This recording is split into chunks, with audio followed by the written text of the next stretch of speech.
Other staff moves are program specialist Jordine Joseph, also left since our last session, and she's been very ably succeeded by Amina Gore, who's back there sitting next to Darren. We're also looking to strengthen our staff by advertising a fellowship to support the growth of the artificial intelligence research agenda. The fellow will work closely with Jeremy and me to identify projects and will work with colleagues, outside experts, and all of you to carry them out. Please, if you know of any attorneys who are both lawyers and have some interest or expertise in AI, maybe a joint program, maybe a JD, and then an MA or a PhD in artificial intelligence, please let them know about this opportunity and that the deadline for application is July 3rd. So moving on to the report. Our statute requires the chair to make a full report at each plenary session on the affairs of the conference. So that's what I'm going to do now. In short, I can report that the state of the conference is good. It has continued to pursue its mission of making the government work better. We have 4 strong proposed recommendations for your approval today. We have been actively holding roundtables, forums, and working groups, sometimes partnering with like-minded organizations. We have worked to update our research books and are formulating a second statement of principles. The last statement of principles you saw last time, or perhaps in June. We have developed ideas, many ideas for future projects that, if they work out, will keep us busy for quite a while. We've seen significant implementation successes, which I'll talk about in more detail later. And throughout this work, we have maintained the high standard of excellence that is a hallmark of ACUS. And all of this, of course, is due to the hard work of our members, our consultants, and our staff. One of the priorities I spoke to you about in December when I listed what I hope to prioritize during my chairmanship, the first and foremost was to do everything in our power to maintain our funding so we can continue to do the good work of ACUS. I can report that ACUS continues to be a trustworthy steward of taxpayer funds. The President asked Congress for an appropriation for ACUS of $3.523 million for the next fiscal year, FY24. This represents a modest increase of $58,000, which we will be using to absorb cost of living increases over the last few years. We are hopeful that Congress will approve the requested appropriation to fund ACUS through the next fiscal year. To that end, we have reached out to people on the Hill and briefed staffers on the respective appropriations subcommittees. We are very well aware of the current climate on the Hill and are ready to act if necessary. All our budget success, of course, is due to the skillful work of our CFO, COO, Harry Seidman, who is up there in the back, our budget analyst, Nathan Tomaso, who is probably out front, and to Conrad Dryland here on my left, who, in addition to being attorney advisor and special counsel to the chair, handles congressional affairs for us. We continue to be active in the communications space, communicating our work to our respective audiences with the guidance of the Amplier Group. I have something special in the works in the area of communications. It's not yet final, so I'm not going to tell you about it. I'll just tease it a little through this.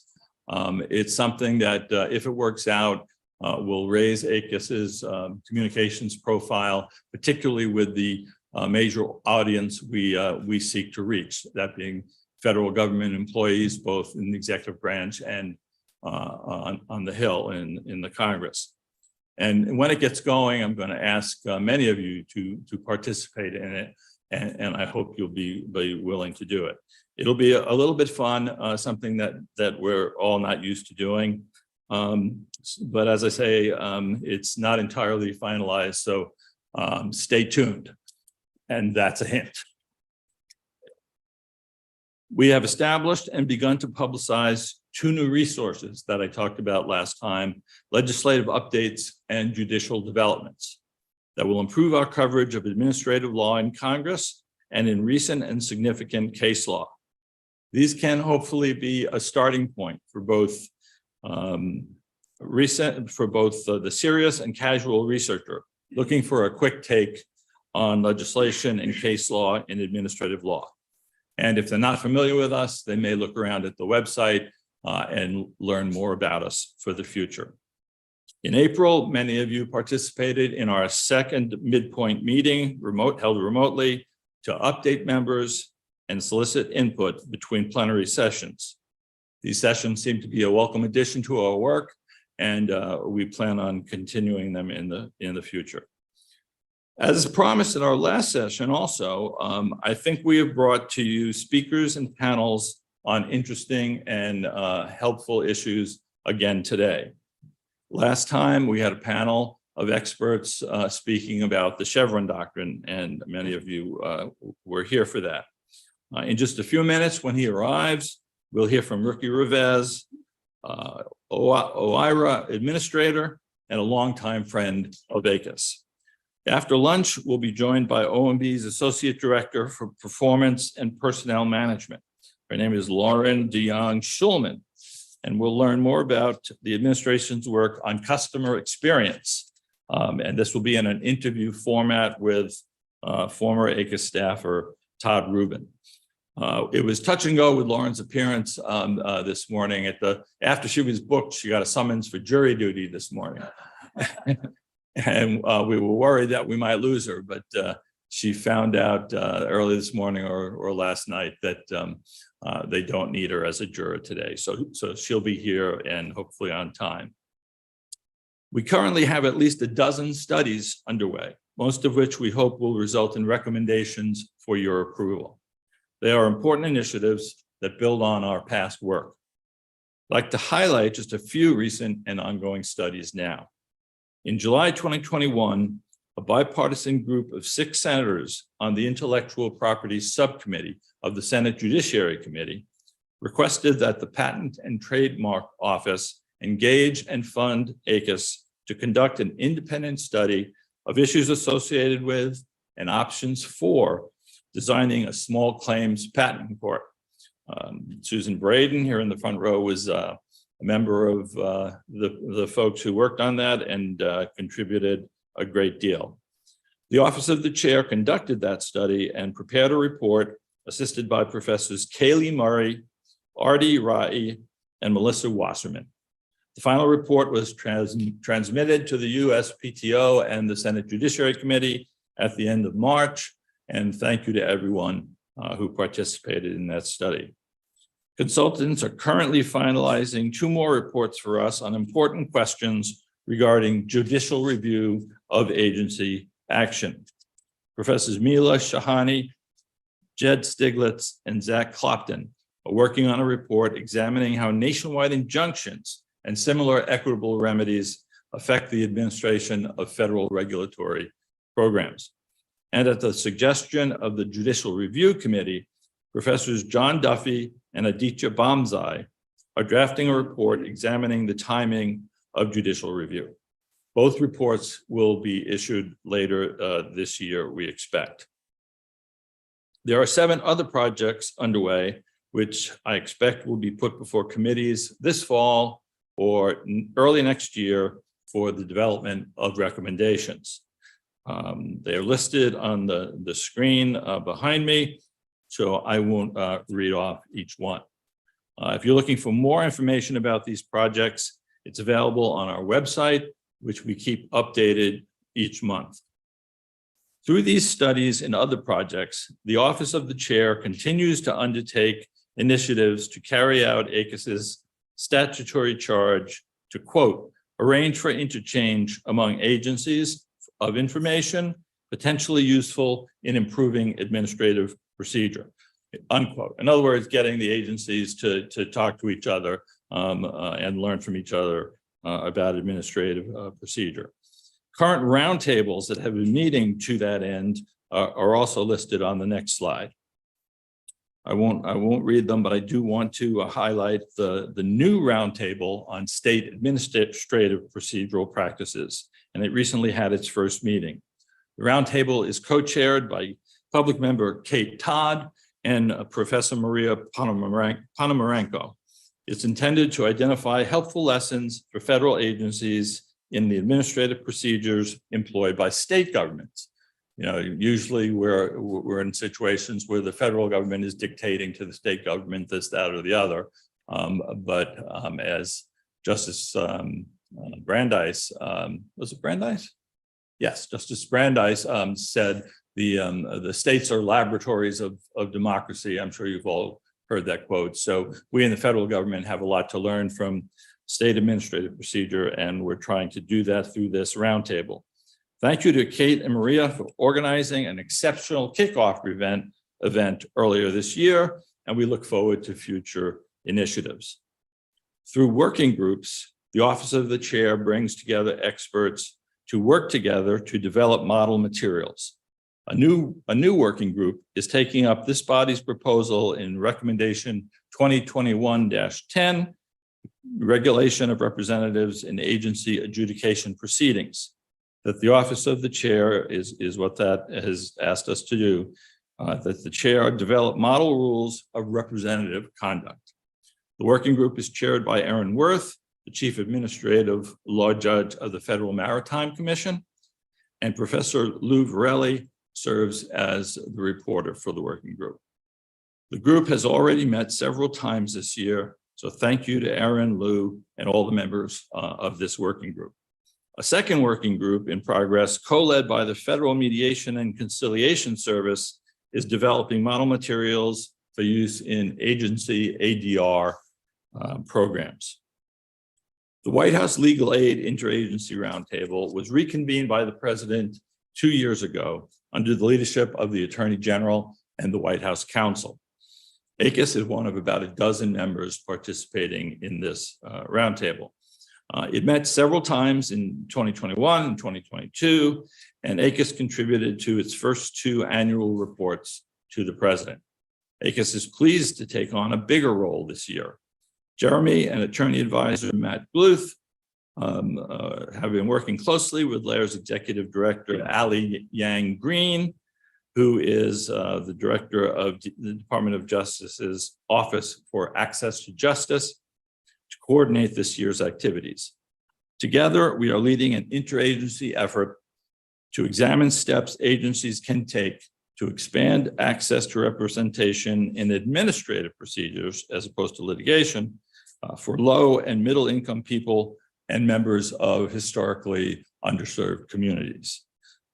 We are focused on ways qualified non-lawyers can help expand access to representation and assistance. We're proud of these efforts, and they're expected to result in a report to the President later this year. Much more work remains to be done in this space to enhance access to justice in agency proceedings, and ACUS continues to undertake new initiatives to make that happen. Accordingly, ACUS continues to partner with the Legal Services Corporation on a virtual forum that we call Assisting Parties in Federal Administrative Adjudication. This multi-part virtual forum examines ways to improve support for parties in administration, to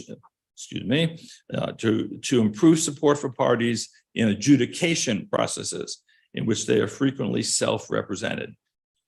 The first panel examined why many parties, especially members of historically underserved communities, do not have professional representation and address potential strategies for expanding access to representation. A second panel that I spoke at was held in May, focused on promoting effective representation. Legal aid attorneys shared their best practices for training staff and pro bono attorneys to assist low-income clients with applications for or appeals involving federal benefits. And government leaders discussed training and professional development opportunities their agencies provide to help less experienced advocates represent their clients' interests effectively. So we're trying to make this a public-private partnership effort. A third panel will take place later this month to address ways that agencies can assist self-representative parties. This builds on previous ACUS work, most notably recommendation 2016-6, self-represented parties in administrative proceedings. And at least one additional panel, being a fourth, is already in the works. We also have issued publications to keep ACUS members and the public informed about matters of administrative procedure. The information interchange bulletins, for example, offer one-page overviews of important topics. Another monthly series keeps agencies, Congress, and the public updated on adjudication-related developments. We are also regular contributors to ARLN and Notice and Comment. And with your input last year, we published our first statement of principles, which provides a single convenient resource summarizing all ACUS recommendations on the disclosure of federal administrative materials. We continue to update that document as the Assembly adopts new recommendations on the subject. We're working on a second statement of principles, this one focused on public engagement in agency rulemaking. We'll circulate a draft version to the entire membership soon and welcome your feedback before we publish a final version. In addition to these initiatives, the Office of the Chair has provided technical assistance to agencies and to Congress and promoted implementation of the Assembly's recommendations across all branches of government. We all believe that following through on ACUS's recommendations to try for implementation is a vital function of ACUS and all of us. Our thanks go out to our implementation working group, which is co-chaired by public member Kai Feldblum and special counsel Andrew Emery. And along the lines of implementation, we recently had a major implementation success. In April, the president issued Executive Order 14094, modernizing regulatory review.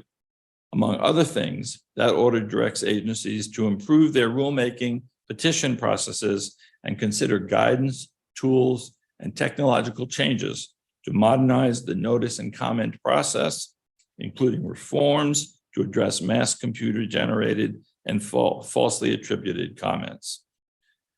These are all subjects on which ACUS has made recommendations, of course, and in accompanying memorandum, Administrative Revez directs agencies to several ACUS resources, including recommendation 2014-6, petitions for rulemaking, and recommendation 2021-1, managing mass computer-generated and falsely attributed comments. So there's a lot of overlap there. The executive order also directs agencies to proactively engage with a wide range of persons interested in or affected by agency rulemakings, including members of underserved communities. ACUS serves as a unique clearinghouse for information on best practices, including recommendation 2018-7, public engagement in rulemaking, and 2 forums held in the fall of 2021 focused on enhancing public input into agency rulemaking and improving participation by underserved communities in regulatory policymaking. These resources are easily available on our website at acus.gov/public participation, which will continue to be, as you can tell, a theme of our work going forward. And we had another implementation success. I expect that Ricky will be talking more about these. So I won't, the EO, so I won't go into any more detail. We had another implementation success that I do want to mention that occurred shortly after the last plenary. Congress enacted the Periodically Listing Updates to Management Act, or PLUM, as part of the National Defense Authorization Act that year. Inspired in part by recommendation 2019-8, public identification of agency officials, the Act directs the Office of Personnel Management to establish and maintain an online directory of senior government leaders. And we're glad to have had made a contribution to that legislative effort. So that's the chair's report on the affairs of the conference. This is just some of the work we're doing and working on. In short, there is a lot going on to fulfill our statutory responsibilities. So I thank you. And I see it's exactly 9:30 and Ricky's not here. Oh, he's here. Oh, there you are in the back. Oh, I'm sorry. I tried to not make you wait. Come on down. This is a great breaking point before I get into the business matters.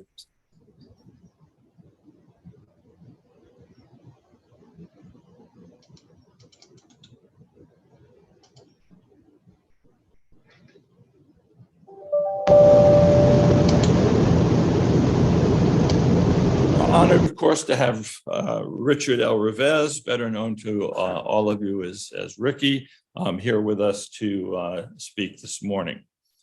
How do you introduce someone that the audience knows so well? I'm going to do my best to try anyway. He has accomplished enough for at least 2 or 3 or 4 legal careers. Since the beginning of the year, of course, Ricky has been serving as the administrator of OIRA. Ricky has been one of the nation's leading voices in environmental and regulatory law and policy for decades.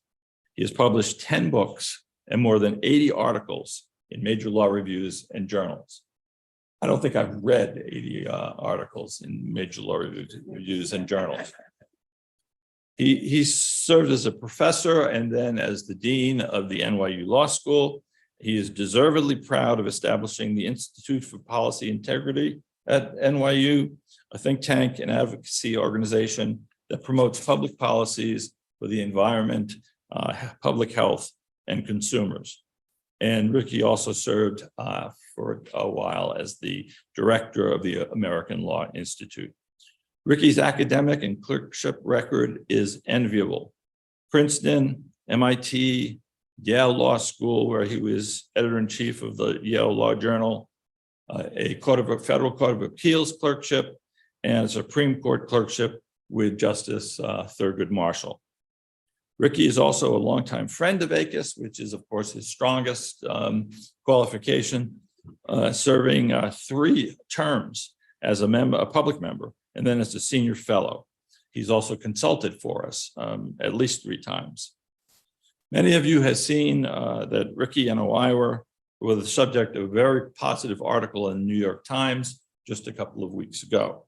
It is my belief that as the administration relies more heavily on regulations and administrative policy because of the gridlock for his agenda in the Congress, that Ricky and his office will be one of the most important and influential person in office in the government. And so, Ricky has agreed to take questions and answers at the end. So don't raise your hands during the talk. You'll have plenty of time to ask Ricky questions at the end. So with that, Ricky, the floor is yours. Thank you.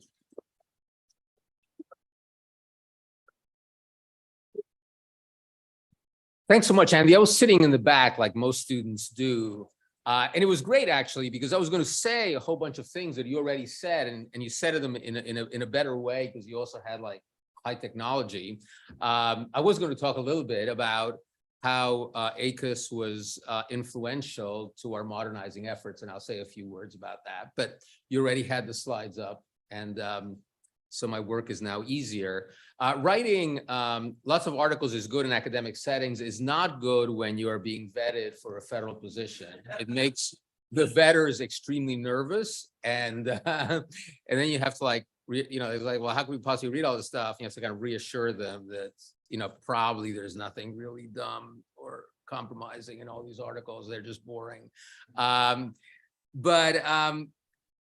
as Andy said, my academic career has sort of been coextensive with different engagements with ACUS. I was actually, I joined the NYU faculty in 1985, and I was a consultant for ACUS from 86 to 89. So I don't know whether this is a wise thing, but when I started doing this work, I was all of 28 years old. I may have been the youngest consultant you ever had. And basically, it worked out really badly. I was working with my colleague, Sam Estreicher, who many of you also know, on a project on non-acquiescence by federal administrative agencies. It was a great project. And at the plenary session, there was a total brawl where we were attacked by both sides in a really hard way. And no recommendation ever came out of this project, although the article has been cited extensively by the courts of appeals and I think has become pretty well accepted, but it seemed too toxic for an ACUS plenary session. My second time as a consultant was also kind of interesting. This was a very different experience. This project was on Superfund settlements. Everyone thought this was like non-controversial. The recommendation was adopted very quickly. And then I was asked to testify before Congress that was having a hearing on these settlements, and that was all fine. But the chair of the conference called me and told me this is probably the last time that ACUS is going to be mentioned in a congressional hearing. This was obviously the time when this was kind of very close to the end of ACUS 1.0.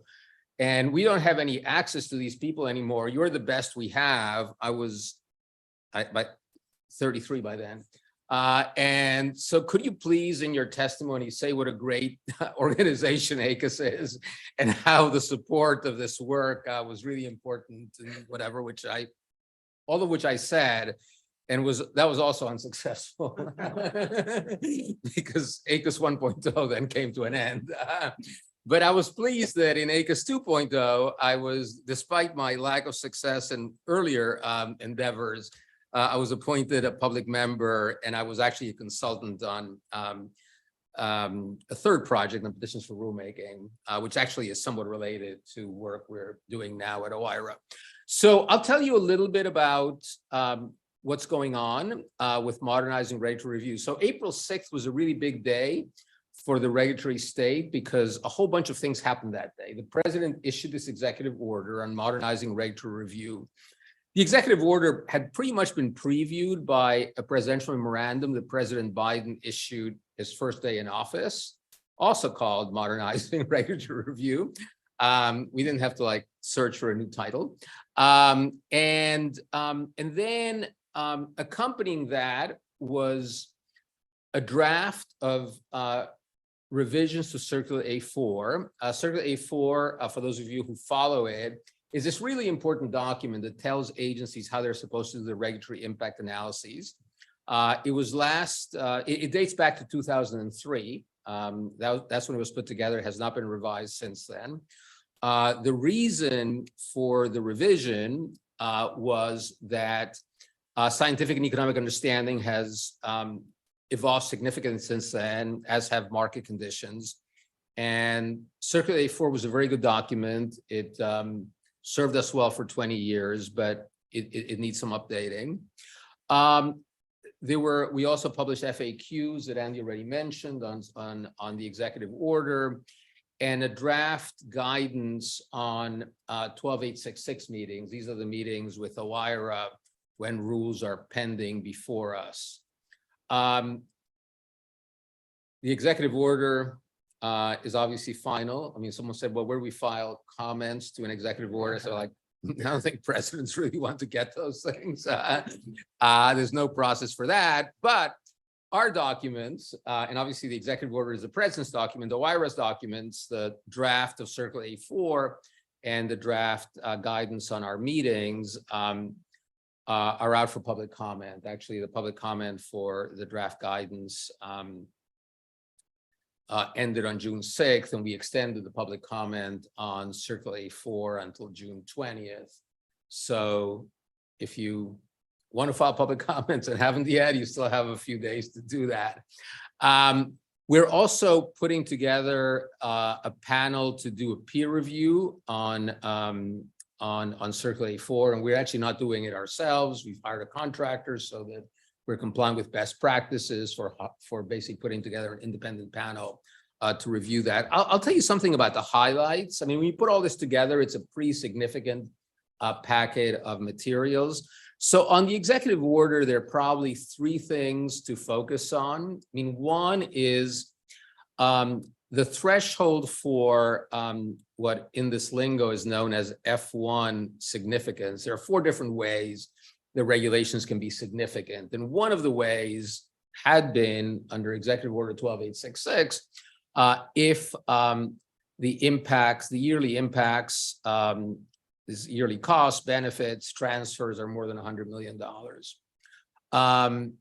This is only one of a number of ways in which regulations can be deemed significant, but it's an important way because regulations that meet that threshold then have more extensive requirements for the regulatory impact analyses, and there needs to be an analysis of alternatives.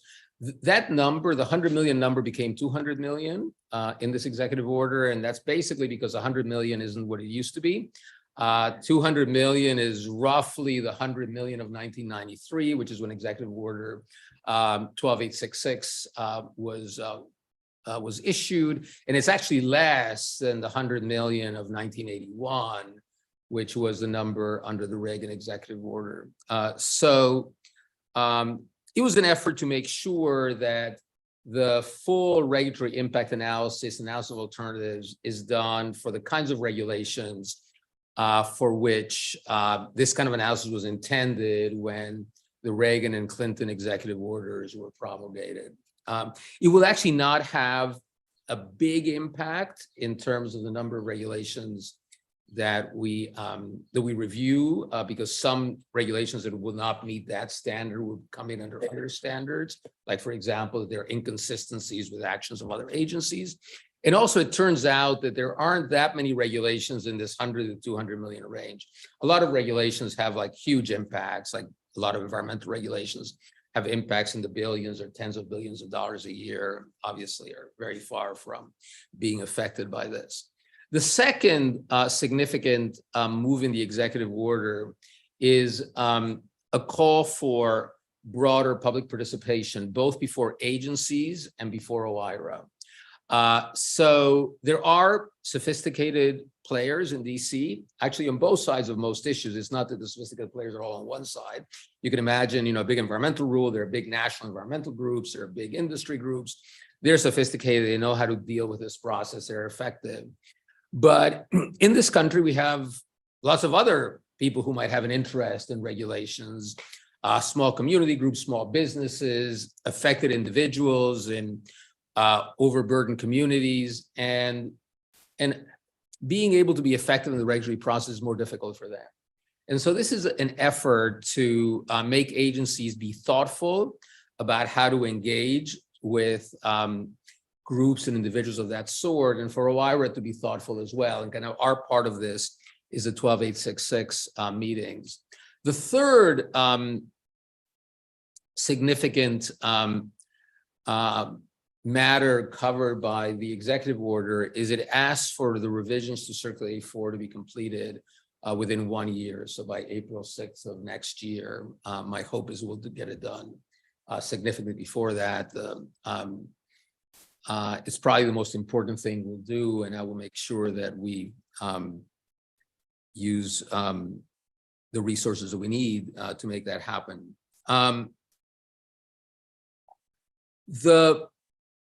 On Circular 84, I'll give you just a sort of a taste of what's involved here. I'm obviously delighted to answer questions about anything that's on your minds. So one issue that is important in doing regulatory impact analysis is deciding on the discount rate that converts to present value future streams of either costs or benefits. And since 2003, two discount rates have been prescribed in Circular 84, a 3% discount rate and a 7% discount rate. This stuff gets complicated very quickly, but I'll give you kind of I'll focus on one thing. The 3% discount rate had been derived in 2003 by looking at the real rate of return on long-term government bonds for the 30 years preceding 2003. And it was an average of the real returns for each of those, for that 30-year period. and that was 3%. And by real return, I mean the nominal return of the bonds minus the rate of inflation. Doing exactly the same formula, following exactly the same procedure, which has support in the academic literature, yields a different number now. It's 1.7%. That's because the real rates of return on government bonds have been significantly lower over the last 30 years than they had been in the 30 years, 20 years ago. I mean, I think this is actually pretty simple. I mean, it's hard to argue that we should be using obsolete numbers to do this and so on. Another issue that's gotten some attention since the draft was put out is there's discussion about looking at the distributional consequences of regulation. That is not only looking at what their net benefits are, but also looking at how the costs and benefits are borne by different groups in our society. And this is not a new concept. There is discussion about how a regulatory impact analysis should take account of distribution in both the Clinton Executive Order 12866 and the Obama Executive Order 13563. There's also discussion of this in Circular 84 itself. But the truth of the matter is that despite the fact that 2 presidents and OMB called for all this work to be done, it essentially has not been done in the regulatory process. I know this because in my prior life as an academic, I wrote an article about this issue. And there's an effort here to learn about what these distributional consequences are like. And again, they might, at this level, it's analysis. What one does with that analysis depends obviously on the statutory scheme under which the agency operates. Some agencies do a little bit of it. For example, the Department of Energy in its energy efficiency standards does look, for example, as whether certain levels of efficiency would have adverse impacts on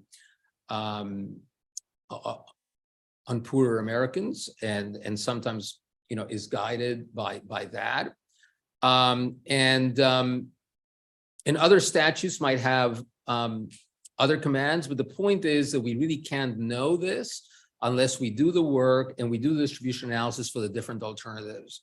I mean, often, because ultimately the agency is picking among those alternatives, and if it's going to pay attention to the relevant statutory factors, it needs to know what the analysis looks like.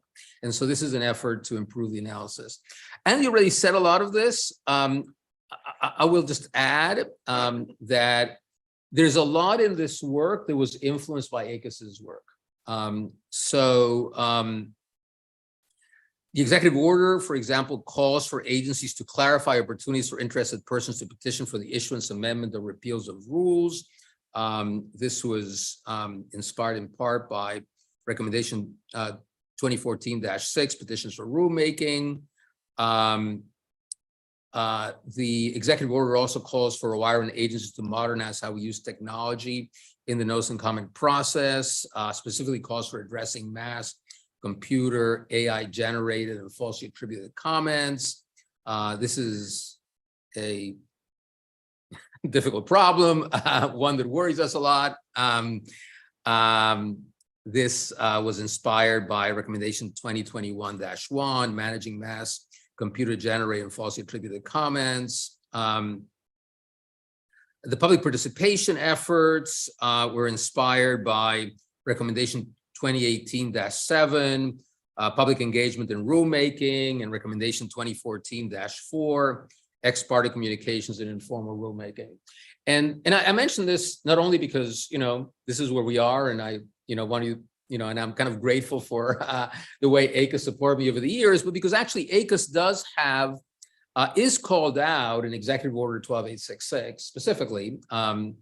There is a paragraph in section 4D, which talks about this regulatory working group, which is basically, as a practical matter, agency deputy secretaries and UIR administrator.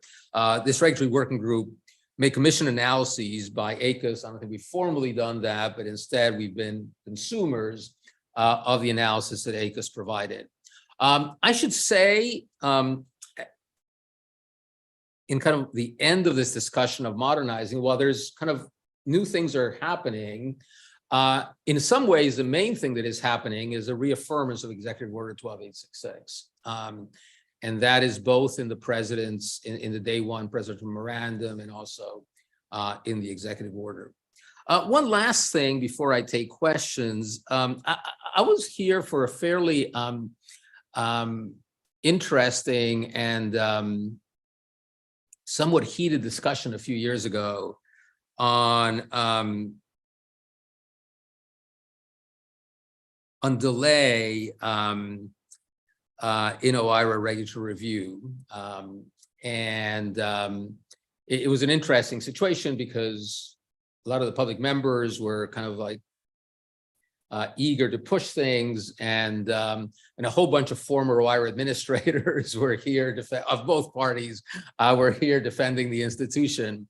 I would say the executive order 12866 generally calls for OIRA reviews to be completed in 90 days. And at the time that this work was done by ACUS, there were examples of lots of regulations that have taken longer than 90 days to complete. I'll tell you that getting this work done quickly has been a priority of mine, and we actually have a whole process. On day 80. There's a conversation between us and the agency to see what it would take to actually get this thing completed. On day 100, when we obviously did not meet the 90-day, there's a subsequent conversation about what went wrong and how we can get this completed quickly. We actually are completing a lot of reviews in way under 90 days. But there's one thing I learned being in the position I am now that I didn't quite know sitting in the audience here a few years back, which is whenever there's delay, that is, when OIRA takes a regulation for review and when the review is completed, these are matters of public record. So it doesn't take a genius to figure out how long it took from the beginning of this process to the end of this process. And this whole time is attributed to OIRA delay. But it turns out that a good chunk of this time, and I think in many cases, most of this time, OIRA actually doesn't have this thing at all. I mean, basically, when a regulation comes to us, it almost immediately goes out for interagency and executive office of the president review. So basically, every agency in the executive branch and every office in the executive office of the president gets a chance to actually weigh in on this rule. And while this is all happening, our OIRA desk officers are doing their own analysis of the package. And then they collect all this stuff and they send it pass back to agencies. And some agencies are very prompt in responding, and some agencies are not prompt in responding. And some of these things sit with agencies for a very long time. But the back and forth between the OIRA and the agencies is not a matter of public record. So no one knows what this looks like. And so this whole time is attributed to OIRA. But if one wanted to have to do a serious empirical study, one would have to get access to this information, except that you can't. So I have a somewhat better understanding. But having said all that, we're pushing very hard to get things completed quickly. I mean, in part because I think every administration now has become concerned about the possible use of the Congressional Review Act at the end of an administration, and so there is a real incentive to get regulatory work done quickly. But I learned a lot from sitting in the conversation here, and I have a somewhat different perspective about it now in my position. Okay, I'd be delighted to take questions.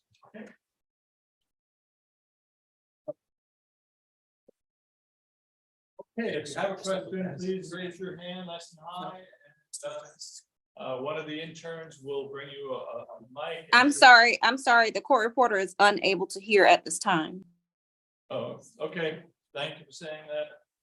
Okay, I've got a live mic. Can you hear that? Can you hear that, court reporter?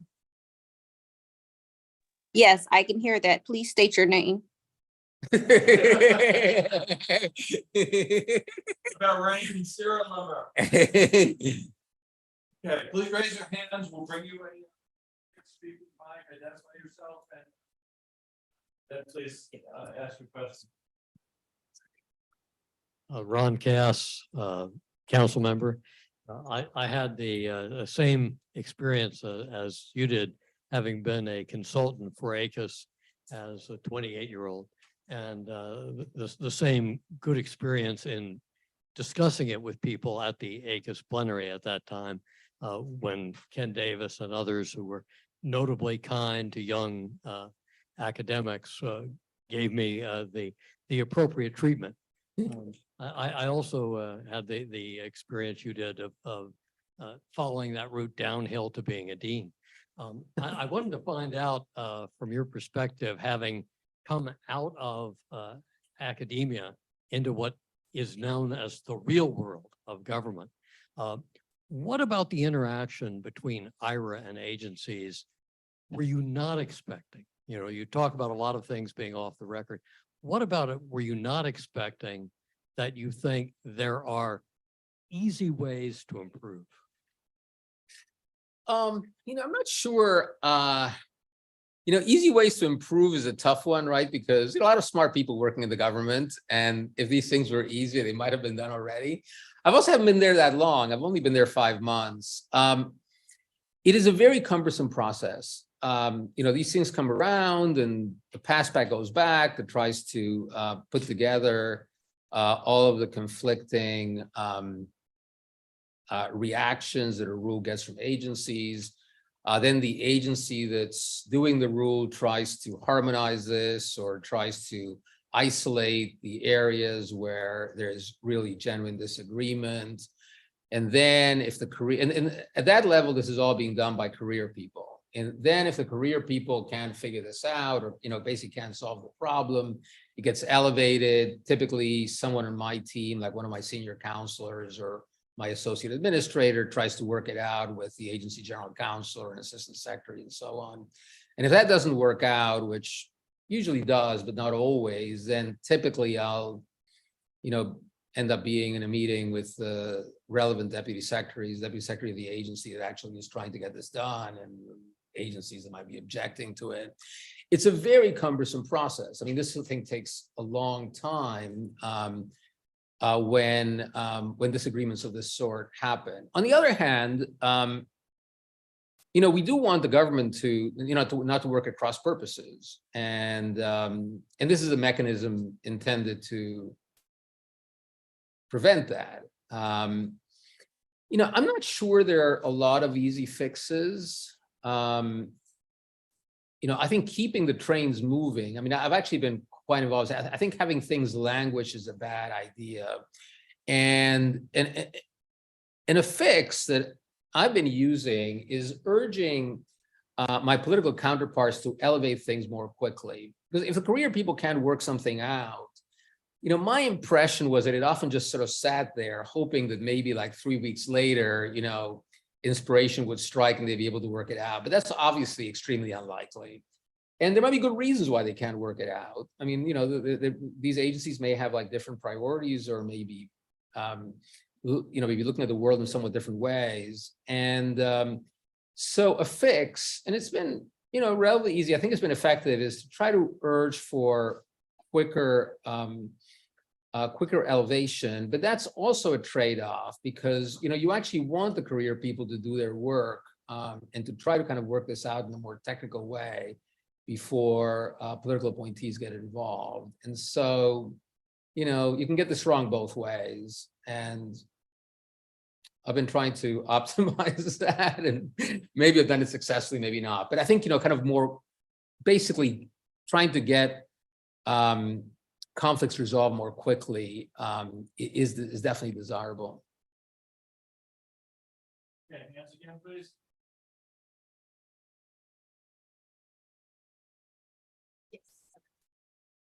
Hi, Ricky. Kristen Hickman, public member. Thank you for being here. Thank you for your service. Thank you for taking questions.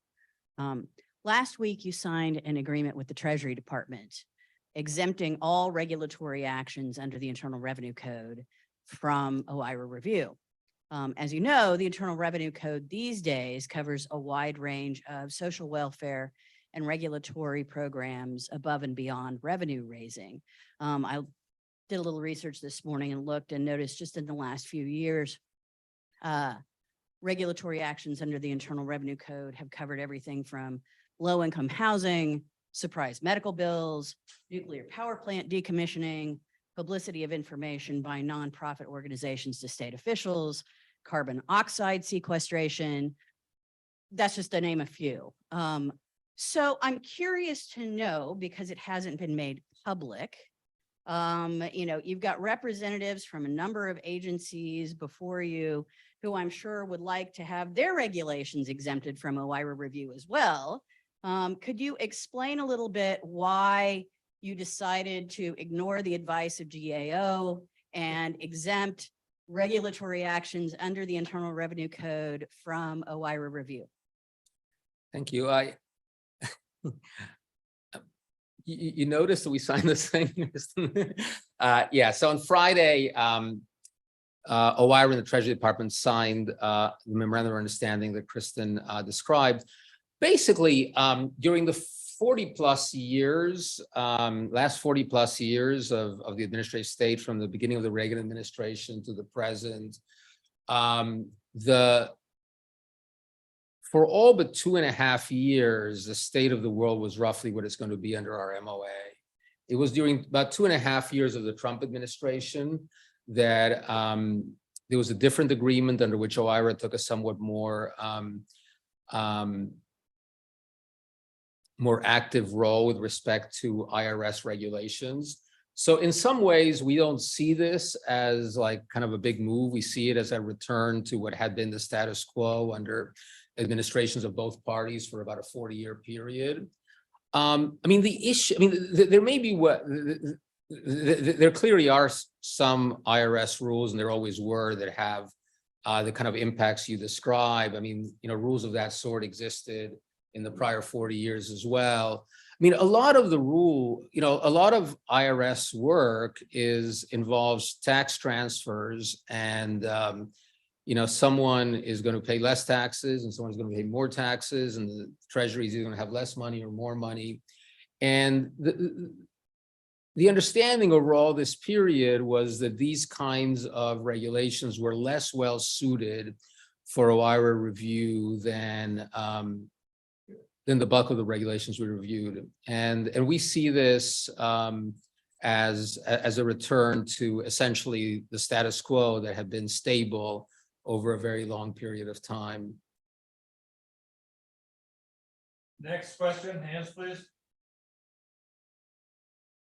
Hello, Kevin Stack, public member. Thanks so much for being here. Thanks so much for the really monumental effort in producing the draft revision to Circular A4 and opening the comment docket on OIRA meetings. And so I'm loath to ask for more work, but here's my kind of question about whether you would consider. So the modernizing EO builds on ACUS work, as you mentioned, by asking agencies to be more proactive in including underserved communities in their notice and comment rulemaking. And so I was wondering whether OIRA would consider putting forward some guidance, a bulletin or something, or opening a comment docket on formalizing and making OIRA recommendations about how agencies engage in that proactive, targeted outreach in their notice and comment. And it seemed like it would really be a natural way. We've got wonderful work already done. I think it's in 2018-7 public engagement rulemaking in some other places, and just seemed like it would be a natural one for OIRA guidance. And so whether you've considered that. Yes, it's a great question, Kevin. Thanks. We have, and we will do that. We already had some public listening sessions on participation. Not 1286's participation before the agencies. And we do plan to issue a report on that sometime, probably in the coming months. And it would be it would be basically best practices on how agencies can engage either through the regulatory agenda, the formulation of the regulatory agenda, or in other ways with kind of a broader cross-section of American citizens and businesses. All right, we're going to take a question from the remote participation. Jeff Lovers, can you hear us? Yes, I can. Can you hear me? Yep. Okay, well, thank you. Hi, Ricky. It's great to have you in that very important position. And I want to say I do really like your agency non-acquiescence article. But my question is about negotiated rulemaking. As you probably know, EO 12866 does urge agencies to consider consensual mechanisms for issuing regulations, including negotiated rulemaking, which is a process that ACUS had developed and encouraged for years. Yet its use seems to have dwindled despite some successes. So what is your view on negotiated rulemaking, and do you plan to do anything to encourage its use? Thanks, Jeff. I believe, Jeff, you were the research director when this non-acquiescence recommendation was discussed. So you Yes. probably remember the discussion well. Our modernizing effort does not include a separate prong of negotiated rulemaking. We had our hands full with other things. Some agencies use it. Some agencies are required to use it for certain regulations. I have come across in the 5 months I've been here some negotiated rulemakings. At this point, we have not taken this on as we have not taken like changing the current practice on as a project. It is ongoing. It sometimes works well, sometimes it works less well. And maybe it's something we will look into at some point, but right now we have our hands pretty full. Okay, thank you. Okay, last question, please. Over on the side.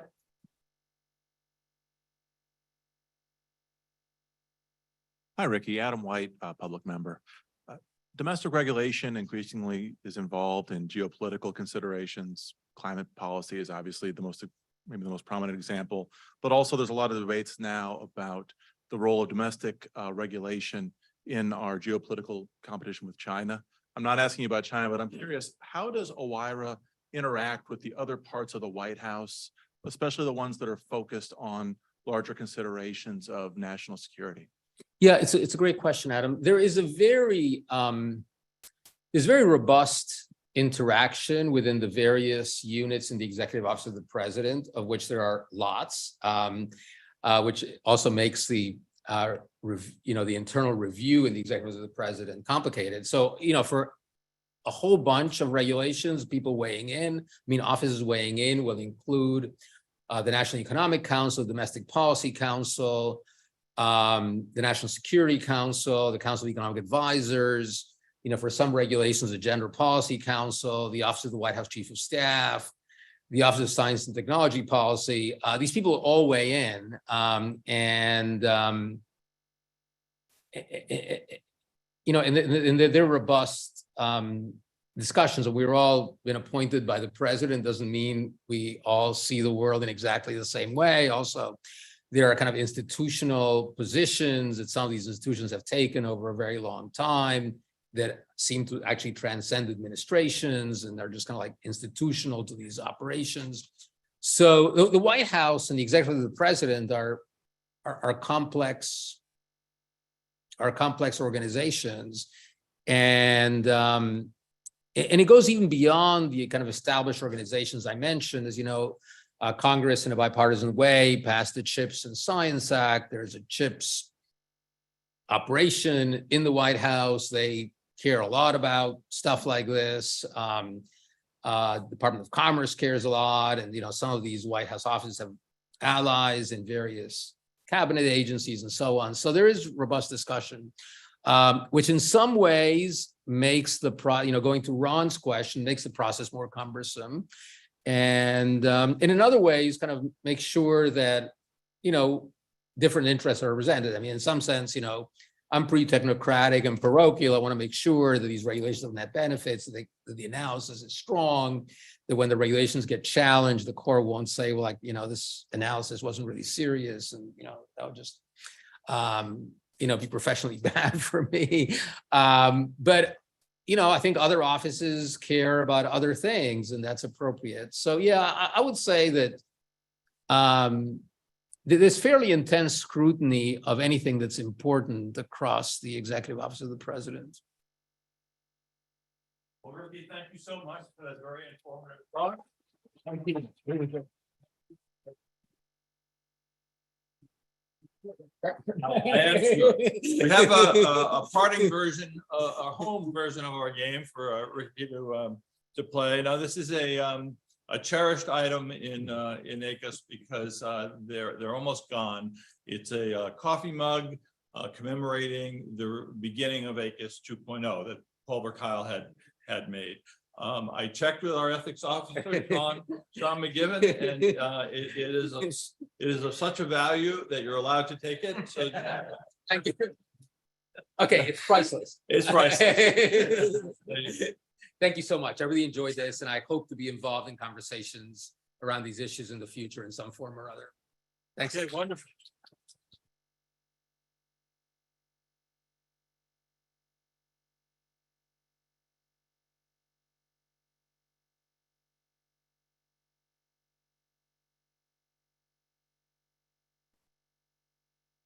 Okay, well, that was a great talk, and Ricky has agreed to have ambassadors in each office, points of contact. So we have someone who checks in with OIRA, and lets the other each one know what the other one is up to. Okay, we're already a little bit behind, and I'm sorry for that, but I have to read this initial business stuff and do some procedural votes. So let's turn to the rules for debating and voting. The privilege of debate extends to all ACUS members, and that includes our approximately 100 voting members who together constitute the assembly when, as today, you sit in plenary session, and our non-voting members as well. Everyone can debate. The voting members consist of all council members, government members, and public members. The non-voting members consist of all senior fellows, liaison representatives, and special counsel. Only voting members may move an amendment, however, or vote. So please remember what you are before trying to offer an amendment or to vote. You were provided instructions for participating in today's plenary session. Those include instructions for in-person and virtual participants. For each recommendation, we'll start with the manager's amendment. These consist of technical and stylistic changes, some from members, some from staff, that I think we all hope we can adopt by unanimous consent. General debate or general discussion will follow on the recommendation. After general debate, we'll consider in the following order: council amendments, and we have a few for 3 out of the 4 recommendations, and pre-submitted member amendments. Only then, after those 2 are done, will we consider first-degree amendments from the floor, which I hope will be few because of our bylaws providing that all such amendments should be pre-submitted. We'll then move on to the final vote when we finish amendments from the floor. Members here in person can seek recognition by raising their hand. Please wait for us to bring you a microphone and then state your name and membership affiliation again for the record at the beginning of your remarks.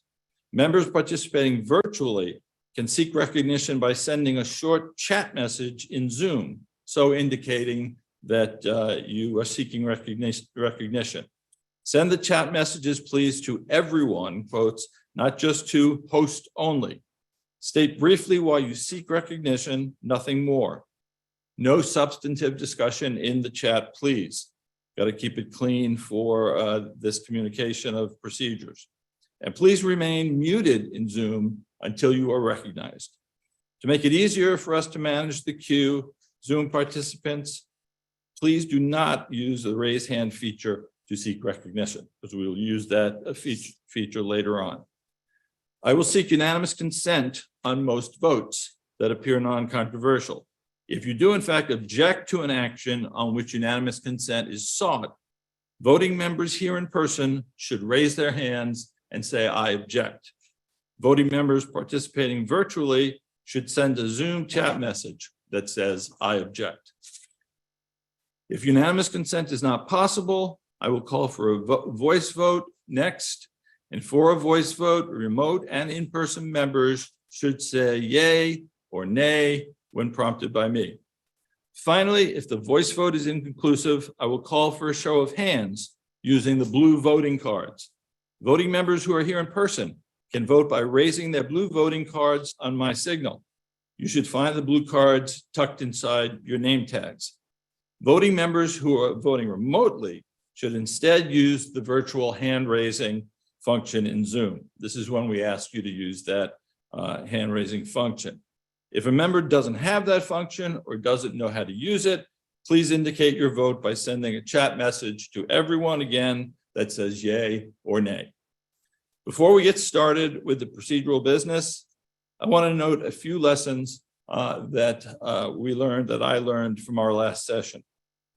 First, we received feedback that some members were not recognized who sought recognition. Let me assure you that that was unintentional. I tried to recognize everyone who sought recognition. I was not intentionally cutting debate short.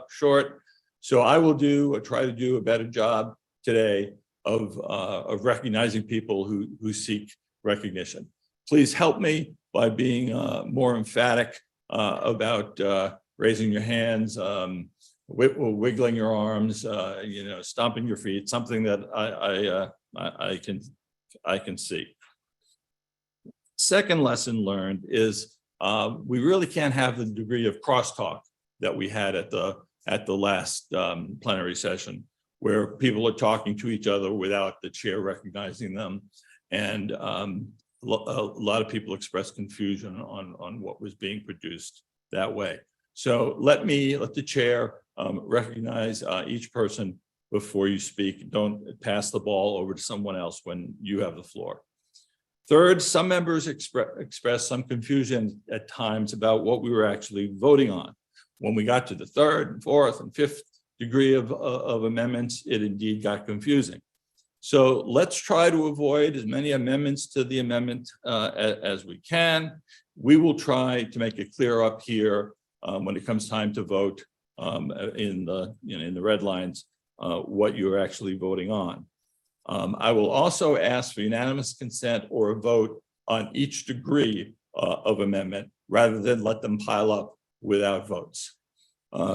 Fourth, several times at our last meeting, I allowed members to continue the debate after we voted on something.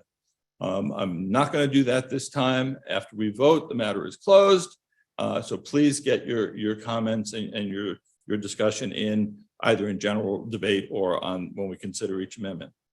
And finally, I plan to limit debate on any general point or thought that someone is making outside of general discussion and general debate. If you have an inchoate idea and you've got recognition and you're talking about it, I'm going to ask you to stop, to draft some language, and then I'll come back to you when you've got something that we can actually vote on. And all of this was based on feedback we got from the last session. Now I'll turn to initial procedural business.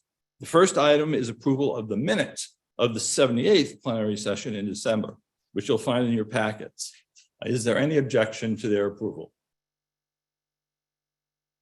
Seeing none, without objection, they are approved. The next item is the adoption of the resolution governing the order of business, which is also in your packets. It provides, as reflected on the agenda, for 75 minutes of debate on each recommendation. The time allotted can be extended for an additional 30 minutes by a majority vote or unanimous consent, which is what I'll generally seek if we need to extend. The resolution also provides, per our bylaws, that pre-submitted amendments will receive priority, as we discussed.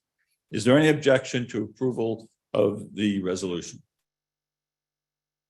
governing the order of business? Seeing no objection, it's approved. And then a final piece of initial business is to approve a technical amendment to the ACUS bylaws. A notice about the proposed amendment was sent to all members on May 9th. Hopefully you got it and read it. The amendment is intended to reflect the current organizational structure in the office of the chair and to clarify to whom members should submit separate statements during plenary sessions. And hopefully everyone's aware of what a separate statement is and you're right to submit them if you disagree with a vote. Currently, section 302.6D of the ACUS bylaws requires members to submit any separate statement regarding an adopted recommendation to the ACUS Executive Director. The Executive Director position is currently vacant and will probably remain so indefinitely. I have split up the duties that were previously held by the Executive Director. I do some, and the rest of the management team has taken on some. So at this time, I don't feel like the organization needs another senior management person in the form of an Executive Director.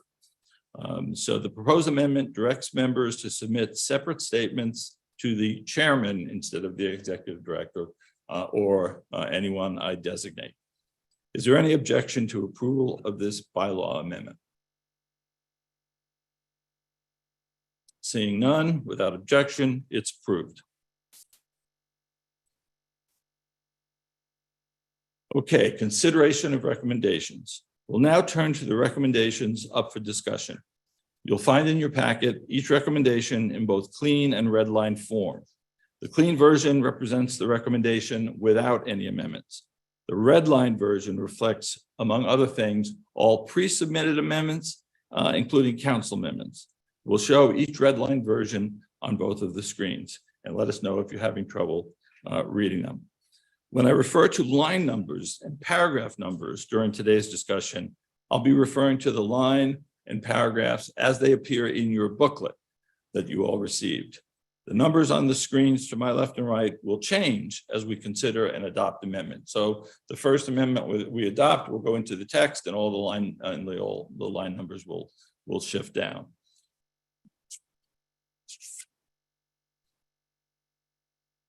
I also want to just make the recusal policy clear. The bylaws also require any member who's worked as a consultant on a recommendation must be recused from any votes on that recommendation. And for our first recommendation, disclosure of agency legal materials, that applies to Bernie Bell, Gary Kolianisi, and Michael Hertz, who were part of the consultant team and will not be able to vote. So if you're ready, we'll get to the main business of today's meeting. Our first recommendation is disclosure of agency legal materials, which comes to us from an ad hoc committee composed of members of all 5 ACUS standing committees. For their work on this recommendation, I'd like to thank the co-chairs, Roxanne Rothschild and Aaron Nielsen, our consultants, Margaret Quokka, Bernie Bell, Carrie Kolianisi, Michael Hertz, and Orly Lobel, and our staff counsel for the day, for her last day, Alexandra Saibo. Okay, so now we'll start off by hearing from Margaret Quokka on the report, and then move on to Roxanne to report on the committee's proceedings. Margaret? Thanks so much. And on behalf of the consultant team, thanks for the opportunity to be here and to provide some background about our work. Our charge from ACUS was to make recommendations for statutory reforms to better ensure that agencies provide ready public access to important legal materials in the most efficient way possible.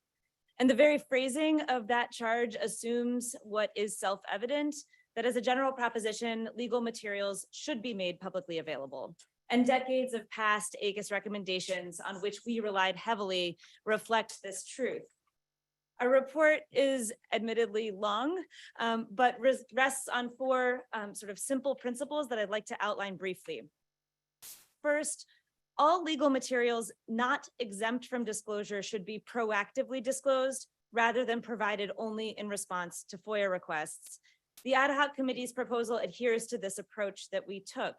And as Section 552A has reflected for more than half a century, proactive disclosure of legal materials is particularly important, precisely because these are the materials that establish, interpret, apply, explain, or address the enforcement of legal rights and obligations, along with constraints imposed or enforced by or upon an agency. The ad hoc committee's recommendation, subpart 1, which largely tracks our proposal, would achieve this goal by better specifying categories of agency legal materials that should be subject to proactive disclosure. And I want to underscore that one of our recommendations as adopted by the ad hoc committee listed at number 2 provides a customization option for agencies. It would allow agencies to exempt themselves through notice and comment rulemaking from otherwise applicable publication requirements when the records at issue are voluminous and duplicative and thus of de minimis value to the public. The second overarching principle that we have taken is that we are accepting for the purposes of these recommendations FOIA's existing exemptions to disclosure as a given. We are not taking a position on any ongoing debate about the contours of those exemptions, and the committee proposal adheres to this approach as well. None of our recommendations involve changes to the text or judicial interpretation of any exemption, and that means that as to any records that an agency would claim an exemption to disclosure in response to a FOIA request, those records would be equally exempt from mandatory proactive disclosure. The third principle was to be cognizant of burdens on agencies and not to exceed what is realistic. Accordingly, almost all of our recommendations can be found in the actual current practices at least some agencies. And so we can think in some ways of our recommendations as seeking to level up all agencies to engage in disclosure practices that some agencies have already demonstrated are feasible. And finally, the fourth broad principle we held to is that the availability of agency legal materials must be meaningful. A cornerstone of our approach in this area is another provision for agency customization, the requirement that agencies develop their own affirmative disclosure plans so that the public is on notice as to how and where to access legal materials at each agency. And in this recommendation, we've expressly drawn on past ACUS guidance. While we originally conceived that such a requirement for affirmative disclosure plans would be judicially enforceable under normal APA review, the committee amended this recommendation to provide for OMB oversight. And we as consultants simply want to emphasize that there should be some method of enforcing this requirement, whether the former or the latter. I want to make one last point, which is that the consultants report and the ad hoc committee recommendation were the result of a sort of specially crafted bespoke process that maximized participation of government and public members. ACUS assembled a broad consultative group which repeatedly met with us as consultants during our process, and then formed this special ad hoc committee to craft the recommendation before you today. And we as consultants thank all who participated in this rigorous consultative process for their generous commitment of time and expertise. And with that background, I will turn the floor back over and I'm happy to answer questions as they may arise. Okay, thank you. Does anyone have any questions for Roxanne at this point? If not, you'll have an opportunity at any point as we move along. Okay, thank you, Margaret. That was an excellent report. And now I'll turn to committee co-chair, Roxanne Rothschild. Thank you. Can everyone hear me okay? Okay, on behalf of myself and my co-chair, Erin Nielsen, I would like to thank ACUS for giving us this opportunity to assist with this project. It was certainly a very interesting topic and produced quite a bit of robust debate and discussion during the committee meetings. The ad hoc committee met 4 times, including the first meeting where we generally discussed the concepts involved. In subsequent meetings, we then delved into the particulars of the project.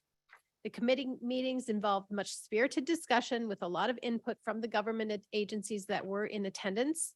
And while the issues were difficult, the committee landed on the draft recommendations that are presented today, which ultimately received strong support from the committee members. The draft recommendation represents the areas and ideas upon which the committee could reach consensus.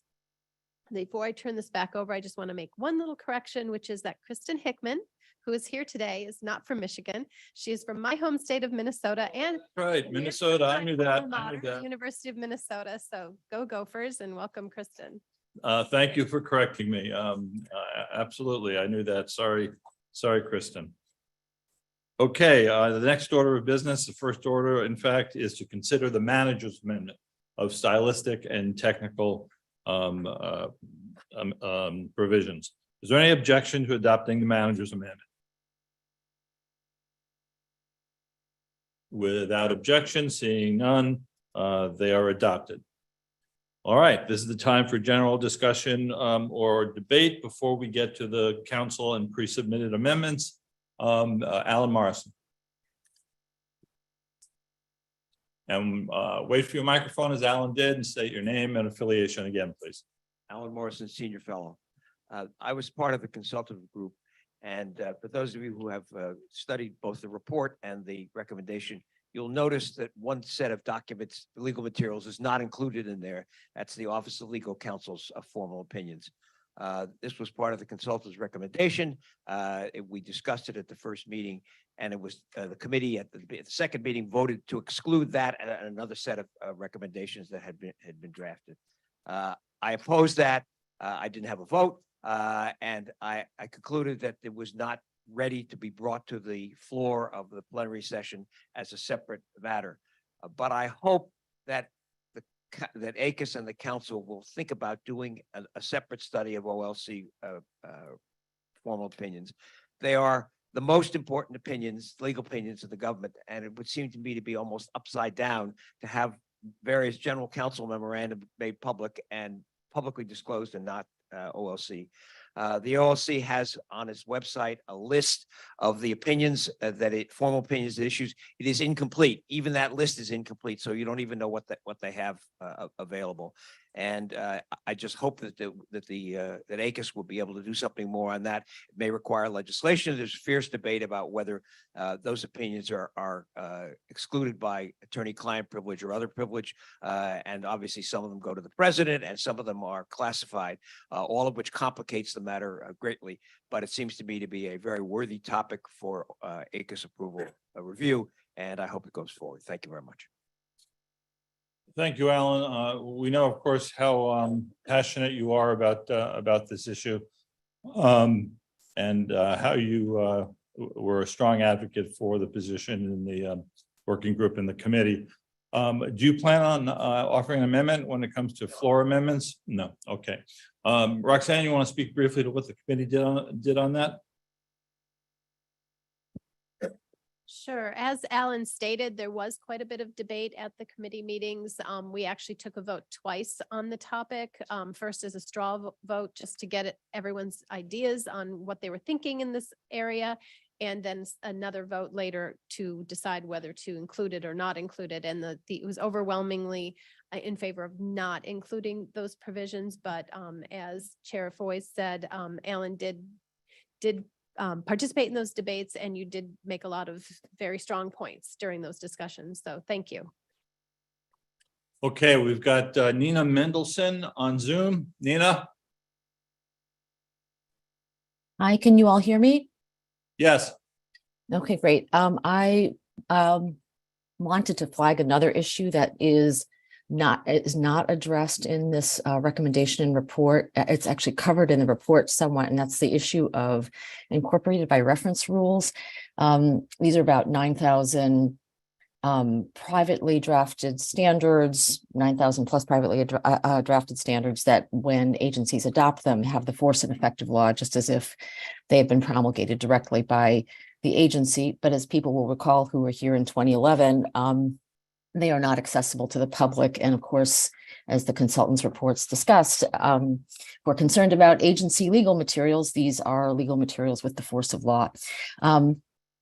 We last considered the issue in 2011 with a recommendation that did not require agencies to make these materials publicly available in the same way as all other federal regulations. And I think the assembled were hopeful that perhaps this would work itself out with essentially private arrangements for public access, but it hasn't panned out that way. There are still onerous conditions on access to these incorporated by reference rules or charges set by the private organizations. And so I wanted to encourage ACUS to take up this question again. I think it's ripe for reconsideration, and I hope it will return to the research agenda for ACUS sometime in the near future. Okay, thank you, Nina. Any other general debate?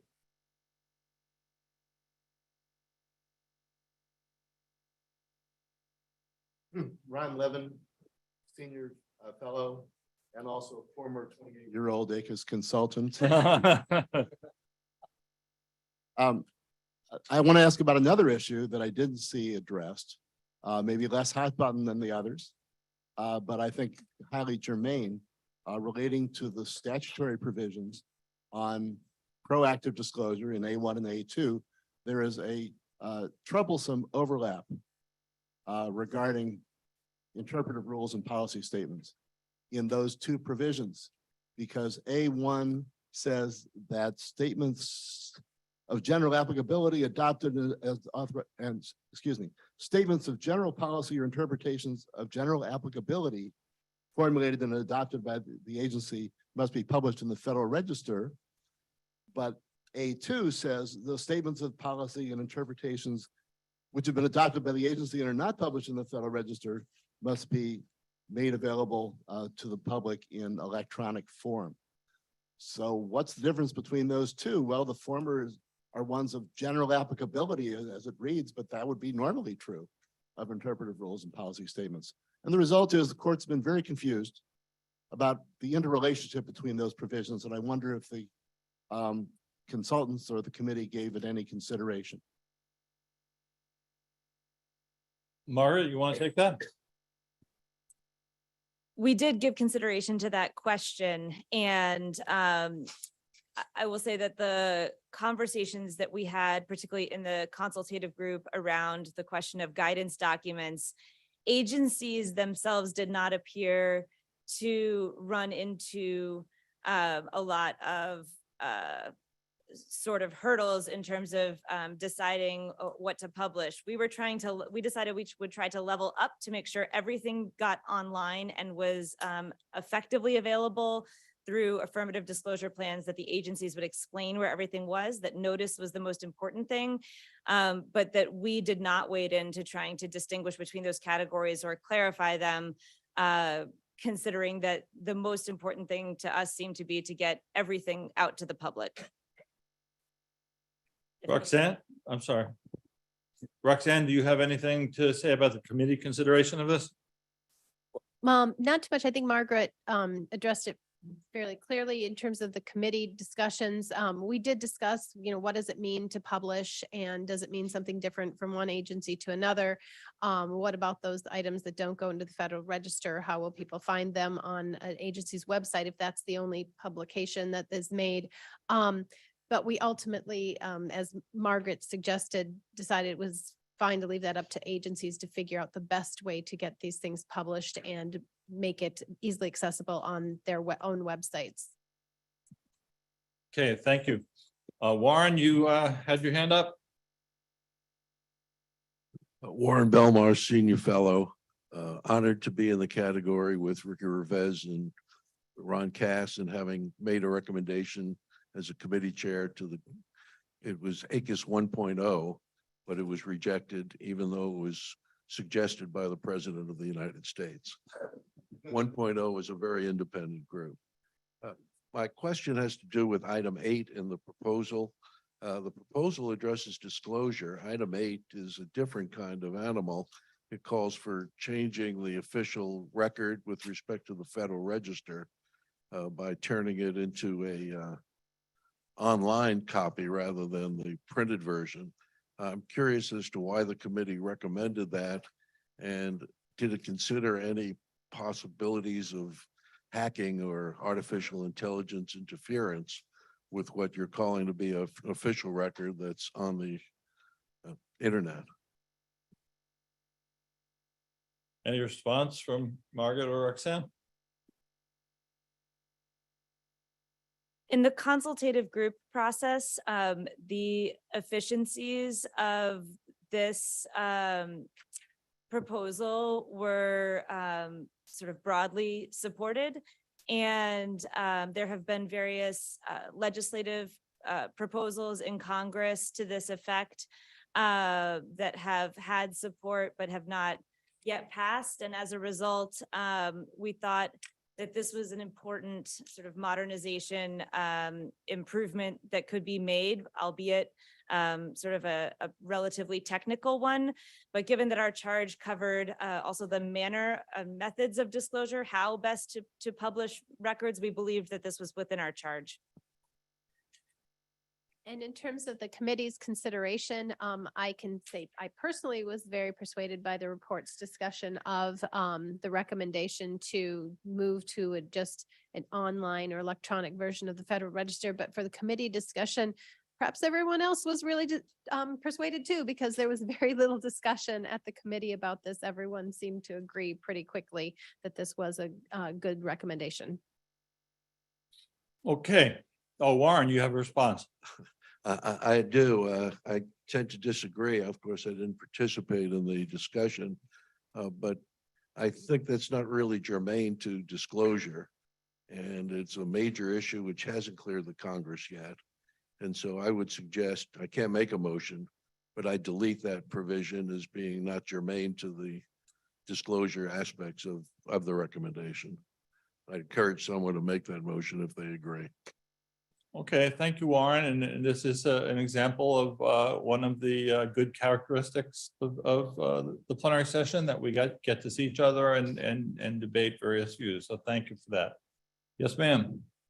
Yeah, get your mic. Hi, this is Helen Sarasio with EPA. I have a question on 1C of the recommendation that I'm still struggling with. It's the written legal opinions and memorandum issued by or under the authority of the chief legal officers that bind agency officials as a matter of law in the performance of their duties. I think you're trying to walk that fine line of not saying we should be disclosing like privileged, like attorney-client product, but I'm struggling to figure out what you think this would look like. What kind of opinions or memorandums you think would fall under this that bind officials as a matter of law in their performance of their duties that wouldn't fall under the attorney-client privilege. So I'm just really trying to understand what we're trying to do here. Margaret? I think an important aspect of this proposal is that it is, I think, as your comments demonstrate, narrow. There's a narrow set of categories of general counsel's opinions that are in fact the final decision of the agency, or sometimes have a body of decisions that act as agency precedent that are in fact the final decision, as opposed to legal advice. And so it is that question of what is binding agency officials as opposed to simply providing advice. And as I mentioned in my opening comments, nothing that would be exempt under current law would be subject to proactive disclosure, right? So any exemption that could be claimed in response to a request could be claimed to exempt from proactive disclosure. So this is a relatively narrow category of records, which some agencies may not produce any at all. So is it more of a final agency action kind of category than a legal like memorandum or opinion? Is that the line we're walking here? So it is those opinions that would be, in fact, binding. And so they would have to be final to bind, right? So they would have to be the agency's position on the matter. And we might want to clarify that then. Roxanne, was the committee active on this issue? Yeah, in the committee, we did discuss this issue and where that line was drawn, and some people raised the exact point that you're raising, which is, oh no, what are you talking about? I don't mean to minimize that, because we were concerned that, are you trying to force agencies to disclose legal advice from their general counsel to, an agency head, et cetera. But after quite a bit of discussion, the consultants made it clear, and we understood that that was not the intent, that this would be those narrow area where the written opinion, the memoranda are the final agency action on a subject, as opposed to advice, because there's no intention that a legal advice would have to be put out and made public, because that would be exempt under FOIA.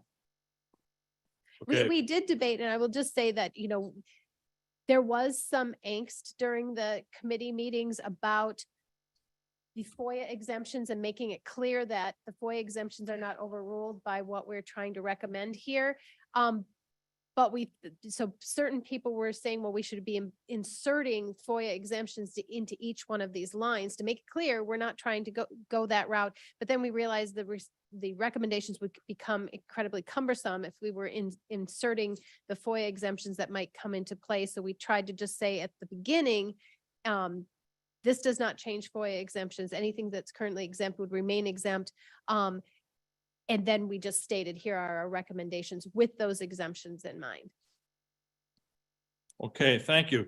Going to go to two people who are here remotely and then get into the amendments, please. We have 17 amendments to get through. Miriam Vincent, are you there? Yes, I'm here.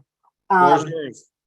Thank you. So with respect to the official edition, and unfortunately, thanks to COVID, I missed our last discussion of this. I would like to offer a friendly amendment to this so that just at the end of the line, that we would recommend that Congress look at making the online version an official version in the context of the full modernization of the Federal Register Act itself. Because simply removing references to print is kind of like if you're playing a game of Jenga and you just say, oh, here's a piece I really don't like, let's just take that out. If you just take it out and there's nothing there to hold the rest of the thing up, you lose your whole tower. The print portion of the Federal Register Act is one of the main sort of stands or rails on which the entire publication and codification system rests. So, you know, at the Office of the Federal Register, we're more than happy to get rid of print and to develop a new system. But even just the citation system for the Federal Register relies on the print issue of the Federal Register. So if we get rid of print without anything else there, there are a whole host of issues which could then impact some security issues, online issues. So to address in part the earlier initial comment and our concerns of just sort of removing print without looking at the statute and the system as a whole, what I would like to say at the end of that paragraph after addition, have a comma. Miriam? Yes. Can I interrupt you, please? Absolutely. If you're going to be making an amendment, can we? I can hold it. I'm sorry? I can either hold it or I can type it in the comment. Either way, whatever's easier for you, but I think holding it will be best. And then when we get to floor amendments, I'll recognize you. And it sounds like you have specific text, so we'll be able to deal with your amendment then. Yes, Okay. but so I mean that's the context that I think would address at least in part the concerns that were raised earlier, but also to give a little bit more context of the problem that it's not just print, it's the entire system rests on the concept of print. Thank you. Okay, thank you for that, Miriam. And final general debate point from Jen Dickey, please. Hi, thank you. I just wanted to respond to the comment earlier that this seems like out of place with the rest of the rule. And I think the reason that the committee, or at least I and the committee, thought that this made sense is that so much of this recommendation is focused at putting things online, making them more easily available to the regulated public. And the regulated public obviously does not have easy access to the print copy of the Federal Register, maybe in some law libraries, but I don't think your average library contains it. And so I thought it made sense to make it the official version because that's much more easily accessible from like every library that has an internet connection around the country. And I thought that was consistent with the idea of proactive disclosure of, legal materials. Okay, thank you, Jen. And hopefully this will be the last general debate from Don Cohen, please. Yeah, Dan Cohen, DOT. Dan Cohen, sorry. Member. So just one quick question on number 9. And it goes to the nature of this recommendation, which is a little different from the typical ACUS recommendation, because here we're talking about legislation, statutory change for Congress to adopt. So number 9 talks about the chair, office of the chair, preparing and submitting to Congress a draft bill, basically.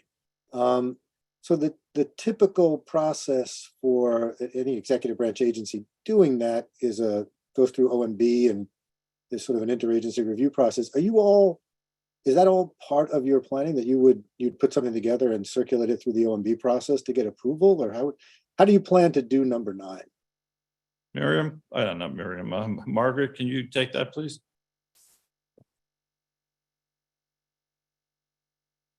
I'm not sure I can. Yeah, why don't I take that one? So this is actually not the first time this has been done. There was a recommendation a year or two ago on clarifying statutory access judicial review. This paragraph is specifically that also made recommendations to Congress and directed the chair, assisted by staff, of course, to prepare draft legislation that would implement that bill and transmit it to Congress. So this is actually a strategy the Assembly has previously adopted in recent memory. Right, but would you go through the OMB clearance process? I see Steph OMB has raised their hand. So maybe she can weigh in. Yeah, hi everyone. Steph, are you out there? I am. I hope, can you hear me okay? OMB, please. Hi, yes, thank you so much. I hope you can hear me. Dan, we considered whether or not to offer an amendment here and ultimately declined not to. And our thinking was that the proposed legislation would be a ministerial act reflecting the will of the conference as expressed in the recommendation, and therefore that OMB review would not be needed in the way that OMB review is not needed for ACUS recommendations more generally. I do think that if OMB were to review this legislation, that it would open a larger can of worms with respect to conference recommendations more generally, and we'd prefer not to do that, recognizing that Congress has authorized the conference to make recommendations to Congress. Thank you. Thank you, Stephanie. Let me just say about this paragraph 9 and proposing legislation to Congress. It's not unprecedented. This body has done it before, and it keeps this body more involved in the development of that legislation, because we will form a working group to address it, and some people in this room will be asked to be on that group. As a practical matter, the Congress is going to ask us anyway. If we don't propose specific legislation, and we're going to wind up drafting that legislation under the rubric of technical assistance. So we think that recommendation number 9 is a good one. So, okay, I'm going to cut off general debate now because we have 17 amendments to get through, and 11:15 being the first cutoff. First, we have 6 council proposed amendments. Council amendment number 1 is a proposal that would remove the last sentence of the 3rd preamble paragraph. It appears in lines 23 to 24 of the red line. And I recognize Ron Cass to explain that. Microphone, please. Ron Cass, council member. We think that the sentence there is just not necessary. It's not that there's anything wrong with it. Now, obviously, there are mistakes made in lots of different pieces of legislation. I don't see any reason, and the council doesn't see any reason to note that specifically in the rubric. Could everybody hear that from Ron? Would you just check the mic, please? Make sure it's on. It is on. Okay. All right, Roxanne, I want to turn to you for a reaction to Ron's amendment. Sorry, I don't think we have any concerns with that. Okay, any discussion from the floor? All right, seeing none, can we go to UC on this? I ask unanimous consent. Does anyone object? Seeing no objection, the council amendment number 1 is adopted. Council amendment number 2 adds additional language to the preamble to emphasize that nothing in this recommendation would require agencies to proactively disclose any records that are currently exempted or excluded from FOIA's general disclosure requirements. It appears in lines 36 to 43, which are shifted now, so please look at the screen. If adopted, there are also corresponding parallel amendments and changes in paragraphs 1 and 2 that will have to be made. So I think that's clear enough without explanation. Roxanne, is that consistent with the committee's intent? Yes, that is consistent. Okay. Does anyone wish to be heard on this amendment? Okay, seeing none, can we go to unanimous consent again, please? If anyone objects, please raise a hand. Seeing no objection, the amendment is adopted by unanimous consent. The third council proposed amendment adds a new paragraph H to recommendation paragraph 1 to include agency determinations of first assistant positions under the Federal Vacancies Reform Act. And Ann O'Connell was supposed to be here. Ann, are you on the, oh, there you are. I'm sorry. Usually sit, yeah. Ann O'Connell to explain, as only she can, the Federal Agencies Reform Act. I just think if we're in G, having orders of succession, that it's related because the first assistant is the default acting. Okay, thank you. Is there any discussion on that amendment? Seeing no hands, we'll go to, I'll ask for unanimous consent again. Does anyone object? Please raise your hand. Reject or object to adoption of the amendment? Yes.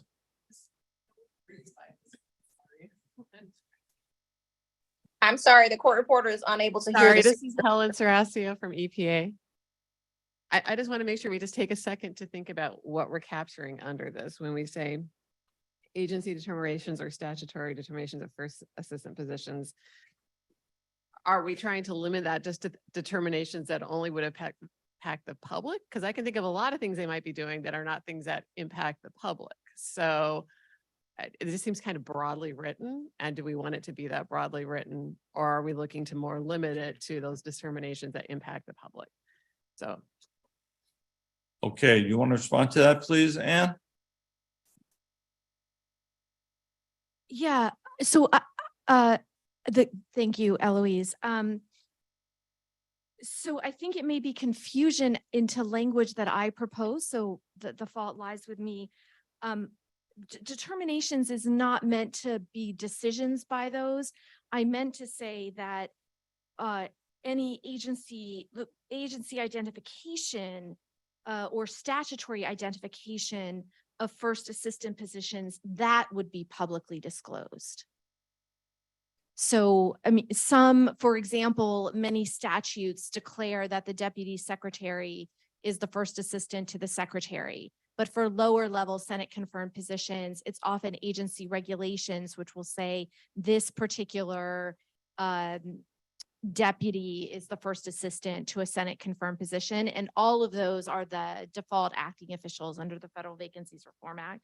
And I just want the positions to be identified, not decisions by those in those positions. Marvelous. Yes, Roxanne. Would it be clear if instead of using the word determinations, it used the word designations? Yes. Okay, anyone object to that? Nope, I like it. Thank you. Okay, the amendment to the amendment, council amendment number 3 is adopted by unanimous consent.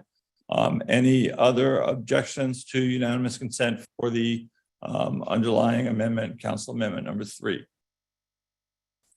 Seeing none this time, the amendment is as amended is adopted by unanimous consent. Council Amendment number 4 removes pursuant to notice and receipt of public comment except for good cause pursuant to 5 USC 553. And that's in quotes as the actual language to be removed.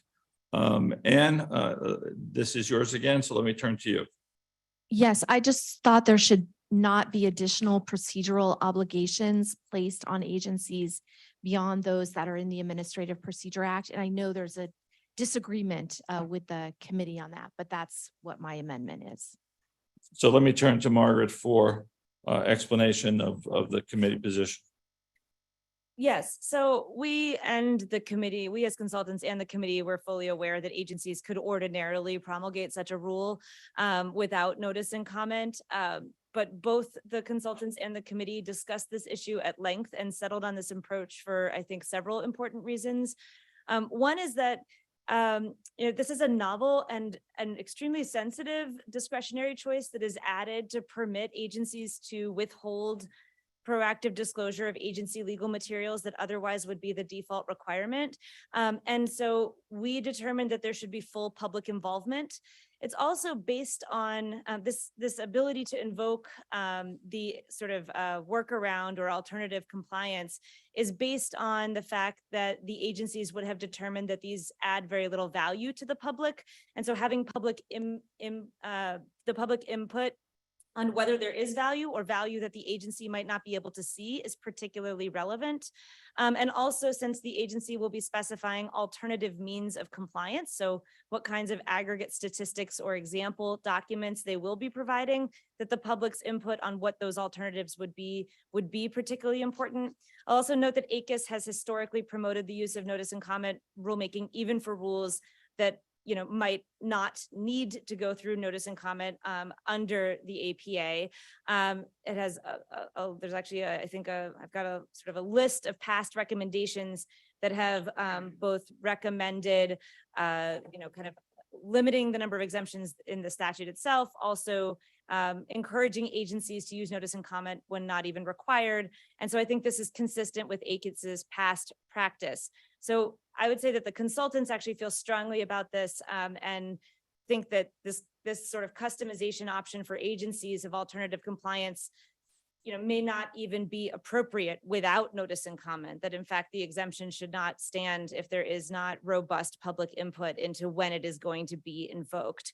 Otherwise, it seems that the exception might start to swallow the rule, even inadvertently, if agencies are not engaged in that full procedural vetting of the times that it invokes the exemption. Thank you, Margaret. Roxanne, does that fully express the committee version, or do you want to add something? I think that Margaret did a good job of summarizing. Okay, thank you.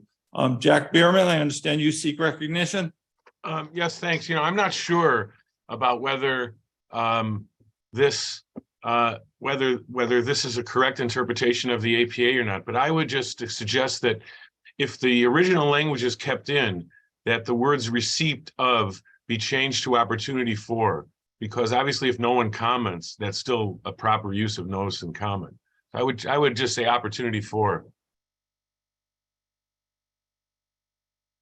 Okay.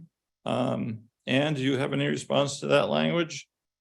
Well, I think it's sort of at odds. It's like a different amendment. Yeah. So I'm trying to strike the language about the additional procedural obligations. Right. So And I might, I don't know if I'm allowed to respond to that. Go ahead, please. Committee. I mean, I would say that, for example, in the 70s, ACUS put forward that agencies should proactively seek notice and comment on benefits, for example, which were excluded, and then kind of later, agencies have revoked some of those kind of additional notice and comment opportunities. So I just think that there are incredible benefits to the notice and comment process, but there are also some costs. And so I just wanted to raise it. I don't feel super strongly about it, but I just think when we're putting additional obligations on agencies, we should think about it. Okay, thank you. Anyone else want to be heard? Yes, Sam. Yeah, Sam Bagenstos from HHS. Anne may not feel super strongly about it. I feel super strongly about it. There is nothing that is more difficult and more straining of agency resources than additional obligations to engage in notice and comment rulemaking. Already, this set of proposals would impose great costs on agency time and resources if we were to do it. And the way of providing some way out of this through regulations that would be published, that would be open to the public, people could see them, people could challenge them. That feels like enough to satisfy the concerns that seem to be animating this underlying proposal. But to add an additional layer of notice and comment rulemaking for our agencies, we are swimming. I am Ricky Revez's biggest customer. Just by the way, 40% of regulations that go through a wire of these might or might not, depending on whether they determine them significant, but 40% of them come from HHS. We have a ton of notice and comment rulemaking. It takes an enormous amount of time, an enormous amount of agency resources. The transparency interests here are real and they're important. And that's why I would be ultimately supportive of this underlying proposal, but the costs are very real, and let's not add to the costs. So I very much support what Ann has to say here. Alan Morrison.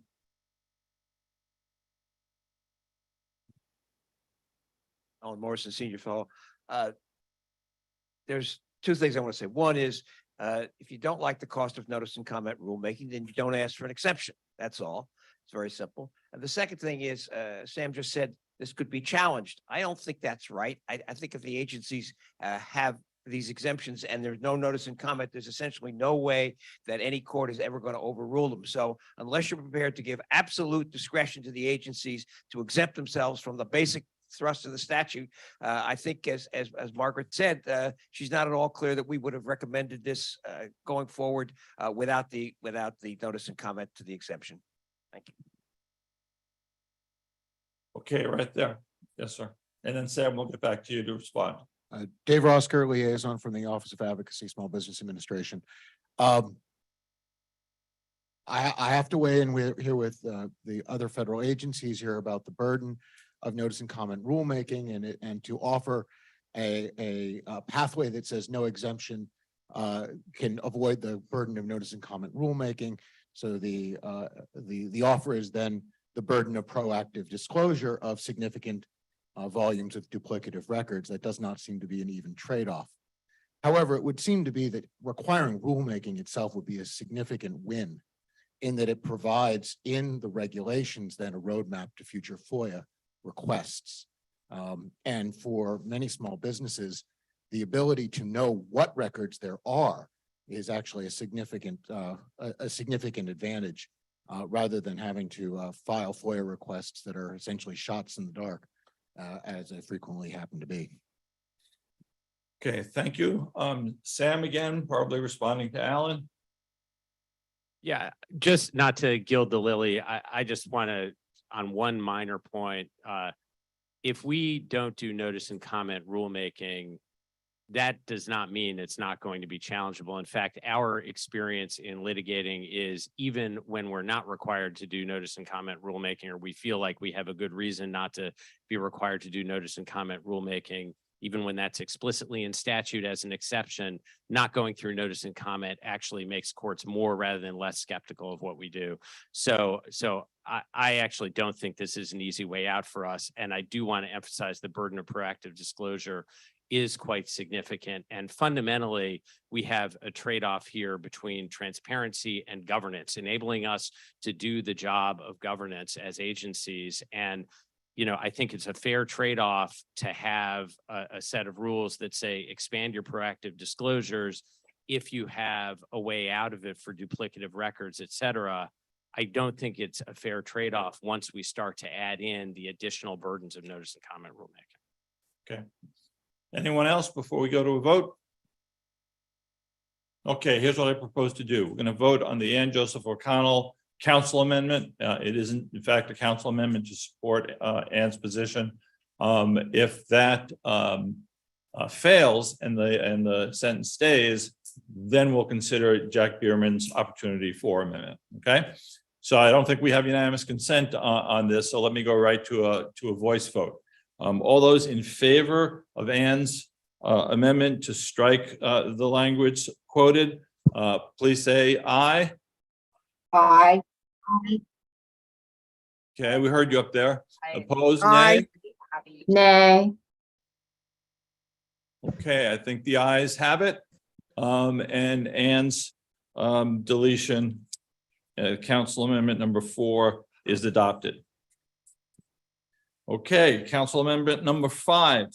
The 5th council amendment proposes changes to paragraph 4C. That paragraph currently recommends that Congress require the Office of Management and Budget to update its guidance on agency websites at least every 2 years. The council proposes replacing that language at least every 2 years with periodically, which would give OMB discretion to update its guidance as needed and consistent with available resources and other priorities. And this came from government member Steph Trothman. You there, Steph?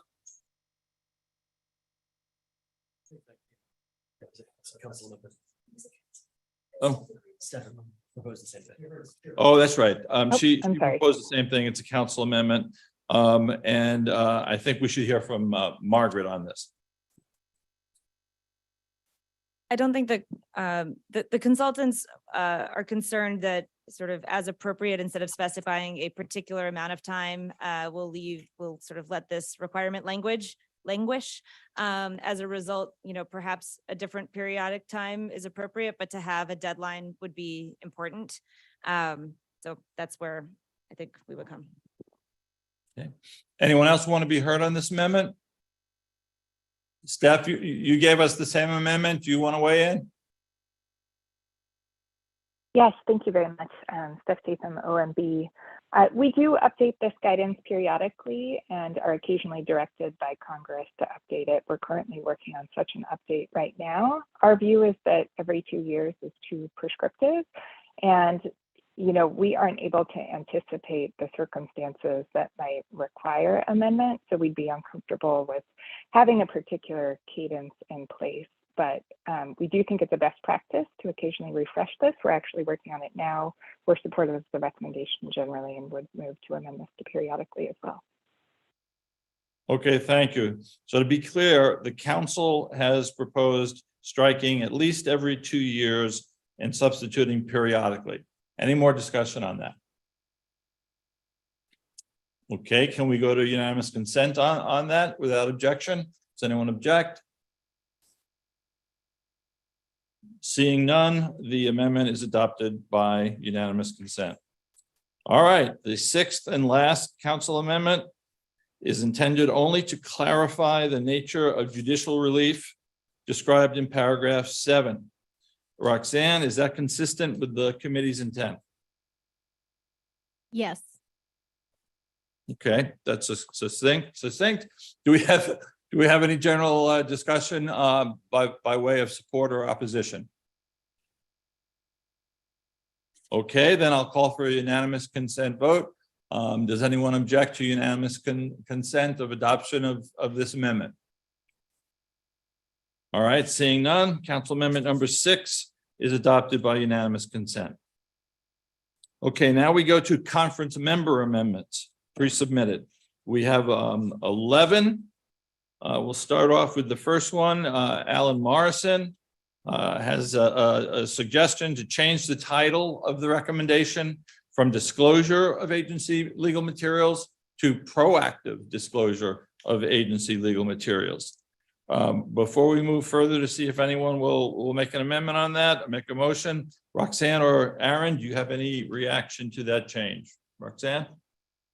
I have no concerns. No concerns? All right, that sounds good. Would anyone offer the amendment for Alan? Ron Cass offers it. Any other discussion on this title amendment? Okay, then let's go to unanimous consent. Does anyone object to unanimous consent to adopt the change in the title? Seeing none, the amendment is adopted by unanimous consent. Our second amendment or suggestion also comes from senior fellow Alan Morrison in line 18, which is different now, to change could to should. And that seems fairly objectionable. Let me see if anyone would offer that amendment for Alan. Ron Cass offers it. Thank you, Ron. Any discussion or objection to changing could to should there? All right, then by unanimous consent, the amendment is adopted. All right, Alan, you're on a roll. Another equally controversial. All right, we'll get to that in a minute. All right, the third pre-submitted suggestion comes from government member from OMB, Steph Tatham, to state that these statutory reforms would impose not only additional upfront costs, but also ongoing costs on agencies. Steph, anything you want to say on this? No, no need to belabor it. Thank you. Okay, Roxanne, does the committee have a position? During the committee meetings, there was much discussion by the government agencies that they would need additional resources or appropriations to comply with the new requirements. So I think adding and ongoing would be consistent with what the committee was discussing. I'm sorry, can you repeat that last sentence, please? I think that this change would be consistent with what the committee was. But that's what I thought you said. Okay. Any discussion from anyone on this? All right, then I seek unanimous consent to adopt this amendment. Any objection? Okay, seeing none, Tatham Amendment number 1 is adopted by unanimous consent. Thank you. The fourth pre-submitted suggestion comes again from government member Steph Tatham in the red line 33 to 36 in assigning, and it's quote to insert this, in assigning responsibilities for overseeing the development and implementation of the proactive disclosure plans and for overseeing the agency's compliance with all legal requirements for the proactive disclosure of agency legal materials. Agencies may wish to consider existing officials and the potential for overlapping or shared responsibility. All right, that's a long one. Is everybody clear on that from your packets? Steph, turning to you first for an explanation. Yes, thank you so much. We just noted, and I'm sure that the committee consultants and agencies are aware that there may be some overlapping responsibilities, including with the chief FOIA officer, but as well that the new agency official might have some unique functions. A sort of secondary question was whether the person who is responsible for developing the proactive disclosure plan should be the same person as who is overseeing compliance with the proactive legal disclosure. And so we just thought that it might be helpful for agencies to consider these issues as they select an official or potentially multiple officials if the committee and conference were amenable to a subsequent amendment that we have. Thank you.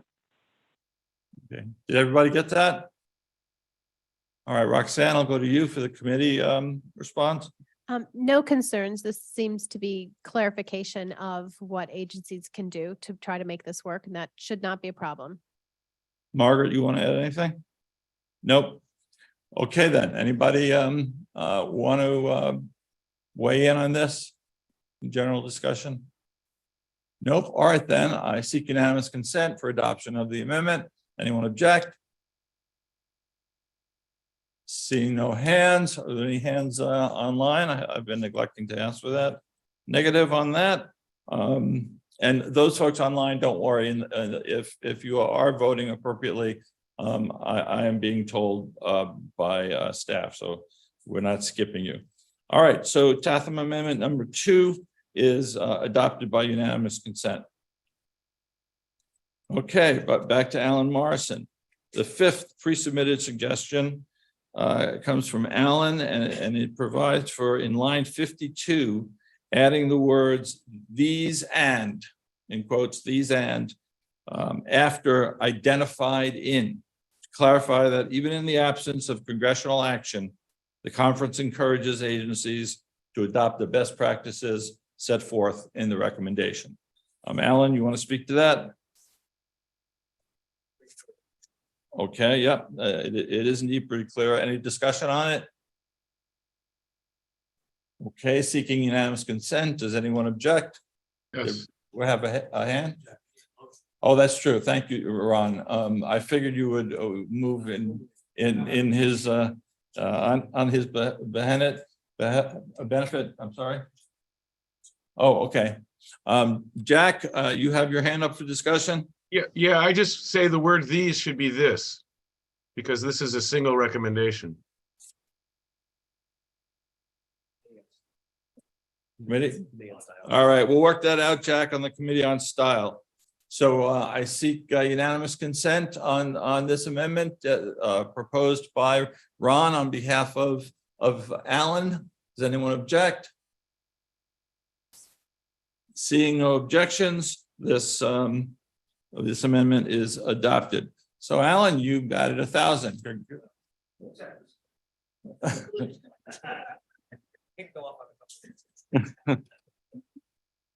All right, now let's continue with Tatham Amendment number 3.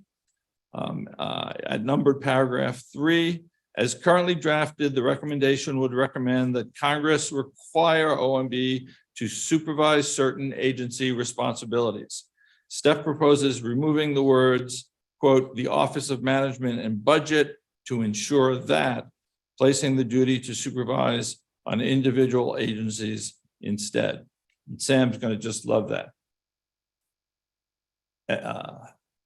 Anyone want to discuss that? Steph, you want to talk about it?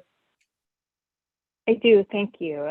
I'll just say that there's sort of two separate points wrapped up in this amendment. The first is that if the conference wants agencies to do this, then I would recommend that Congress place that obligation directly on the agencies. As it's currently formulated, only OMB has an obligation to ensure that agencies do this, and without agencies being required to do it also, that would be challenging for us.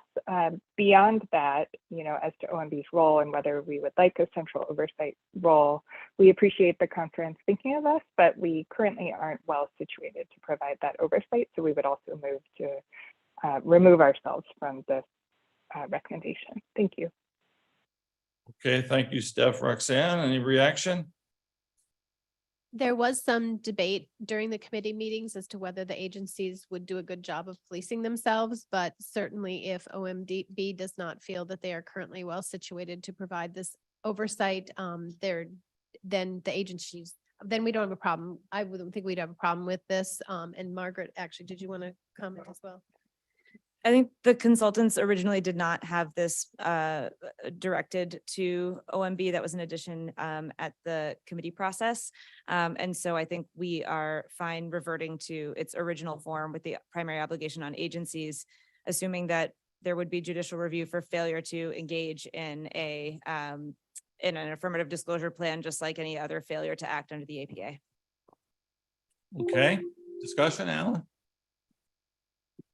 Alan Morrison, Senior Fellow. At the committee level, there was an objection to the consultant's original recommendation that agencies be held responsible.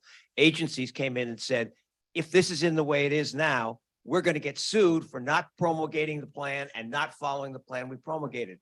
I believe I proposed that OMB be responsible for supervising it on the theory that this was less onerous for the agencies and for the government overall. But I think we need to get the government to answer, which way they'd rather have it, because we need to have somebody in charge of this, and I don't know who it should be. Thank you. Okay, indeed. Anyone from an agency want to weigh in?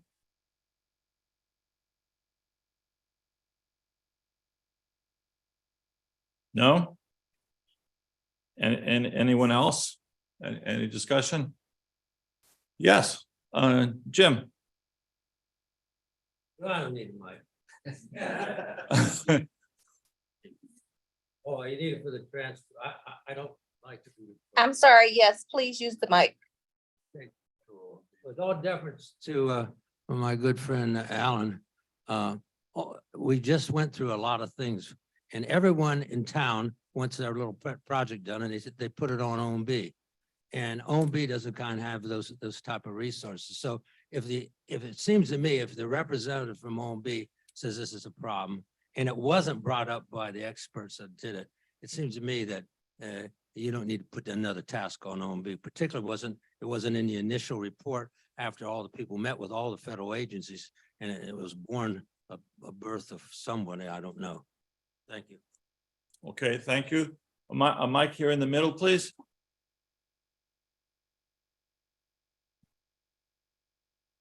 Thanks. Renee Landers, Senior Fellow. This is not germane to what we should do about the text, but perhaps this should go on the list of things that ACUS should pursue to follow up if we don't have some sort of supervisory authority, sort of keeping track of what the agencies do. Okay, can't commit, but we'll certainly consider it. No. Okay, Ron, microphone here, please. Might I suggest some language that might split the difference here? Instead of saying Congress should require the Office of Management and Budget, or Congress should require agencies, perhaps we should say Congress should provide a mechanism for assuring that agencies, and then go back to the where we had before. Okay. Steph, do you have a reaction to that? Did you hear Ron? I would support that friendly amendment. Thank you, Ron. Oh, you're good with that? Okay, wonderful. Dave was raising his hand first. Yes, Dave Rosker, Office of Advocacy Liaison to ACUS. Just to note that OMB has some current responsibilities under FOIA and the Privacy Act. They are relatively limited, but OMB does issue OMB Circular A130, which deals with information resources. And it may be that there is some appropriate role for OMB in providing guidance to agencies in implementation, but not in the development of plans and oversight of those plans. Okay, thank you, Dave. Alan? Alan Morrison, Senior Fellow. I put myself in the position of the chair, looking at recommendation number 9 and asking what the statutory language would be the chair would write if Ron Cass's amendment were adopted. Perhaps we could find some other thing. It may be that that Congress should designate an appropriate agency within the federal government to do agency or agencies within the federal government to assure that this happens. But we can't leave it as a general term the way that Ron had done it, specific, particularly because we're going to have to write some statutory language. Ron? I'm comfortable with leaving it open as to what the mechanism is, and we can deal with the back and forth about how to do that. I'm sure the particular agencies that might be involved will get involved in the drafting of the language. But I think at this point, trying to designate an agency, I think OMB isn't the right one to do, and we don't have another mechanism for doing it. Putting the onus on the agencies is objectionable to the agencies. And I'm comfortable with saying to Congress, find a way to direct that this gets done rather than specifying it at this point. Okay, so what would be the text that we actually vote on? The text would be, Congress should provide a mechanism for assuring that agencies, and then colon, and the rest. Okay, and Steph, you remain good on that? I do, thank you. Okay, and Alan? Nope, Alan's a no. Okay, does everyone understand what we're going to vote on? We're going to vote on the Tatham Amendment as amended by Ron Cass. Okay, I think there might be some opposition here, so let me go right to a voice vote. Who supports the amendment as amended? Aye. Those opposed?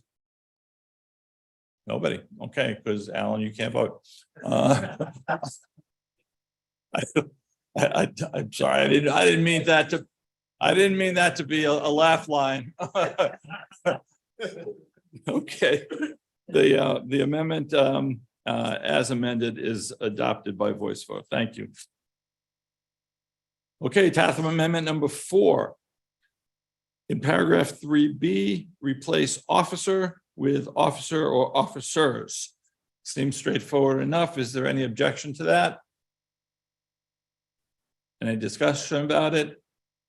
If not, I will ask unanimous consent that we adopt this, this change without objection. Any objection?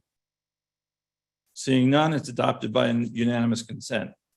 The 8th pre-submitted suggestion also comes from government member Stephanie Tatham in lines 108 to 109 to replace the Federal Web Managers Council with other relevant interagency bodies. Because Steph points out there may be other relevant bodies OMB should consult in updating its guidance, and because relevant bodies may change and evolve over time. Any discussion? Any opposition? Okay, then once again, I seek unanimous consent on this change. Does anyone object? Seeing no objection, the amendment is adopted by unanimous consent. The 9th pre-submitted suggestion, and how are we doing on time, Sean? 8 minutes. Okay, with 3 amendments to go, maybe we can make this. The 9th pre-submitted suggestion comes from, again, from government member Stephanie Tatham in paragraph 4C to add as appropriate after present legal materials or present legal materials. Steph, would you like to speak to this one, please? Yes, and let me clarify that the as appropriate was intended to modify legal materials and not the periodicity of the guidance update. Our thinking here was just that, you know, this says present legal materials that could perhaps be read to mean all legal materials, when in fact we're only referring to the specific set of legal materials addressed in recommendation 1. So not tied to language here, but you know, perhaps recommended legal materials would be better, but just wanted to note that it wasn't all legal materials. Okay, any discussion from anyone? Roxanne, Margaret, any reaction? Nope, sounds good with them. Oh, Margaret? Instead of as appropriate, which is vague, could I suggest perhaps required to be disclosed proactively so that we're specifying what legal materials it is that are at issue with respect to the actual statute? Okay, Stephanie, I recognize you. What do you think about required to be disclosed proactively? That sounds good. Thank you. Yeah. Okay. Support. Anyone want to be heard on that amendment to the amendment? Margaret can't vote, so I'm going to need someone to offer it if they would. I'll move this. Fernando will offer it. Thank you. So a vote now on the Fernando LaGuardia amendment to the Statham amendment. Can we go to unanimous consent on this? I don't see any objection. Any objection? Nope. Then the Statham amendment as amended by Fernando is adopted by unanimous consent. Thank you, everyone. The 10th pre-submitted comment also comes from Steph Tatham. In paragraph 5, she asks if legislative rules refers to just the text of regulations or also preamble published in the Federal Register. She also suggests that a link to the ECFR or Federal Register should suffice. Steph, that doesn't propose text really. Did you give any thought to text? I think it would be helpful to clarify the intention first. You know, our thinking was that a link should suffice because it's resource intensive to post each of these individually, but if the consultants and committee had a different view, you know. Okay, let me turn to Roxanne for the committee view. I believe we had a discussion during the committee that a link would hopefully suffice here. So if that needs to be changed in order to make it clear that that would be considered acceptable under this, then perhaps that would be a good idea. So maybe it'd be as simple as saying each agency should post each of its legislative rules or a link to those rules on its website. Okay, Stephanie, what do you think of that language? Yes, I think that would be a helpful clarification. Much appreciated. Thank you. Okay, and where would it go, Roxanne? After the words legislative rules, say, or a link to those rules. Okay, is everyone clear on the proposal from Margaret? Thank you, 5 minutes. The proposal from Margaret to amend the Statham Amendment. I will need someone to offer it, please. Aren't you recused? No, she's the committee chair. She's. Oh, yeah, I'm sorry. Yes, of course. Committee chairs are allowed. Thank you. All right, well, then it's the Rothschild amendment to the Tatham Amendment. Go to unanimous consent. Any objection? Seeing none, adopted by unanimous consent. Thank you, Roxanne, for solving that one. Tatham Amendment number 8 is our 11th pre-submitted suggestion, again from Stephanie Tatham, in line 118 to add existing. Steph, can you explain that real quick? We're running out of time. Yes, hopefully this is not controversial, but just our thought was that in order to exhaust the administrative process or pursue judicial review, there had to be actual records that were not being disclosed that were in existence. And I think at the end of the sentence, it says, disclose the records, but has not done so. That is intended to refer to existing records. So just a minor clarification. Thank you. Okay, thank you. Anyone have any reaction to that? Yes, Alan. If that was adopted, would that mean that the court would not have authority to require the agency to continue to follow the rule for records that come into existence after that? Steph, did you hear that question? Yes, and this is why I think it's a little bit complicated. I would not purport to limit the court's authority in that way, but I do think it's somewhat problematic to have a sort of open cause of action that continues forever for records created in the future. And I'm not quite sure how to thread that needle, but certainly I think that a court should be able to say, and you should continue to disclose these materials that already exist in the future, or that will be created in the future. Okay, before I go to Jack Bierman and then to Roxanne and Margaret, what's my time, Sean? 2 minutes. Jack, can you talk in less than 2 minutes? Absolutely. The law is clear that under the APA, only existing records are ever required to be disclosed. I'm sorry, the FOIA doesn't ever require agencies to create records. So I think that the word is unnecessary. But if you're concerned about this, the second reference to records, I would say at the end of the sentence, change the to them and delete records, so that it would say at the end, the requester or legislation is required to proactively disclose them, but has not done so.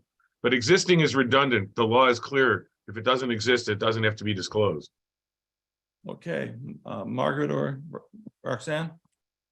Yeah, this, I think the consultants are concerned about adding the word existing because for exactly the reasons that Jack just outlined, that, A3 has always only applied to existing records, and this might seem to somehow distinguish this from other A3 requests in some way that might produce confusion instead of clarify.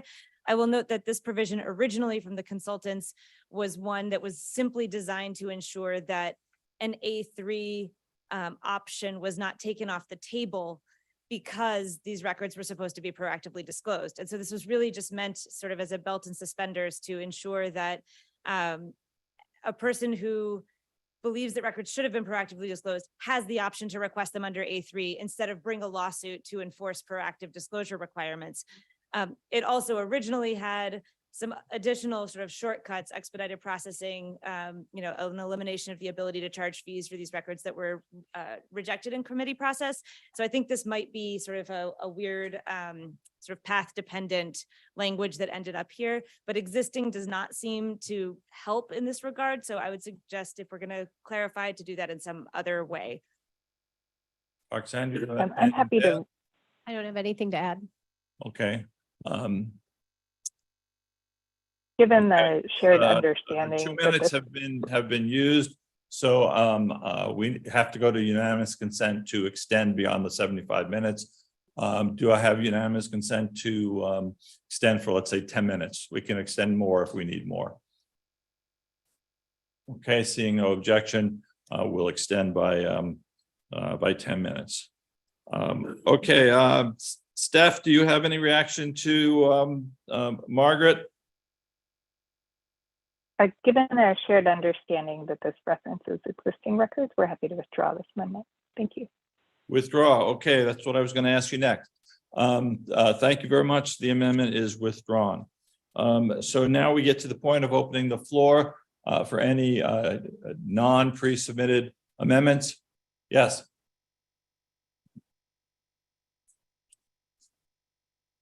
Andrew Emery, special counsel, just about paragraph 8. Currently, the Government Publishing Office, GPO, publishes on govinfo.gov what they claim to be the official version of the Daily Federal Register. So I'm just not clear on what paragraph 8 is solving for. Yeah, that we already have an official version of Federal Register online, accessible. So is your amendment to delete that? I'm not sure if I can make an amendment, but that's what I'd, unless there's a reason to have it. What's your I status? would I'm propose sorry. Deleting it, yes. You're a special counsel. No, you can't make an amendment. Right. So my suggestion, or at least question, is why, what is the problem it's solving for? Okay, let's go to committee for that. Or Margaret. This was part of, our research was looking at prior legislative proposals, including the Federal Register Modernization Act that's been proposed. And this was a piece of that, was to try to ensure that, consistent with our overall proposals, that online access be a primary form of access for the public to access legal materials, and that they always be able to locate them online, that an official version be the online version. It could be an official version. We chose the official version. I think either one would suffice, but it also seemed to be cost savings not to require a printed version. And that was part of the animating concern. Okay, so what do you think? I'm saying there already is an official version online. It is. There is, I mean, the govinfo.gov provides official versions of the CFR, the Daily Federal Register, has US code, it has statutes at large, it has a whole bunch of stuff. I mean, it's the Government Publishing Office. And they, on their website, they say this is an official version. So I'm not. So it is. Again, is your amendment to delete that or Unless somebody there's adopts something it? else, unless there's something else. So there is the official version, there is an official version of the Federal Register online. So Okay. Federal Register Gov is an unofficial version in HTML format, but the official PDF is already online. Okay, does anyone want to make an amendment on? Oh, Alice Kottmeyer, I'm told that you are moving an amendment to support this. That's correct. I use the print version that's online all the time, and it's online, it's accessible. And I also, so I would move to delete this, the entire paragraph 8, unless somebody comes up with a reason for having it. Also, the gentleman that spoke at the very beginning of the discussion that said that this really wasn't consistent with the rest of the recommendation. I agree with that as well. But anyway, I move to delete 8. Over. Okay, committee again, or Margaret, anything more? I'll just add, I believe this was really about cost and sort of updating for the times. So I don't think this was something that was a sort of a central piece. Okay, and yep, getting a lot of people online wanting to comment on this, but somebody in the back there has had his hand up for a long time.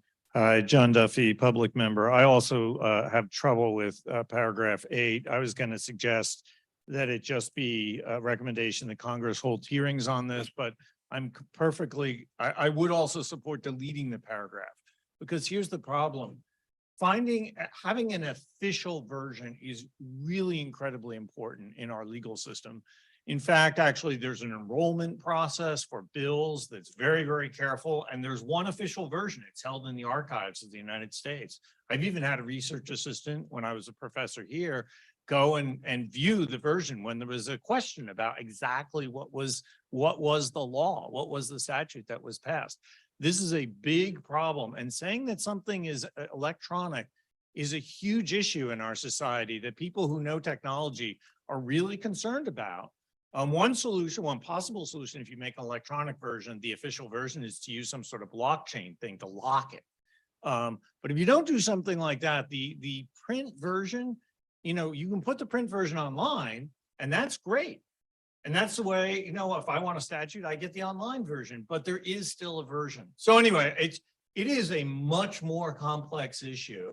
That's not just about cost savings. You need an official version. You need it to be in some way locked and distributed. And that's what printing actually does. It locks it into one thing. You distribute it to a number of repository libraries across the country, and then it's hard to hack. So anyway, this is a much more complex issue than is put in here. It's not just cost savings. It's a very, very important legal issue. I would suggest either deleting it, which is the thing that's on there. If that fails, I would say Congress should just we should just recommend that Congress hold hearings on something that's much more complex than I think perhaps the committee recognized. Okay. All right, I've got several people wanting to be heard on this. Miriam, I think you were first, then Jen Dickey. I have nothing if we're gonna delete it. Okay, Jen Dickey? Yes, I just had a question because it seems like this is floating around, but no one has pointed out. My understanding is it does impose costs to have to prepare the print version, that there are like, you know, there's formatting, there was always a lag when I was in government between like where you had the text and where it could go into the print version. And so I think like one of the reasons here for eliminating it would be a cost savings. But if that is not the case, then that seems relevant as well. So if there's someone, maybe Miriam knows the answer to this, that could explain what costs are associated with making the print version, that'd be helpful. There will be some cost savings associated with eliminating the actual physical printed page. There will not be an incredible cost savings because there are still costs associated with preparing it, formatting it, publishing it, that you know, are all inherently part of the process. Even if print is eliminated, we're not going to go to an immediate push a button, it's available online. Unless Congress changes the entire statute and says, hey, you're just going to put whatever document you get online when you get it, which is not the same as an actual publication. GPO estimated there will be a cost savings of between, I think, 30 and 40% by eliminating the actual paper, because you're going to eliminate the actual paper and you're going to eliminate ink, and you're going to eliminate some of the actual physical press costs.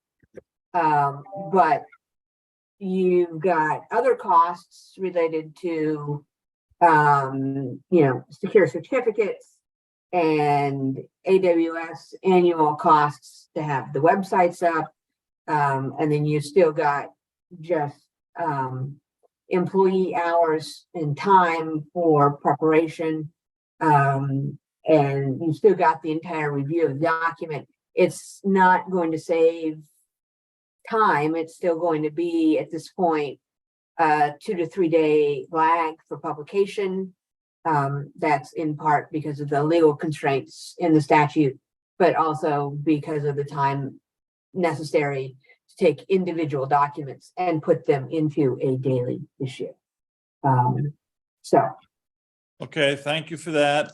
Emily Bremer, can you make your point in a minute? Because if not, we got to go to UC. Yeah, Emily Bremer, public member. I'm persuaded that this touches on a whole bunch of issues related to the modernization of the Federal Register Act that I think is very much needed for a lot of reasons beyond those that have just been stated. So I would suggest that if we delete this paragraph, which I'm beginning to think we should, then maybe the ACUS considers the possibility of taking up a project on modernization of the Federal Register Act. I don't know if that makes sense, given what Congress is presently doing, because I'm not adequately familiar with that. But I think this is a really important project that ACUS could really provide some good advice on. Okay, thank you. Always looking for good ideas. All right, we need to extend by another 10 minutes, please. Do we have unanimous consent to do that? And we do have Jack Bierman lined up for some different amendments. No objection. Okay, 10 more minutes. Anyone else on the pending amendment to delete paragraph 8? Roxanne.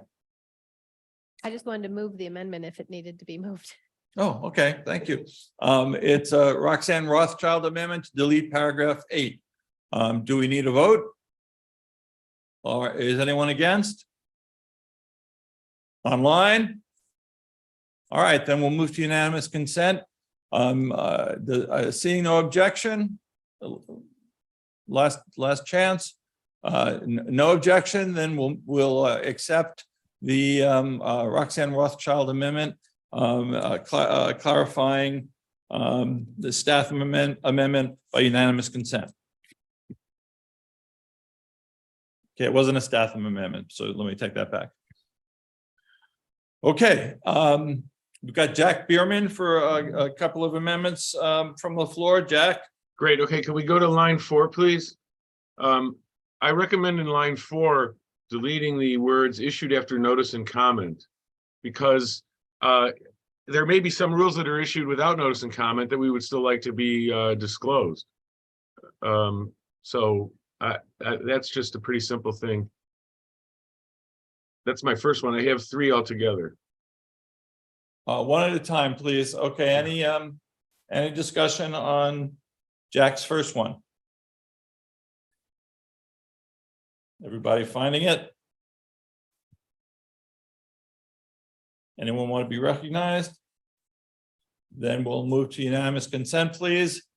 Do I have you see on Jack Bierman's amendment? Okay, seeing no objection, Jeff, congratulations, your amendment is adopted by unanimous consent. Next one. My second one is really momentous. In line 11, are we sure there are dozens? Because if there are not dozens, I would change the word to numerous. Okay, Alexandra Saibo, our attorney advisor on this, can speak to that for you, Jack. Jack wrote to me before the plenary with that question. And so I looked back at the statement of principles on the disclosure of federal administrative materials, which was presented to the assembly last year and was published on our website last year.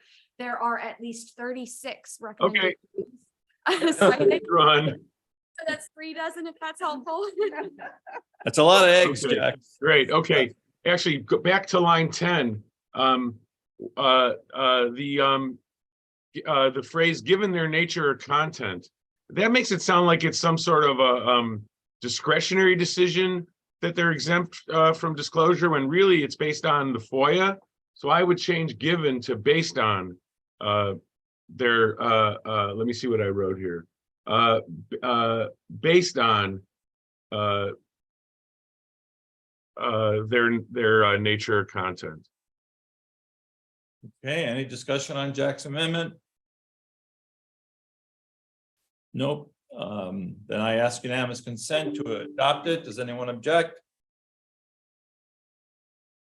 Seeing none, Jack, your amendment is adopted by unanimous consent. Thank you. Well done, thank you. So those were the 3 or 4? Yes, I'm done. Thank you. Okay, thank you very much. Jeff Lubbers, you have an amendment?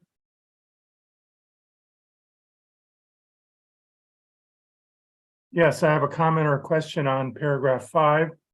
I think it's a friendly suggestion. There's still a little bit of ambiguity as to what the term legislative rule means here. Does it mean only the text that's published in the CFR, or does it also include the preamble in the final rule as it was published in the Federal Register? So I would suggest on line 107 to say something like, and this is based on Kevin Stack's study of preambles, which he showed us our guidance documents in and of themselves, to say such as preambles and other guidance documents explaining the rule. So I just want to add such as preambles. Jeremy's gonna speak to this, Jeff. Point of clarification, Jeff, where do you want that language? In line 107, such as preambles and other guidance documents. Great, thank you. And maybe Kevin I can't make an amendment, but maybe Kevin will agree with me.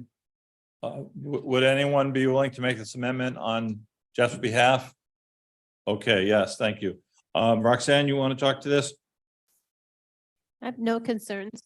No concerns? Anyone want to speak to this?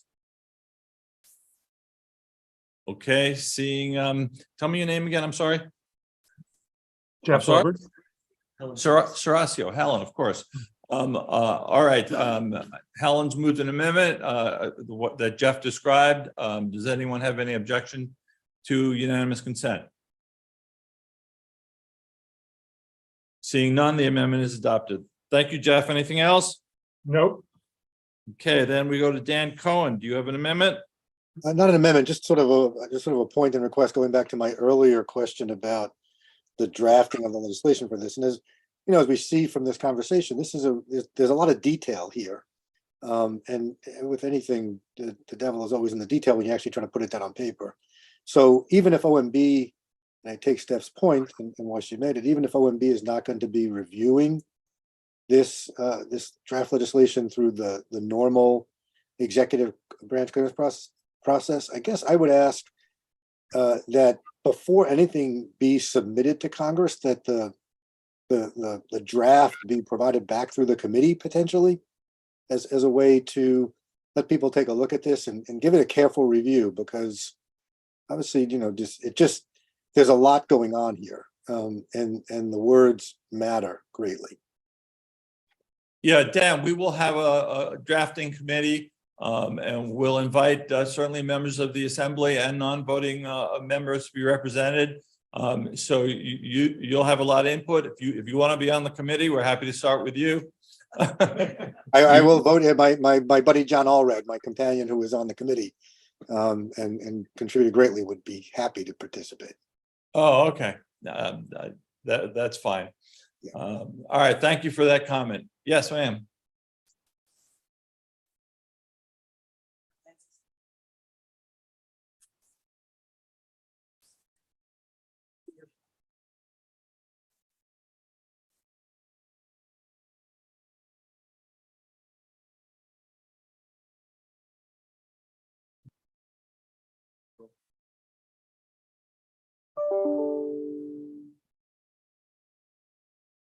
Testing.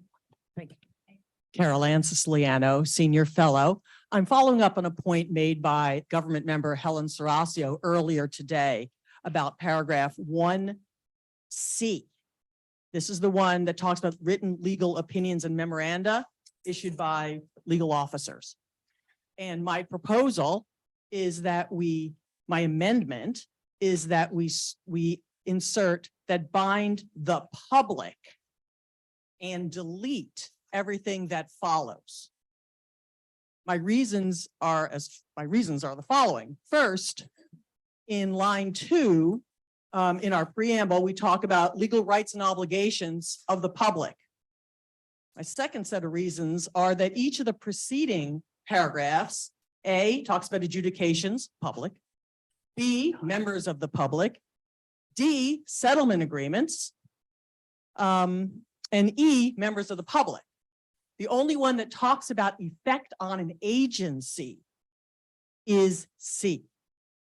And bind is an ambiguous term.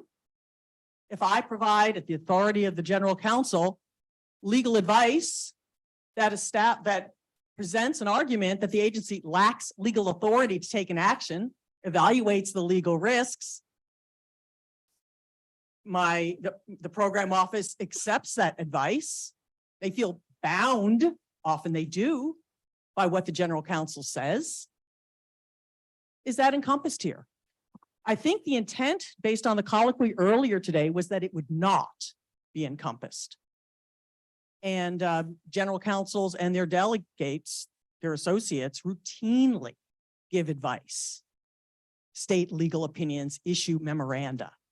So I think I'm trying to articulate, or my proposal, maybe it could be amended, could be edited, but it's to articulate what I thought your intentions were in the rare cases when the general counsel attempts to bind the public. Thank you. Okay, before I ask thank you very much. Before I ask the committee chair to respond, does anyone move the amendment on her behalf? Any voting member? Okay, Kristen Hickman does. So then Roxanne, what's your thought about the amendment? I'm going to let Margaret speak to this. Thank you. Let me try to be more specific about what types of records we are trying to include, and then perhaps that clarifies where the line should be. There are cases in which the DC Circuit has concluded that general counsel's decisions of certain kinds are not exempt because they have an actual binding effect. So if I can provide an example or two, and these are detailed, I recognize you may not have gotten to the very specifics on page 80 to 84 of our report, but Margaret, can I stop you right there because we're out of time? Do I have unanimous consent to use the last 10 minutes that we have? No objection.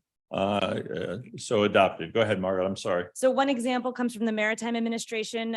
There's an administrative order that delegates to general counsel the authority under various statutes where the agency officials must obtain legal clearance from the chief counsel before taking certain actions in exercise of that agency's authority under those statutes.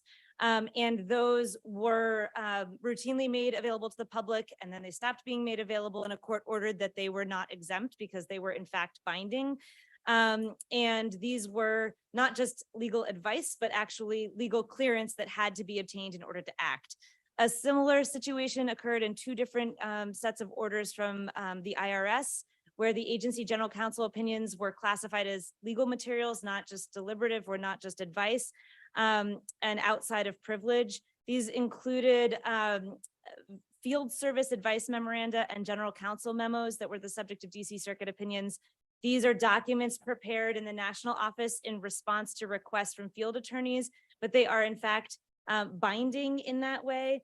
And so these are sort of bodies of law that come from the general counsel's office that are not simply advice and that have been deemed to have that effect of the agency's sort of final decision in a matter and not advice. So perhaps adding that bind the public or an agency official, or that binding in some other way, but I'm not sure actually that binding the public works for the kinds of records that we found that the courts have been declaring not to be exempt, and that in fact could constitute the agency's working law in a particular case. And so I'm not sure if that completely answers. I'm not sure this amendment actually gets at the records, would get at the records that in our research we concluded should be part of the proactive disclosure requirements because they are working law of the agency according to the courts. Any reaction to that? There you go.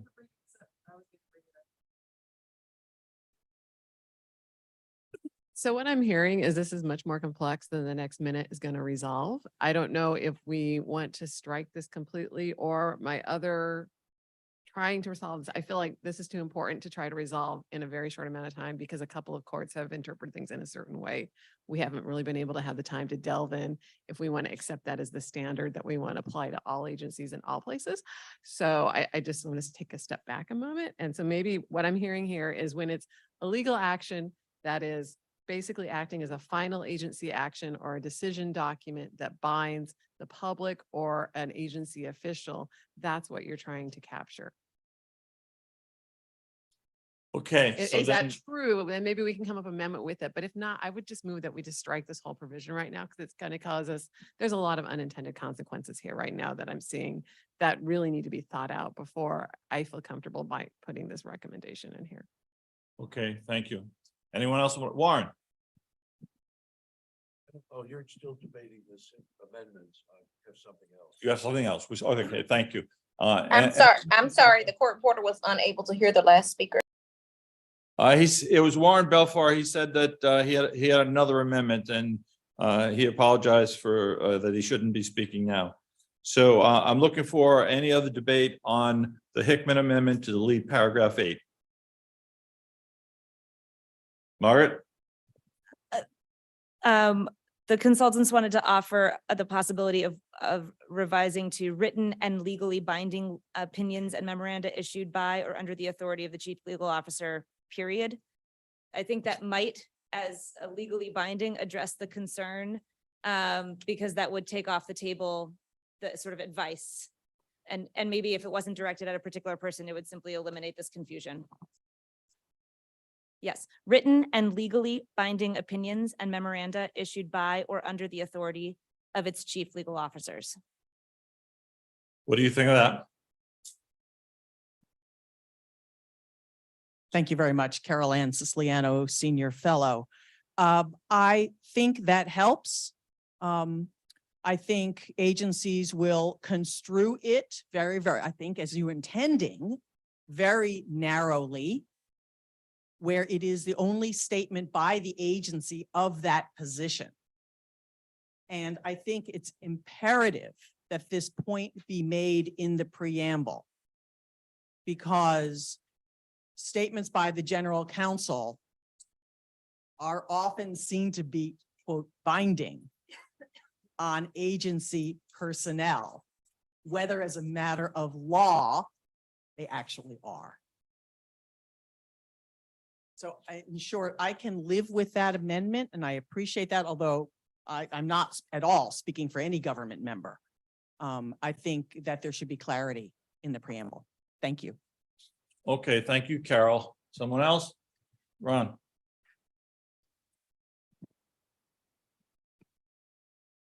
Ron Cass, council member.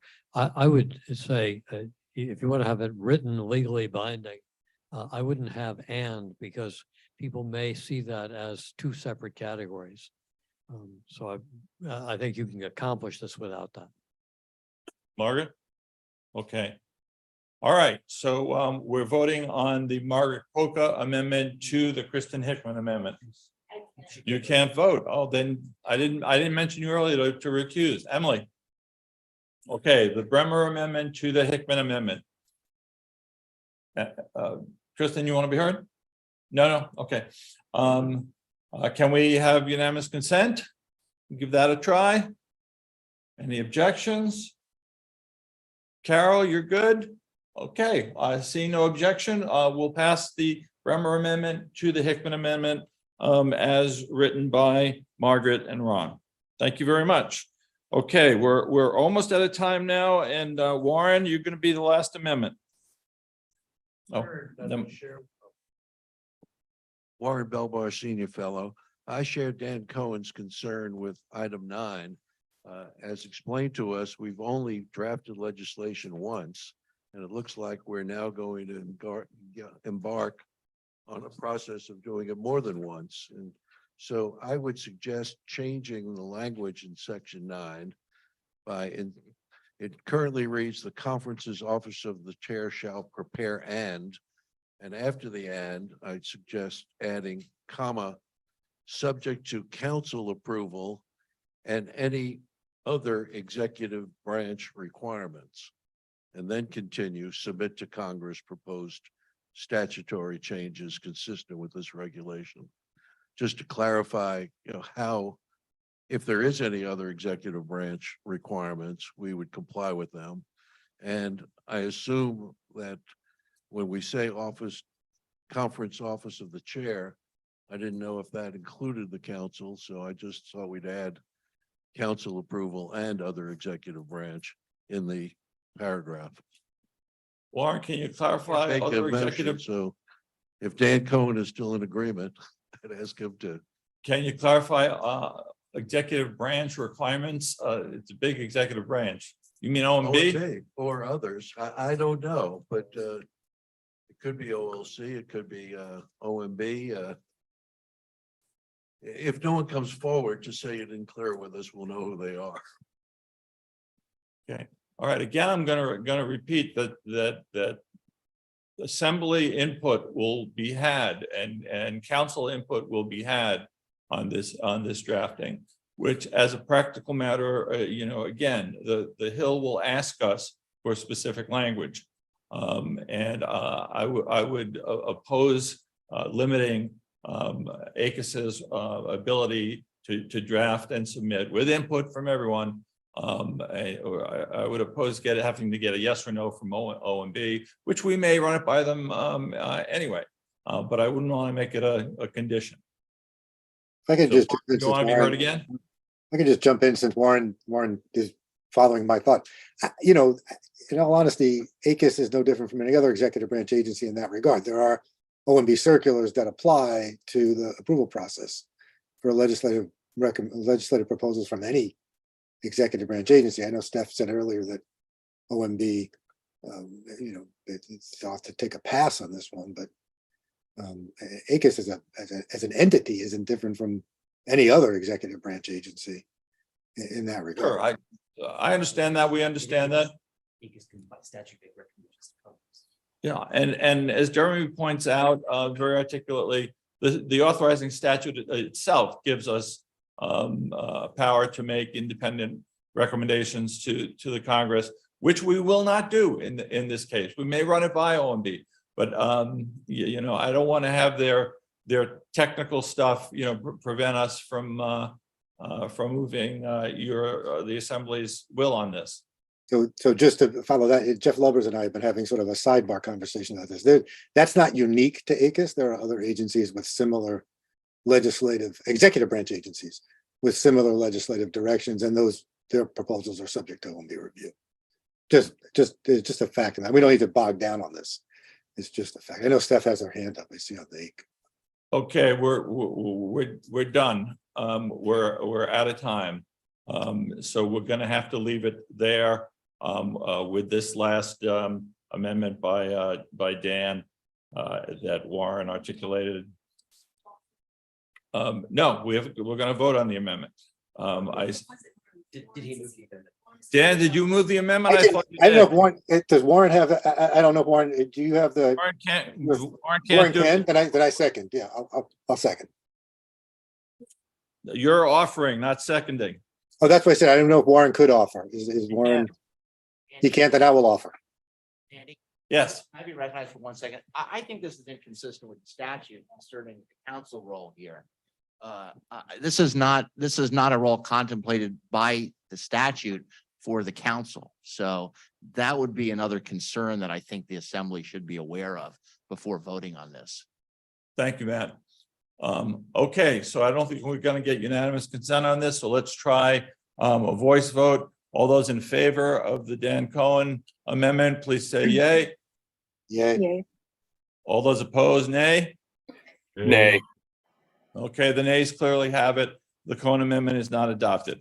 Okay, the last bit of business is a final vote on the whole recommendation as amended. Alan, we can't go into more amendments. We don't have time. We're out of time. It would be unauthorized. With that, let's go to a vote on the recommendation as amended. Voice vote first. All those in favor of adopting the recommendation, say aye. Aye. All those opposed, nay. Nay. Okay, the ayes have it. The recommendation is adopted as amended. Thank you very much.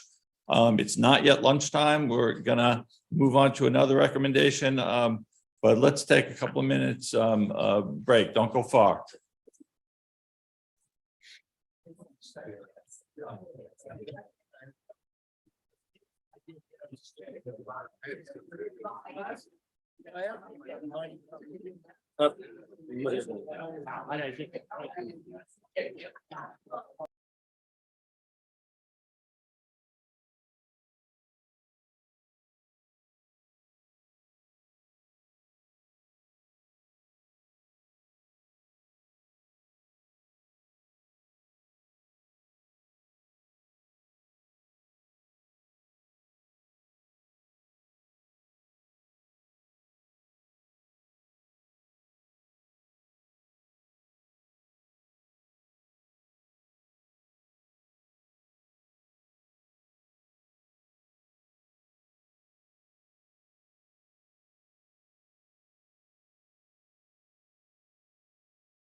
Okay, our second recommendation is called Virtual Public Engagement in Agency Rulemaking, which comes to us from the Committee on Rulemaking. For their work on this recommendation, I'd like to thank Bertrell Ross, the chair of the committee, and attorney advisor Naja Kawaki, who served as in-house researcher and staff counsel. This is one of the ones where the staff did both. Bertrell, are you there? I am here, yes. Okay, great. We'll hear from Kaja first on the report, and then Bertrell, please, on the committee considerations of proceedings. Kaja? Hi, everyone. Kaja Novatsky, attorney advisor at ACUS. So I conducted the research for this report, similar to what Margaret had said earlier. My charge from ACUS was to prepare a report that identified best practices to promote enhanced transparency, accessibility, and accountability when agencies use virtual tools to engage in various types of public engagement sessions in the process of rulemakings. It encourages agencies to structure virtual public engagements in a way that meets public expectations and promotes valuable input for agency decision makers. So I'd just like to quickly highlight some of the notable findings from my research, which comprised interviews with agency officials, various stakeholders, typical academic research, and a combing of the Federal Register. So a couple of the biggest issues that I came across were inconsistent notice and publicity of public engagement events, unclear purpose or goals of virtual engagements, and also siloing of departments among agencies. So with the inconsistent notice and publicity, it was very apparent that in the Federal Register, various notices would contain different types of information noticing public engagements, and that information would be inconsistently located in different areas of the Federal Register. In some cases, for example, the subheading would include public participation information about 90 pages after the initial heading, which meant that any participants would have to scroll through the entire Federal Register just to find an access link or any type of access information, for example.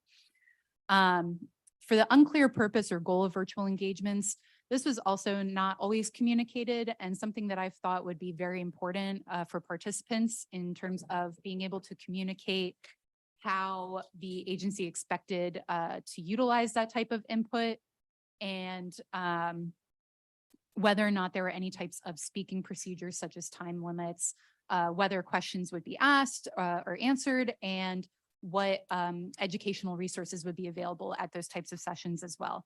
And lastly, there was a very interesting siloing of departments that I came across in my interviews, meaning that certain types of regulatory offices that prepare these rulemaking notices weren't always communicating with the offices of public engagement or public relations or similar types of offices.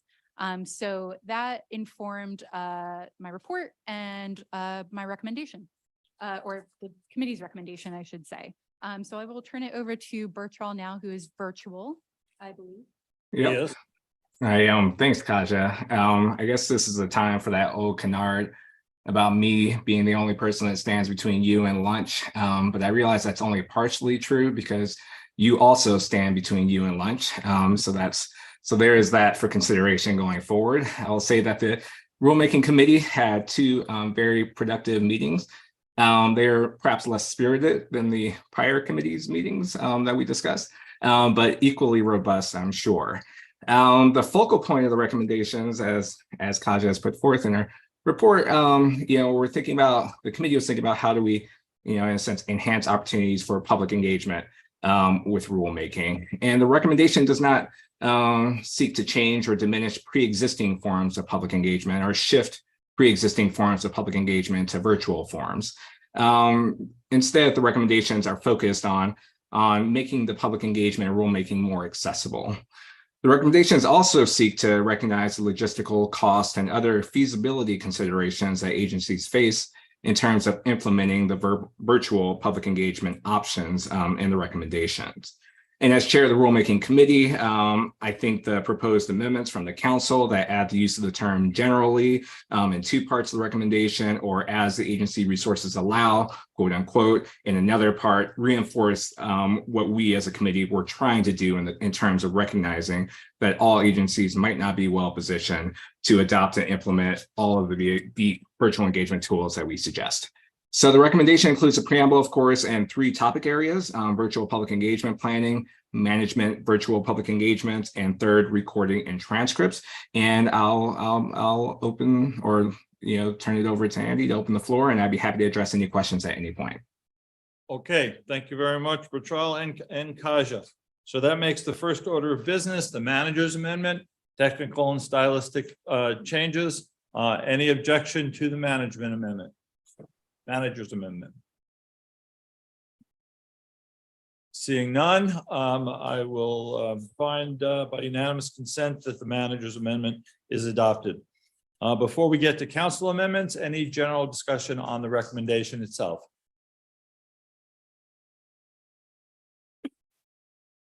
Nope, I see no. Oh, Fernando. Waiting for a mic, please. First row, second person from the left.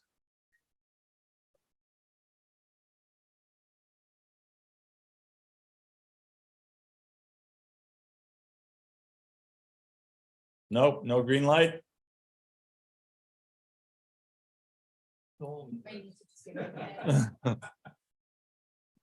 I feel with all that buildup, I can say something really good. Fernando LaGuardia, council member. For general discussion, and I think I will try to figure out how to propose an amendment. I strongly support this work, and I felt that the proposal was very well done.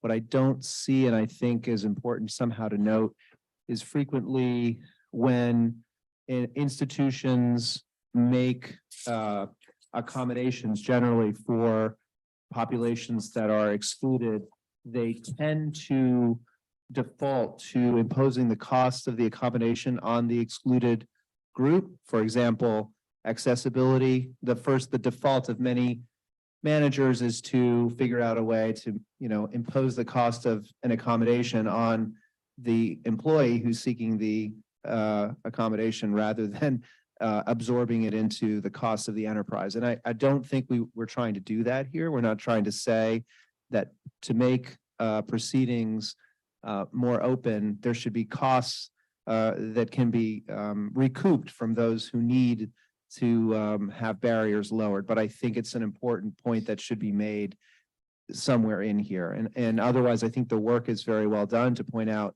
all the ways in which these recommendations can help, but they don't make clear that, by making something technologically accessible, there shouldn't be a fee associated with it for the privilege of being able to participate because you otherwise wouldn't be able to. And I do think there are other points and subsequent recommendations that I want to also include that general type of amendment, but I want to make it also here as a general point. So thank you. Okay, thank you, Fernando. Anyone else? And I'll certainly come back to later if you got any text in mind. Yes.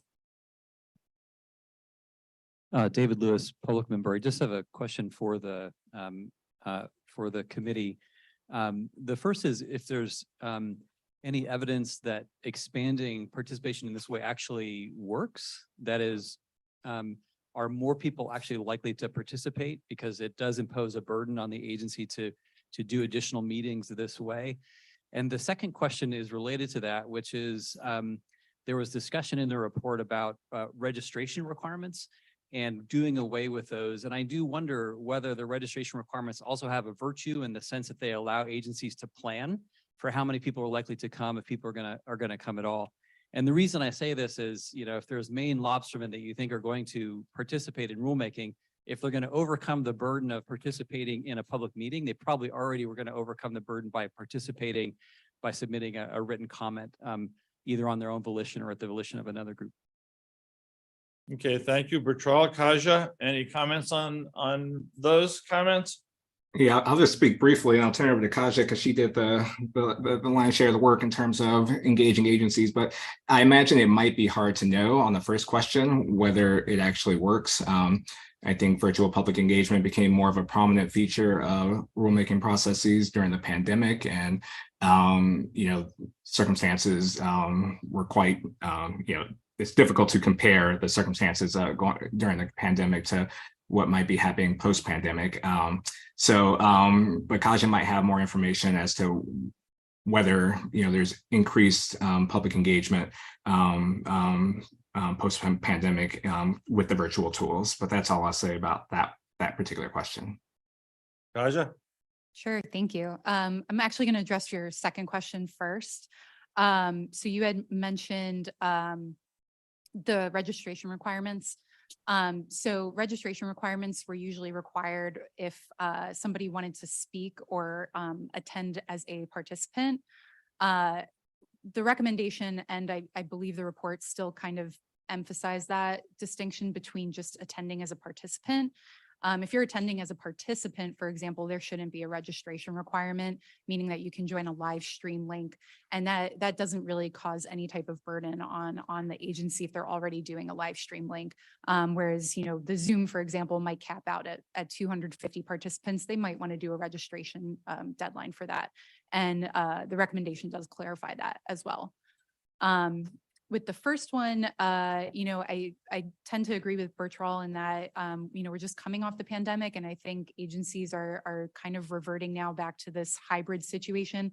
And I don't think it's entirely clear whether or not one worked better or the other, whether or not they're reaching more people, but it does seem that they are reaching different audiences in some capacity. And the ability for people to join last minute based on the ease of access is also something that some agencies have noted. So I think generally what I've heard from agencies is the benefits definitely outweigh the marginal costs. Anyone else? General debate? General discussion? Okay, then we'll move. Oh, online, anyone? Conrad, Jeremy, no? Okay, let's then move on to the first of 5 council amendments.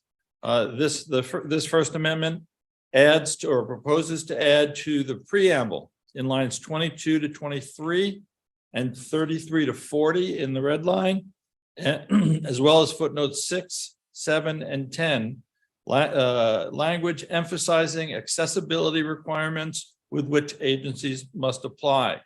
It borrows language from our ACUS's 2021 recommendation on virtual hearings in agency adjudication. The proposed amendment would also acknowledge that the use of video conferencing may present barriers for some people. And this may be where Fernando, when the time comes, can insert something. Just thinking. This was a council amendment. It was proposed by Kristen Clark, the Assistant Attorney General for the Civil Rights Division. She feels very passionate about issues of exclusion and access and language differences. So I will sort of offer it through the council on her behalf. She might have been here this morning online for a little bit, but she said she had to go at 11:30, so she's certainly not here. Bertrand, you have and what we did was we worked with her and got approval of the council for this language and this amendment. Bertrand, any concerns with this? No objections. I agree completely with the spirit of what it's trying to say. The only, I guess, slight concern I have is perhaps I don't know if this would lead agencies to feel that perhaps they shouldn't attempt to adopt virtual public engagement modes because of these accessibility concerns. And just to make, if there's a way to make clear that we're, again, not trying to take away any pre-existing forms of engagement. We're seeking to add another form of engagement. But the point being that, these form of engagements ideally would be accessible to marginalized communities, particularly those with disabilities and people in rural areas. And so I agree again with the spirit, but I don't want to dissuade agencies from necessarily adopting, if it's feasibly possible, virtual public engagement opportunities. Okay, so do you want to offer any language by way of amendment or just a general point? Just a general point at this point. I don't know if I'm standing alone on this island. If I am, then I'll move on. Okay, Kaja? No, nothing from Kaja. Okay, any debate on this first council amendment? Any amendments to the amendment? Okay, then I ask you now. Jack Bierman online. Jack, go ahead. I asked to be recognized on numbers 2 and 4, not on this one. Okay, we'll get to those then. Again, going to unanimous consent. Does anyone have any objection to adoption of the amendment? Seeing none, the amendment will be adopted by unanimous consent. Thank you very much. Council Amendment number 2 is in paragraph 1. It would change each agency, this quote, each agency that engages in rulemaking should utilize video conferencing to, new quote, agencies that engage in rulemaking generally should utilize video conferencing. The proposed amendment would recognize that in some circumstances, the costs of video conferencing as a way to broaden public engagement may outweigh the benefits. Any discussion on that? This is Jack. All right, Jack, you said number 2. There you go. Yes, the word generally was inserted here and also in Council Amendment 2 in order to make the point that about available resources. And in both cases, I would use language about available resources rather than the word generally. In this use of the word generally, it's also confusion because there are agencies that use rulemaking generally and agencies that use adjudication generally. And so this creates some confusion about what the aim of this whole recommendation is. So I would change this to agencies. It's hard for me to read this with all these amendments, but agencies that engage in rulemaking should, subject to available resources, utilize internet-based video conferencing and take out the word generally. Okay, just again, Jack, I didn't hear the last word. Subject to available resources, what? And that's it. That's it? Okay. Yeah, that was my only, and then I guess I'll wait until we get to number 4, but it's the just about the same exact comment about the use of the word generally, which I think is too general.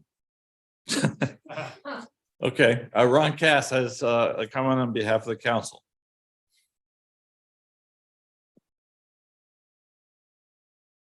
Ron Cass, council member. My only hesitation is that it's really a question of balancing the costs and benefits rather than looking just at costs alone. So I think if we say subject to available resources, that captures one side of it, but I'm not sure it fully captures it.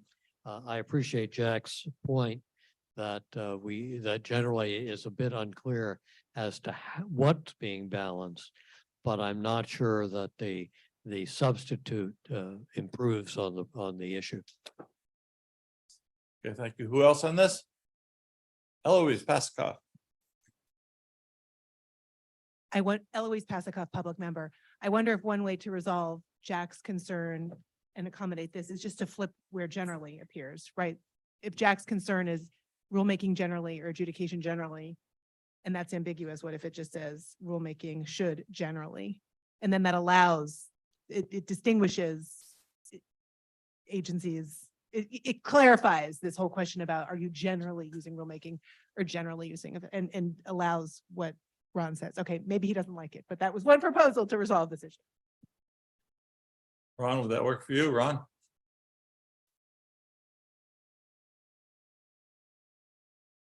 I actually would object to that change because grammatically that would be a different statement. It was generally should use means as a rule you ought to, and should generally use means you should use it in a general way, which is a different point. Okay, Eloise?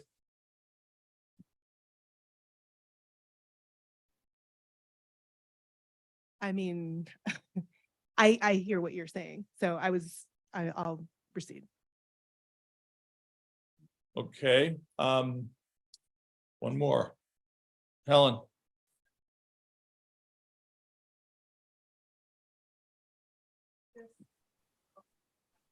Reporter Helen Serasio, EPA. I think this kind of ties into both the cost of what it is to do the actual video conferencing, but the conversation we were having earlier about like sometimes depending on who the audience is, video conferencing may not be the right venue depending on what other limitations they have too. So I like having generally here because it captures that whole world of calculation you put into place when you're thinking about whether or not you're using video conferencing, which isn't just the cost to like the agency, but also is that a burden on the public by doing it? Like, what if they don't have broadband? What if they don't have all these other things?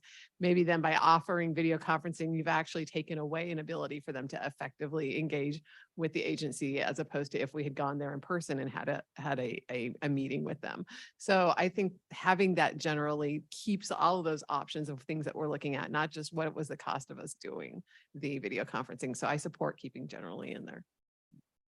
I'm sorry, you support I what? support keeping generally in there. I'm supporting Ron basically. So. Okay. All right, Jack, do you have any thoughts on what you've heard? Yeah, it seems to me that and I agree that I wasn't as clear as I could have been. What I'm trying to capture, I guess, is what Ron Cass was saying, which is the issue is when it's sort of feasible and appropriate. And I still think the word general is too vague. So what about agencies that engage in rulemaking should, when feasible and appropriate, utilize internet-based video conferencing? That captures the resource issue and also the appropriateness issue about the appropriate use of resources and the audience that you want to engage. Hey, Ron, what do you think of that? Ron's okay with that. Eloise? Good? Helen? Good? Okay. Anybody else have any thoughts on that? If not, let's go to unanimous consent. Good job, Jack. I appreciate your sensitivity to the others' thoughts. So any objection to unanimous consent? Seeing none, we'll adopt this amendment as amended by Jack when feasible and appropriate. Thank you all. The third council amendment is in paragraph 6F and adds services such as to clarify that the list of services provided is not exclusive. Bertrand, what's the committee's view on this? The committee has no objections to that change. Okay, is there any other objection from anyone? Any discussion on it? No. Okay, I ask unanimous consent that the amendment, the council amendment be adopted. Anyone object? Yes, Emily, raising your hand? No. I thought I saw your hand move. Oh, you're sewing, okay. Anybody else? I thought I saw another hand. Nope. Okay, then the amendment is adopted by unanimous consent. Thank you very much. Council number 4, amendment number 4 adds the word generally, there's that word, in paragraph 7 to recognize that the costs of creating a dedicated web page for each public rulemaking engagement may, in some circumstances, outweigh the benefits of doing so. Bertrand, you wanted to weigh in on this for the committee?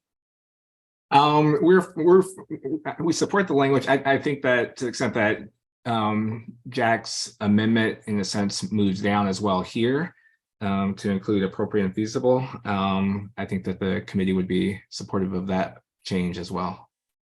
Jack, is that what you were going to suggest? That's fine with me.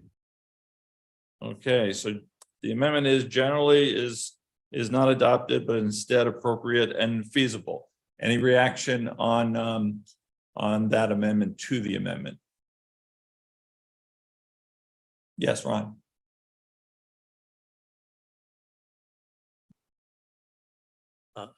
Ron Cass, council member, I would simply move the when feasible and appropriate to after the should.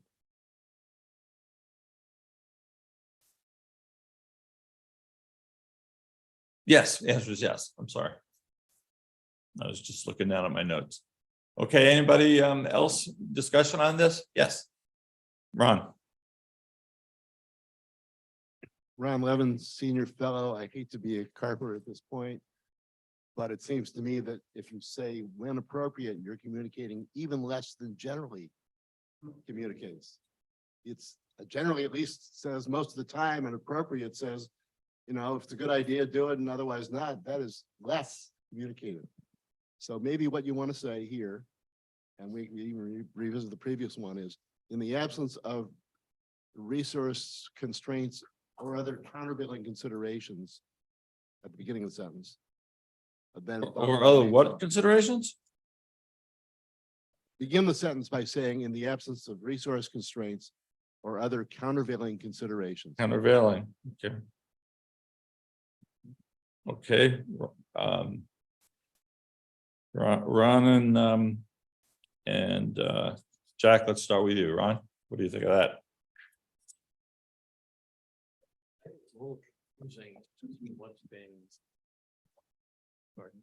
Ron Cass, council member. That leaves me a little bit more confused as to what it's saying, and I would either prefer generally or Jack's substitute language. Anybody want to be heard on this difference?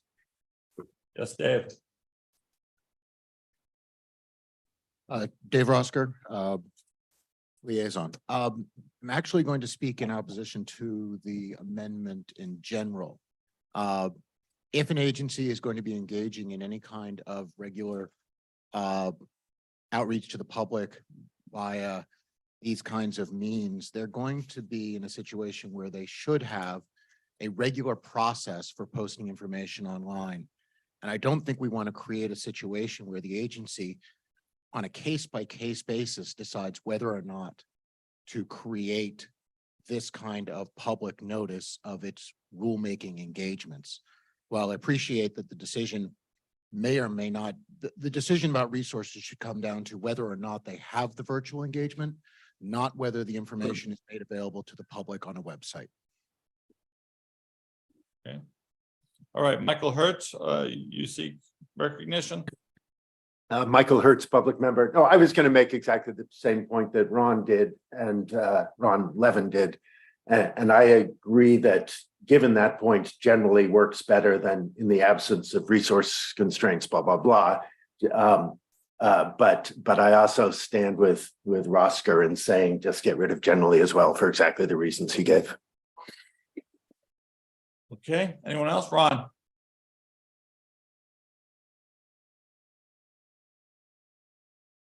Ron Cass, council member. I would simply say here that the question isn't whether there should be information made available. Question is whether you should have a dedicated web page for each of these particular things. And it is the specific way of providing the information rather than the notion of providing the information that is being addressed. Okay, anyone else? Yes, Kristen. Kristen Hickman, public member. Having listened to all of this conversation, I can live with generally, but I don't like any of the other changes. So I suppose it depends on what the content of the amendment ends up being, whether I will vote for it or against it. I'll either go with no change at all, or I'll live with generally. Dave again, then we'll go to Jack. I cannot offer an amendment, but perhaps the resolution is to strike the word dedicated.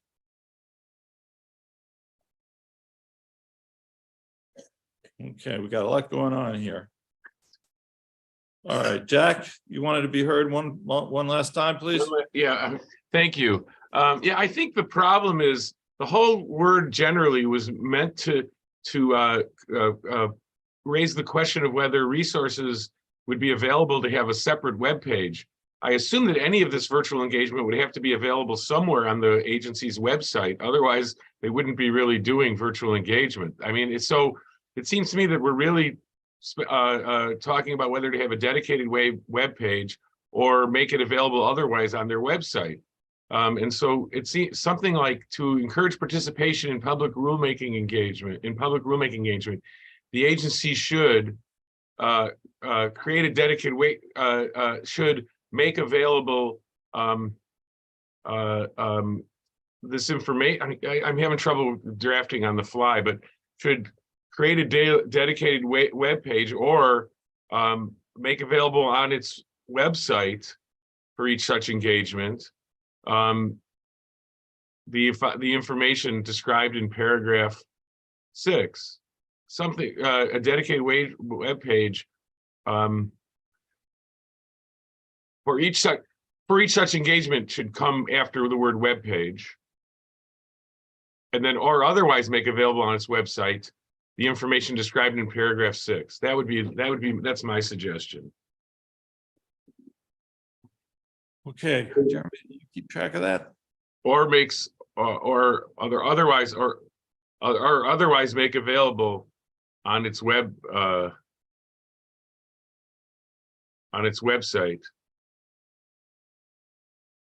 Okay, I'm gonna go to Bertrand. Jack, why don't you try to narrow that down, because you're gonna be the first amendment in the queue. Bertrand? Yeah, I just want to make a point about the dedicated webpage. I mean, the primary point of this particular recommendation is to encourage agencies to create this dedicated webpage. I'll let Kaja speak on her research, but what I learned from Kaja's consulting report is that, often the information about when these virtual engagements were occurring and all of the details about them were hard to find. And so to the extent that there is a dedicated web page, you make the whole process more accessible. And so I'd be reluctant to provide an either or option without at least encouraging the dedicated web page over the alternative. Okay. All right, Jack, Kaja wants to talk. Jack, Kaja? Thanks. So, and thank you, Bertrand, as well. I just want to offer that as somebody that is, very in tune with what agencies are doing, it was very hard to find information on their websites about public rulemaking engagements. And it was also located in various different places. Sometimes it would be in their events calendar. Sometimes it would be in their rulemaking or regulations. Sometimes it would be somewhere else completely. I will also say that it is a very negligible cost to create a web page. We have a very small staff at ACUS and we do it all the time. So I will also just reiterate that I personally, at least, don't see much of a concern with this being burdensome. Yeah, Roxanne.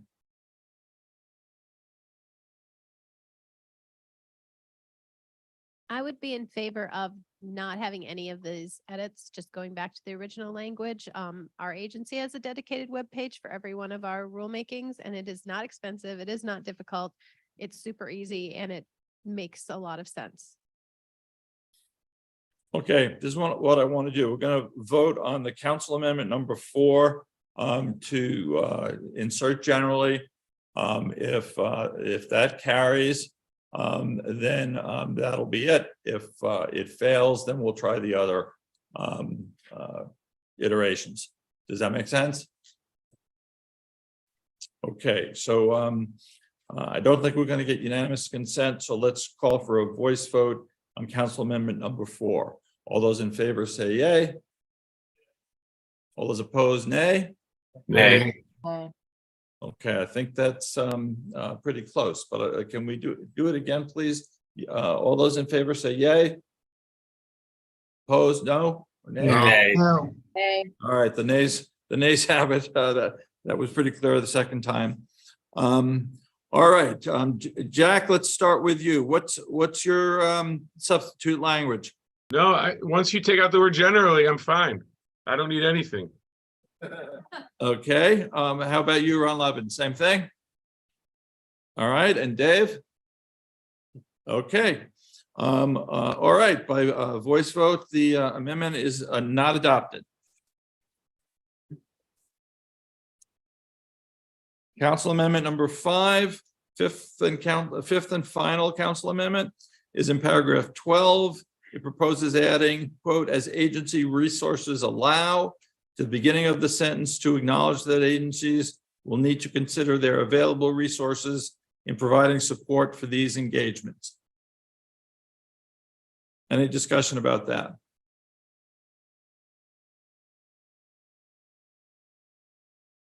Seeing none, anybody in the virtual? Nope. Okay, Ron Cass is good on behalf of the council. Can we go to a unanimous consent vote on this? Anybody object to adoption by unanimous consent? Seeing no objection, council amendment number 5 is adopted by unanimous consent. Okay, thank you. We had no pre-submitted amendments for this or comments. So we can move to amendments from the floor. David Pritzker. David Pritzker, special counsel. So I can't introduce. You need a mic, David. I'm sorry, the court reporter is unable to hear the speaker. David Pritzker, special counsel. So I can't introduce an amendment, but I have a suggestion. If anyone else agrees with me, concerning paragraph 5, saying to the agency to ensure the engagement reaches the targeted audience. I stumbled over that phrase, the targeted audience, because that suggests that they have particular people in mind. And that, I think, what the recommendation overall is about is broader than looking for particular people. I don't have any problem with the preambular language that talks about the same thing, but I would suggest on lines 73 and 74, rewording it as follows.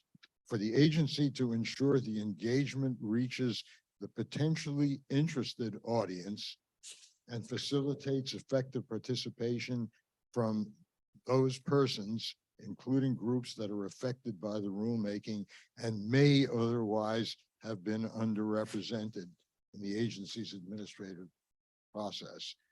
The preamble has the same phrase I have at the end, may have been underrepresented. And it seems to me it's not a particular target. It's potentially interested people, and make sure that this includes people affected by the regulation. So is that the only thing you're changing? What about the targeted audience language? Well, I'll read it again. For the agency to ensure the engagement reaches the potentially interested audience. I see, okay. And facilitates effective participation from those persons, including groups that are affected by the rulemaking and may otherwise have been underrepresented in the agency's administrative process. Okay, would anyone move that on? Ron Cass will move it on your behalf, David. Discussion about it, please.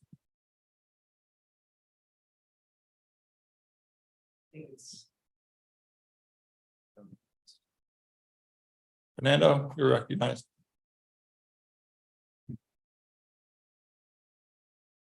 Fernando LaGuardia, council member. I think it's potentially interested audience, not parties.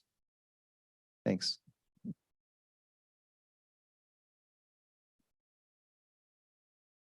Potentially interested audience. Okay, fine.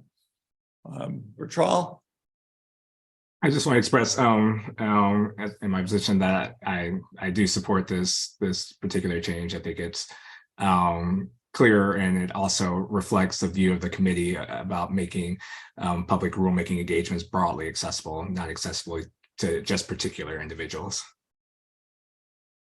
Okay, Jack Bieran, you want to be recognized? No, not on this. I have some of my own. Okay, we'll hold that off.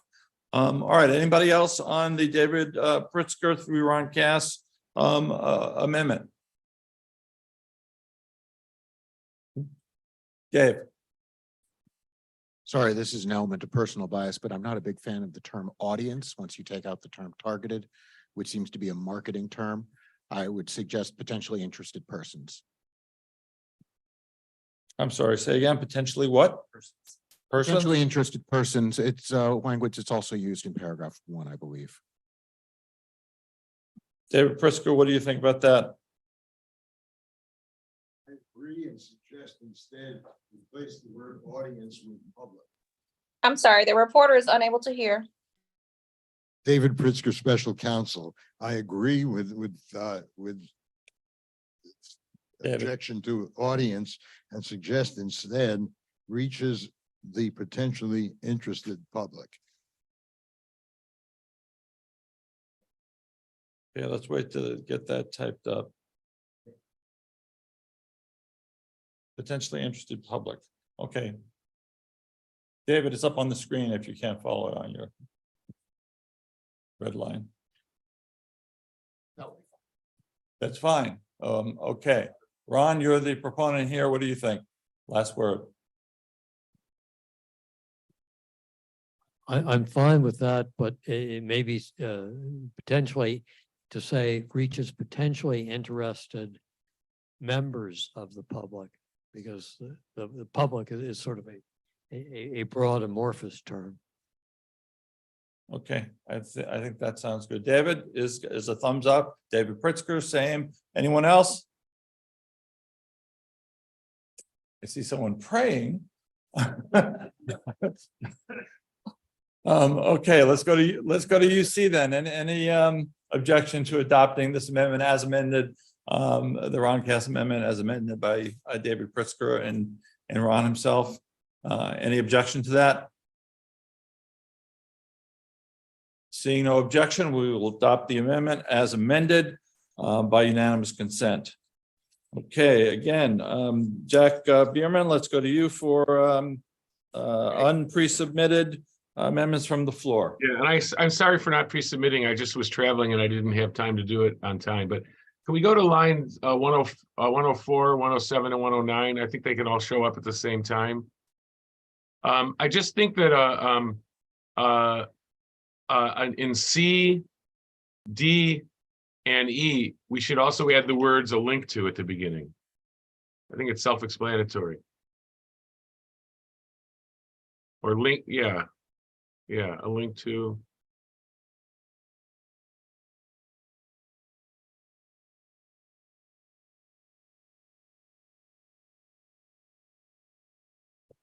Okay, Bertrand, Roxanne.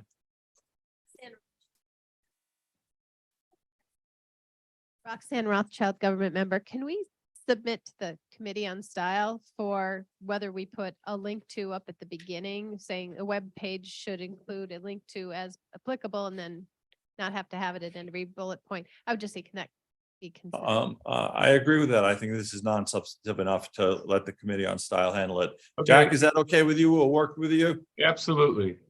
Okay, very good. And Thank then, you. okay, so on line 119. I'm sorry, it's now line 120. The words "at any time while it is occurring." I didn't understand that. To observe a live stream means it's while it's occurring. So, and it was confusing to me. I just would take out all the words "at any time while it is occurring." Okay, Bertrand, what are your thoughts on that on behalf of the committee? Yeah, I think that the committee was just trying to get at, they should be able to enter the live stream at any point during, rather than having to observe it from the very beginning. But perhaps the language is unnecessary to reflect that point. Okay, Jack, with that explanation, are you okay with keeping the language? No, I mean, the language, I think that if you want to communicate that they should be able to jump in the middle, then I would suggest using language saying that they don't have to, including jumping in the middle. Otherwise, I don't think that the language just doesn't make, it doesn't make sense to me, to be perfectly frank. All right. I mean, one alternative could be that observe a live stream of the public rulemaking engagement remotely at any time during the live stream, but I think that I don't know, it just sounds a little bit redundant to say that. Yeah, that's why I would just delete it. It's redundant. I mean, I've never heard of a live stream that you have to be there at the beginning in order to watch it. I mean, maybe that exists, but I'm not familiar with it. Fernando from the council says it does exist. Ron Cass?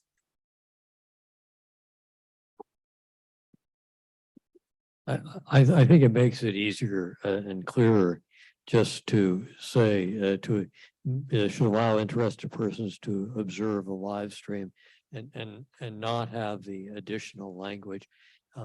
It seems to be, unless this is a common occurrence where you say observing a live stream, you have to be there, from the beginning. I think it adds an unnecessary complication to saying what the point is here. So you support Jack's amendment to strike at any time? Yeah, okay. All right, anyone else? Fernando, do you have a thought? No? Anyone else on the Bierman amendment to the amendment? Well, no, I guess, yeah, to the recommendation, not an amendment. To the Bierman amendment. Okay, all those, or let me go to unanimous consent first, which we could probably reach. I seek unanimous consent to adopt the Bierman amendment. Does anyone object? Seeing and hearing no objection, Jack's amendment is adopted by voice vote. Jack, you have anything else? I'm done. Thank you. Okay, sure. Fernando.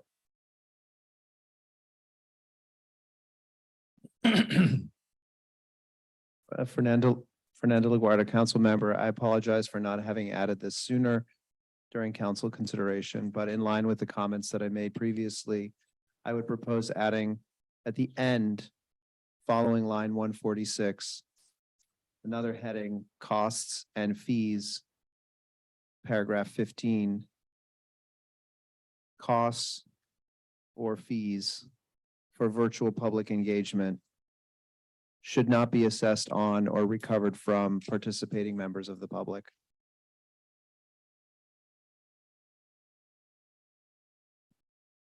Okay, does everyone see that up on the screen? Bertrand, let me go to you first for any thoughts on that, then Kaja. Yeah, I guess I'm fine with, I just didn't even think about or consider the possibility of that cost. I mean, are we talking about just about tangible costs, or if we're talking about more intangible costs, we might want to make clear as to what those intangible costs might be. But if we're talking about tangible costs, I didn't really think about material costs. I didn't really think about the possibility of that being assessed on the public. But if that's, necessary to be included to make that clear to the agencies, I'm for it. Kaja, you have any thoughts?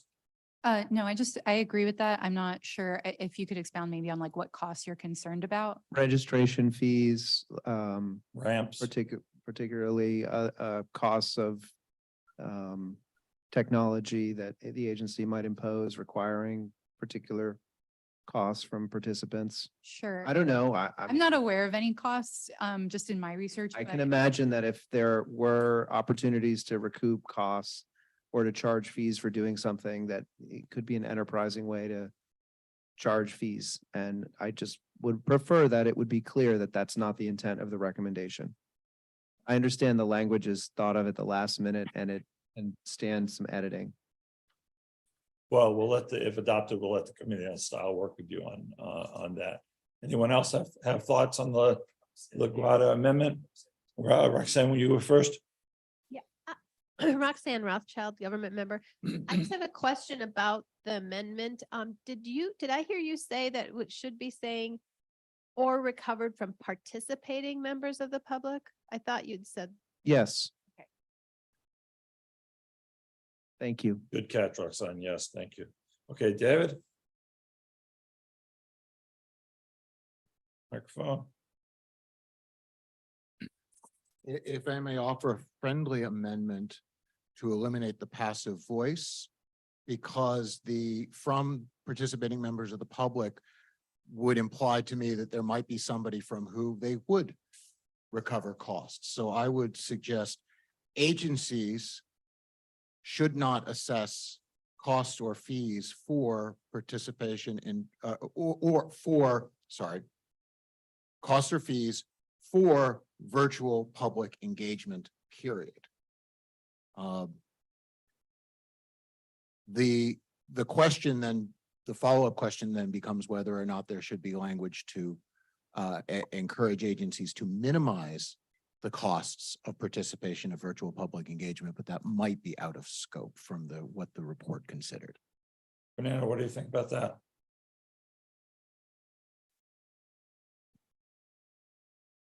I'll take the amendment.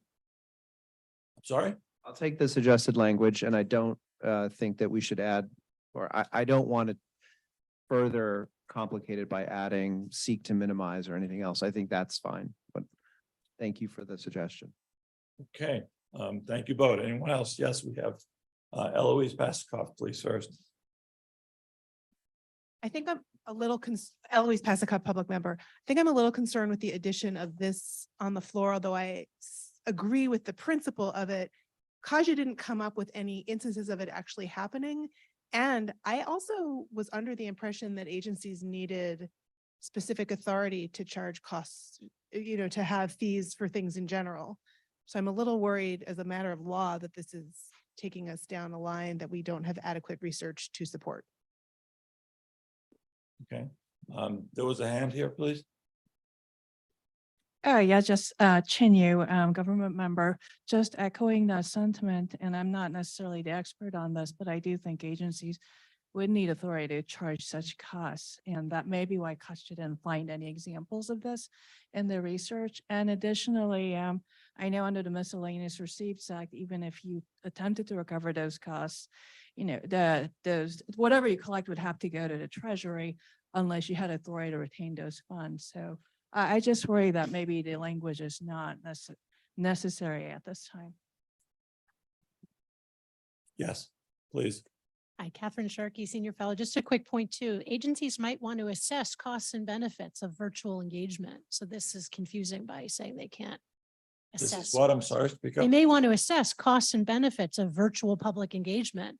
This line suggests because they should not assess costs that they shouldn't do that. So I'd be opposed.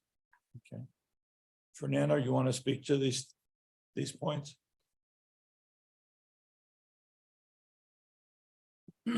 Thanks for that. And again, I apologize for not proposing this through the council process. But as I said, when we started the conversation about the proposal, it struck me as too important to set aside for that oversight. I would change assess to impose to remove the confusion about what the verb means here. If agencies have authority to impose costs or fees, then the recommendation is that they should not do that for virtual public engagement, the purpose of which is to reduce barriers to participation from individuals who otherwise are unable to or have historically not participated in these proceedings. And so our recommendation is not to use this as an excuse to lower barriers and raise them at the same time. And I would suggest that perhaps the research hasn't revealed it because it's not widely done yet.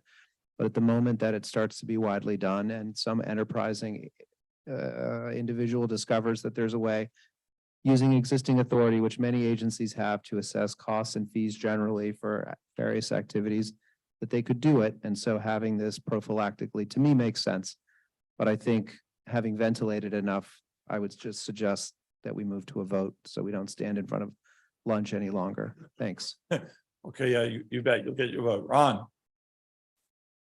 Ron Cass, council member. I do have a question for Fernando. I think that assess is a better term than impose, because impose suggests that anything connected with this that is costly in any way may be forbidden by this, whereas assess means sort of a direct way of imposing the costs rather than just anything you do that has them. Okay. Fernando. I always will defer on the grammar to Ron. Thank you. Okay, back to assess, and David, I'm sure is fine with that. All right, let's oh, here we go. I'm sorry. Chris Walker, Senior Fellow, I don't know if there's the votes for this, but if it does pass, I'd love for it to read, should not assess fees on the public for virtual public participation, not costs, because I would also worry that would mean that agency buys all the cameras for everyone that wants to participate, and so but it was like a fee is more like assessing a fee on someone. Whereas the cost of participation, it isn't free to participate virtually. And so I don't just remove costs, and I would also add in on the public, and not just to make it clear that we're talking about fees being assessed on the public. Fernando, Ron, what do you guys think of that? Ron's okay, Fernando's okay. All right, good. All right, let's vote on Fernando's amendment as is up on your screen. Do we have unanimous consent? Can we go with that? Any objections? I don't see any objections. Fine, very good. Then, oh, okay. Okay, okay. Very good, Emily. Thank you. All right, then let's go to a voice vote. All those in favor say yay. Yay. Opposed, no or nay? Nay. That was pretty close. Let's try it again. All those in favor say yay. Yay. Opposed, no?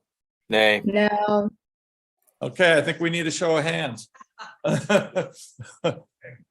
right, if you are in favor of the amendment, please raise your blue cards, and online your hand function.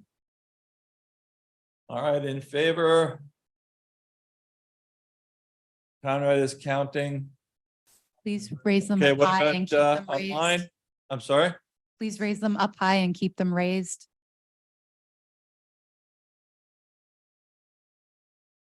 Susan Braden was a yes. She had her card up.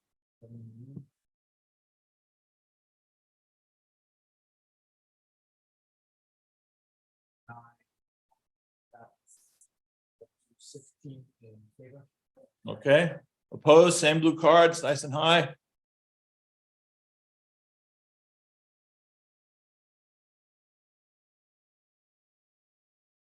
Everybody who's entitled to vote, please vote. Yeas carry. Okay, the yeas have it. The amendment is adopted. Congratulations, Fernando. Okay, back to floor amendments. Council member and Joseph O'Connell. For the Committee on Style, Kathy Sharkey has pointed out to remove the word costs from the title of the new heading. Yeah, we could deal with that. That's fine.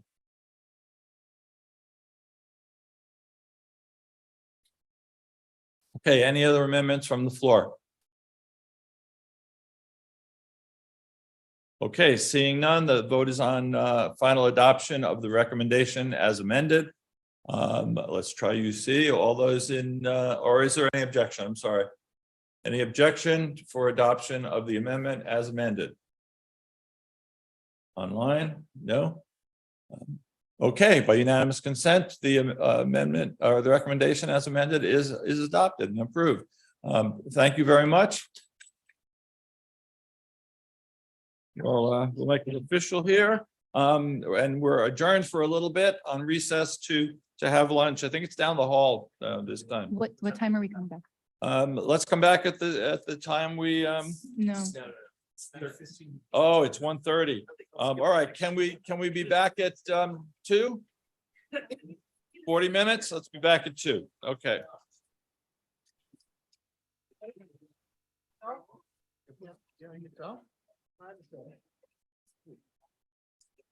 Yeah.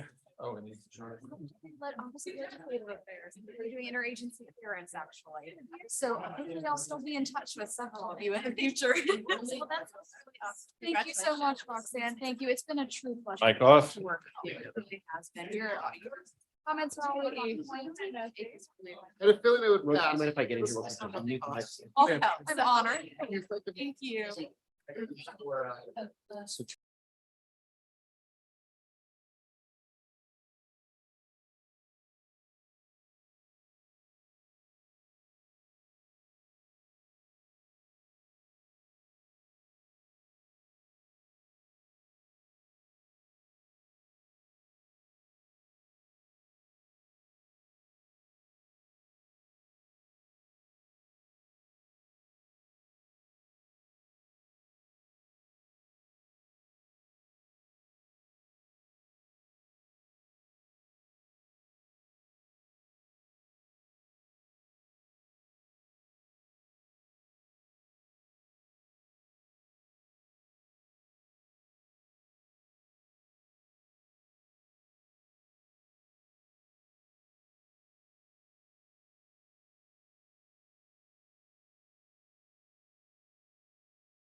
Oh, yeah, We are. Yes. got it.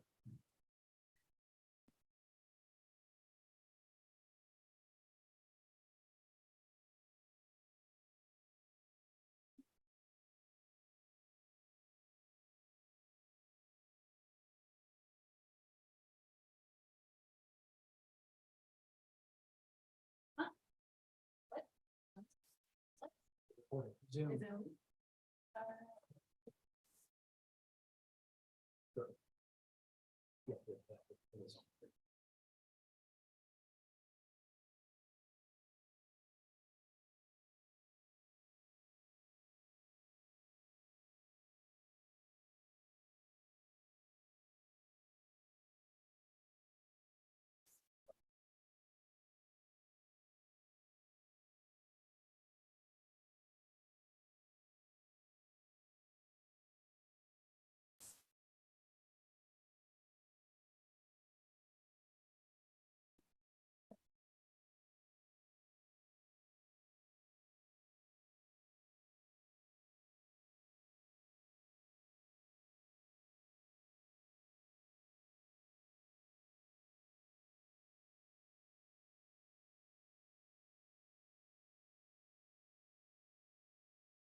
Or maybe we should do the two recommendations now.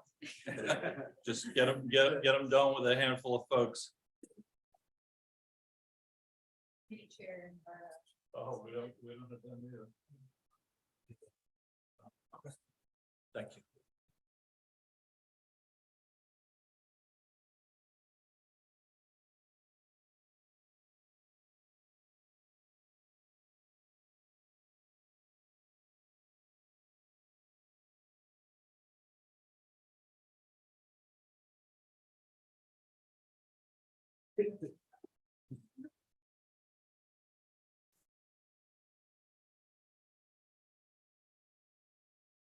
Hi. Yeah. How are you? I'm okay, thank you.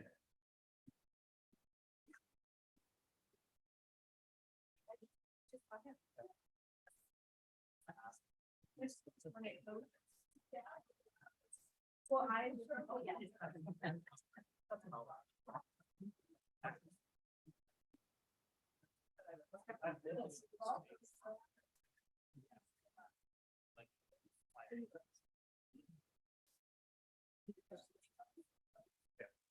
Yeah. I'm here. Oh, I try to give you room. Yeah. Okay, it's past 2:15, so we'll get started again and the stragglers will make it in. Who are we waiting for? Kathy? Okay.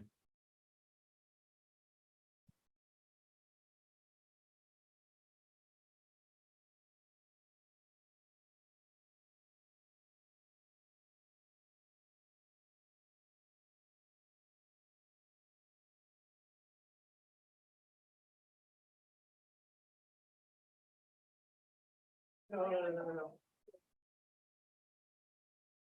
I had a judge once when I was a prosecutor who set a time to come back after lunch, and I ran into him in the hall and he started talking to me. And after a few minutes passed, I said, "We got to get back. You said 1 o'clock." He said, "They can't start without me." So Kathy, that's the role you play of the judge. Can't start without you. Okay, now that everyone is here on the dais, we'll get started. Sorry about the change in plans for Lauren, but the combination of us going late and her needing to leave at 2 kind of forced our hand there, and we had to be flexible and nimble. But I hope you enjoyed and got something out of her presentation. So now again, as chair, I officially call the 79th plenary session of the United States Administrative Conference back into order. Okay, our third recommendation is presently titled Artificial Intelligence in Retrospective Review of Agency Rules. It comes to us from the Committee on Regulation. It's shared by Eloise Pasakoff. I want to thank them. Eloise, the chair of the Committee on Regulation, and also a professor at the best law school in the country, which was my alma mater, Georgetown. Thanks to our project consultant, senior fellow Kathy Sharkey, whose report is really pretty impressive, and I commend you to it, and attorney advisor Kaja Nowacki, who you've been hearing from. First, we'll turn to Kathy and then Eloise for presentations. Kathy? Great, thanks so much. Wonderful to be here. I was just reminded at lunch, actually, I have to share just a personal anecdote that the last time I was in the ACUS hot seat, it was the first committee report for the newly put together ACUS with Paul Burkile, and it was competing with the soon birth of my daughter, who's about to be 13. So I realized I can judge exactly that I've been at a wonderful association with ACUS for more than a decade. This particular project was really delightful actually to work on. So just a second, just personal anecdote from whence it came. I worked with great set of colleagues, Dan Ho, David Engstrom, and Tino Quaylar on a principles project, or a project for the chief at ACUS called Government by Algorithm. And I commend that to you. It's up on ACUS's website. And what we did there was a huge labor-intensive, involving many law and PhD computer science students from Stanford and NYU, a huge canvas of uses of artificial intelligence across the federal government, and some deep dives in terms of case studies. And it was really out of that project when we realized that we had surfaced some very good use cases of enforcement and adjudication, and slightly fewer or less in what we might call the rulemaking domain, that I became very interested in commencing this project. And the reason was, as soon after finishing that other project, I came to learn that Department of Health and Human Services, HHS, had a use case that had escaped our attention, and we can be forgiven. It actually turns out there's an executive order that's asked federal agencies to canvass inventory use cases of AI, and that is not very comprehensive. Let's put it that way. So I think our canvassing from the Government by Algorithm still has probably the best comprehensive canvas. It's really, really difficult. Actually, one of the points I think why ACUS can serve a really good role here is as a kind of information sharing mechanism to surface interesting use cases in this area. So lo and behold, one came to my attention, which was HHS was using an AI-enabled tool to assist in retrospective review, and specifically to assist in, it turned into, in the report details this, so with a starting point of this project, a kind of regulatory cleanup rule that they promulgated, which went through and looked for regulations that were outdated, outmoded, redundant, broken cross-references within the CFR, et cetera, et cetera. And it was interesting when I heard about that use case and reflected, and I wrote a short law review article about it. In some ways, retrospective review is kind of tailor-made for the use of some technologically enhanced tools. And this report that I've done, which involved the delightful part and also the onerous part, was a lot of field work. We conducted 48 Zoom interviews of an hour or more each. I had two phenomenal research assistants that I thank in the report, Kevin Quarte Fodoro and Giancarlo Carrazza, NYU students, and then Cade Mallet, another NYU law student, jumped on to help during the committee process. So what we've done in the report is for use cases, beginning with the HHS which use this tool called Regulatory Explorer in the Regulatory Cleanup Initiative to do that kind of house cleaning type functions with regard to redundant regulations in the CFR. And then I think we've uncovered really fascinating example within Department of Defense. The program is called Game Changer, and it's as of yet not being used for retrospective review, but the officials we interviewed there were very sanguine about its use in retrospective review. So the idea, just to back up for a minute, retrospective review has been something that that ACUS has touted for a long time about how it should be conducted. It's most agencies' longstanding practice. What's new here, or what's novel, is the use of some technology. Now, I think the first order of business will be talking about the title of this project.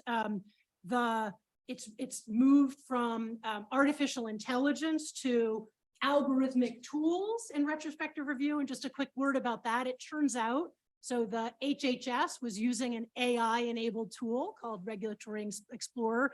DoD's Game Changer is using artificial intelligence.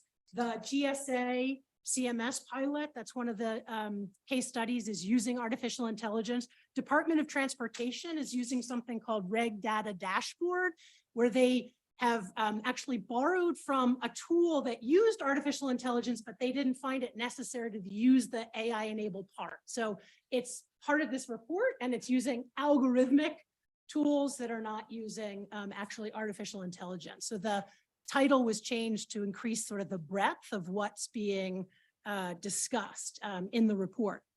Okay, after the kind of deep dive into these 4 use cases, we interviewed not only former and present agency officials within those agencies. So within HHS, which then also led to separate interviews with folks at FDA and CMS, also DOT, DOD, and then GSA and CMS. Just a quick word about the GSA pilot. General Services Administration is an interesting part of this project. They're the general IT service providers for the federal government. And we got brought in to sort of be observers of the pilot, a regulatory analytics pilot that they did with CMS, where they were using AI-enabled technologies in a kind of small scale, but interesting pilot where they were using a set of regulations in CMS that were directed towards durable medical equipment and doing similar kinds of things that I mentioned before that the HHS experiment was doing, looking for overlapping regulations, inconsistencies, redundancies. For that particular pilot, CMS actually knew the answer. They were kind of doing a test, so to speak, of the technology with this company called Be Informed. And so that was very interesting to be a part of. After that, what we did is we interviewed agencies that were not part of this, either any of these use case studies. So there are 8 different sampling. There's a sampling of both independent and executive branch agencies. They're all listed in the report. By the way, Appendix 2 lists all of the interviews. They were anonymized, but you can see the numbers of officials that we interviewed in each of the agencies, and lists of the independent agencies and executive branch agencies, in addition to the ones that were in our use cases. Let's see, one other thing just to mention about the interviews. In addition to interviewing all of these former and present agency officials, we interviewed the firms that were providing some of the technical support, and in the case of the HHS example, the actual tool. So we interviewed all of those firms, and then we reached out to a sampling of other firms that are listed, like IBM and Regulatory Group, that weren't providing tools or support in the use cases. So we interviewed those on the firm side, and then we also interviewed what we call stakeholders. So a sampling of regulatory beneficiaries and regulated entities. You can see in the report, I think it's good practice to do this, that we have included the entire interview question templates. So we had a template with anyone we talked to from a federal agency, including we reached a wide sample of federal agencies that were actually using these tools, as well as some that were contemplating it, but hadn't quite decided whether or not to use them or not, and ones that were more skeptical or because of resource issues, et cetera, were not using the tools. So you can see in the reprinted questionnaires, we had sort of a decision tree. So if they were using the tools, we went in one direction and not another. And then we have a stakeholder questionnaire template. So it was, I think, a fairly comprehensive view of some early uses of algorithmic tools, many AI enabled in the retrospective review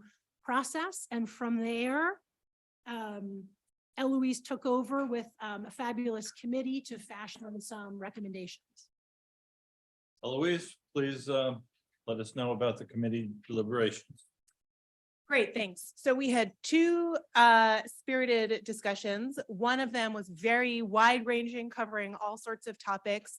And one was narrower and more technocratic that produced the material that you have in front of you today to vote on.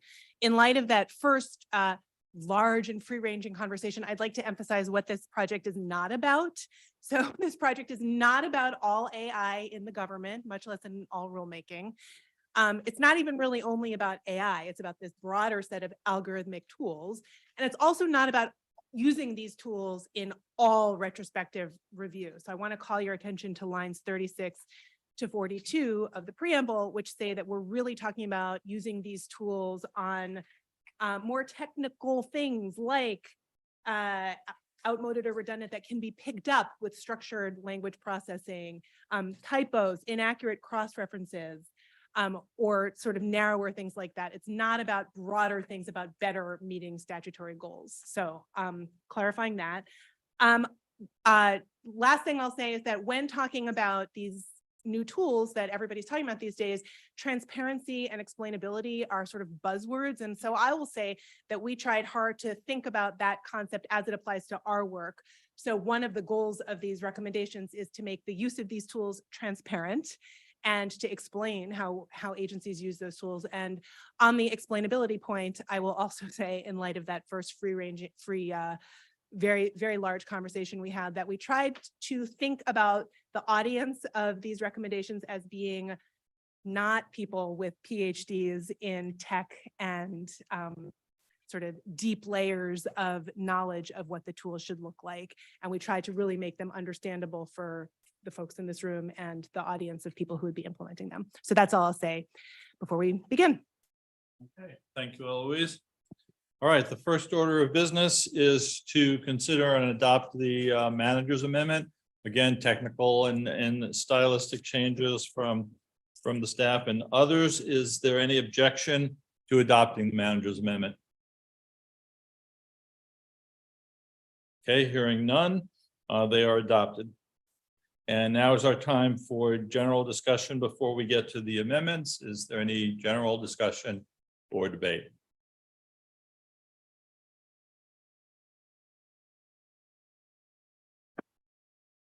To those coming in now, we're just calling for general discussion or debate on the artificial intelligence recommendation. Okay, well then we can move on to amendments. The first amendment comes from the committee itself, and it's regarding the title. The Committee on Regulation voted to replace the original title of this recommendation from artificial intelligence in retrospective review of agency rules to algorithmic tools in retrospective review of agency rules. And Eloise, can I ask you to explain the difference, please?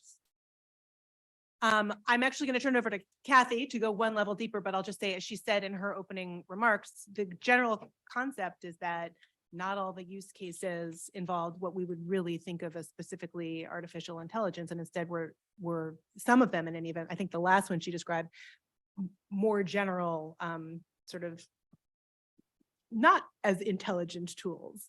So Kathy, do you want to? Kathy, yes, please. Yeah, I think that pretty much covered it.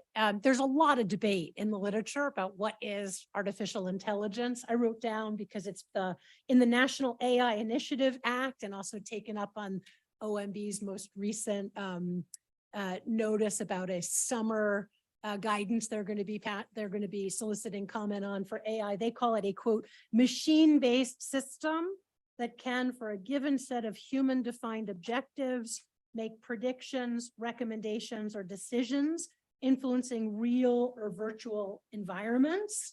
That's a pretty protean definition, and most things, most algorithmic tools that we're talking about here might come under that, but it's really the machine-based system. Many of the AI-enabled tools that we talk about in the report use things like neural networks and the like. That is truly both machine learning and artificial intelligence.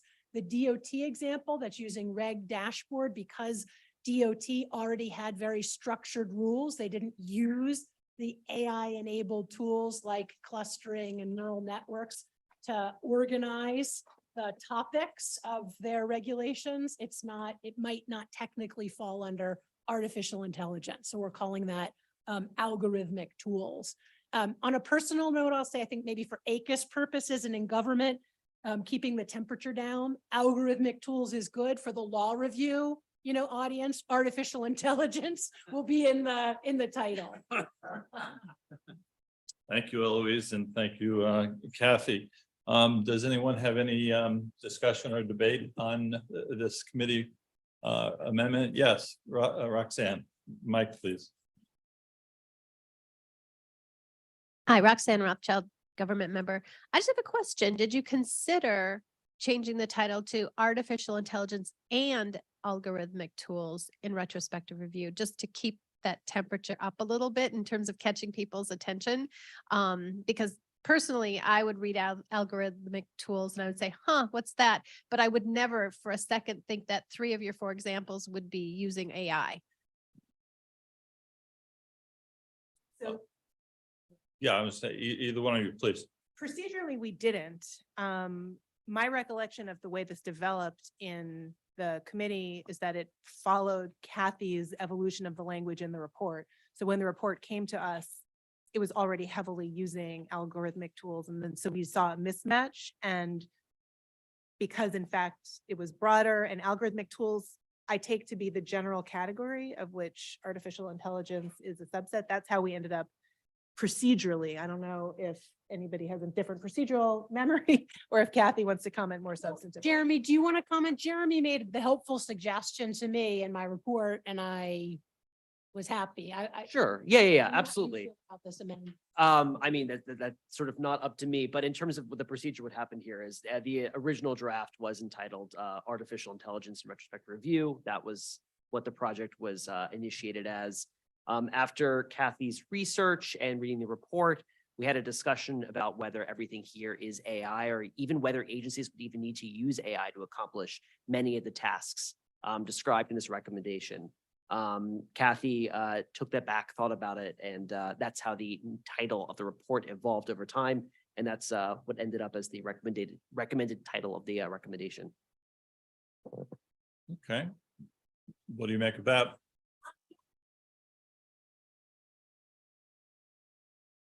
I don't have a problem with the recommended change. I just wanted to ask that question because I know so little about AI and algorithmic tools. I thought, is it worth including that in the title so you'll catch the attention of people who are trying to learn more about how can an agency use AI? And if you've got examples of agencies who have used it, maybe you should raise the flag there and say, this covers some of that too. I don't know.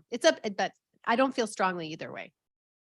Okay, thank you, Roxanne. Anyone have any thoughts on Roxanne's point or on the amendment in general to change the name of the recommendation? Yes, Ron.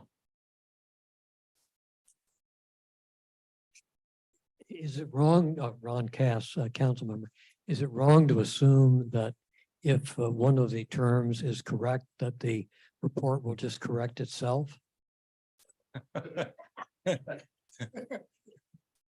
That's funny. Thank you, Ron. Do you have any language for that? Can you put that in the form of an amendment, please? Yeah, ask the report to do that. Yeah. Okay.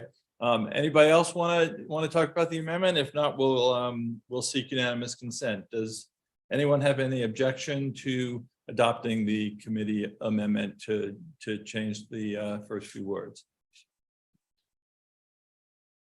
Anyone online? If there's anyone still there? 38 people, wow. Okay, hearing no objection, the amendment is adopted by unanimous consent.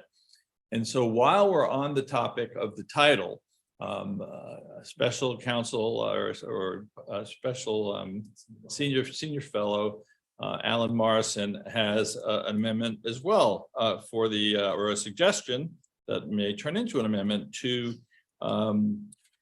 add to the front of the new title the words use of or using ahead of algorithmic tools.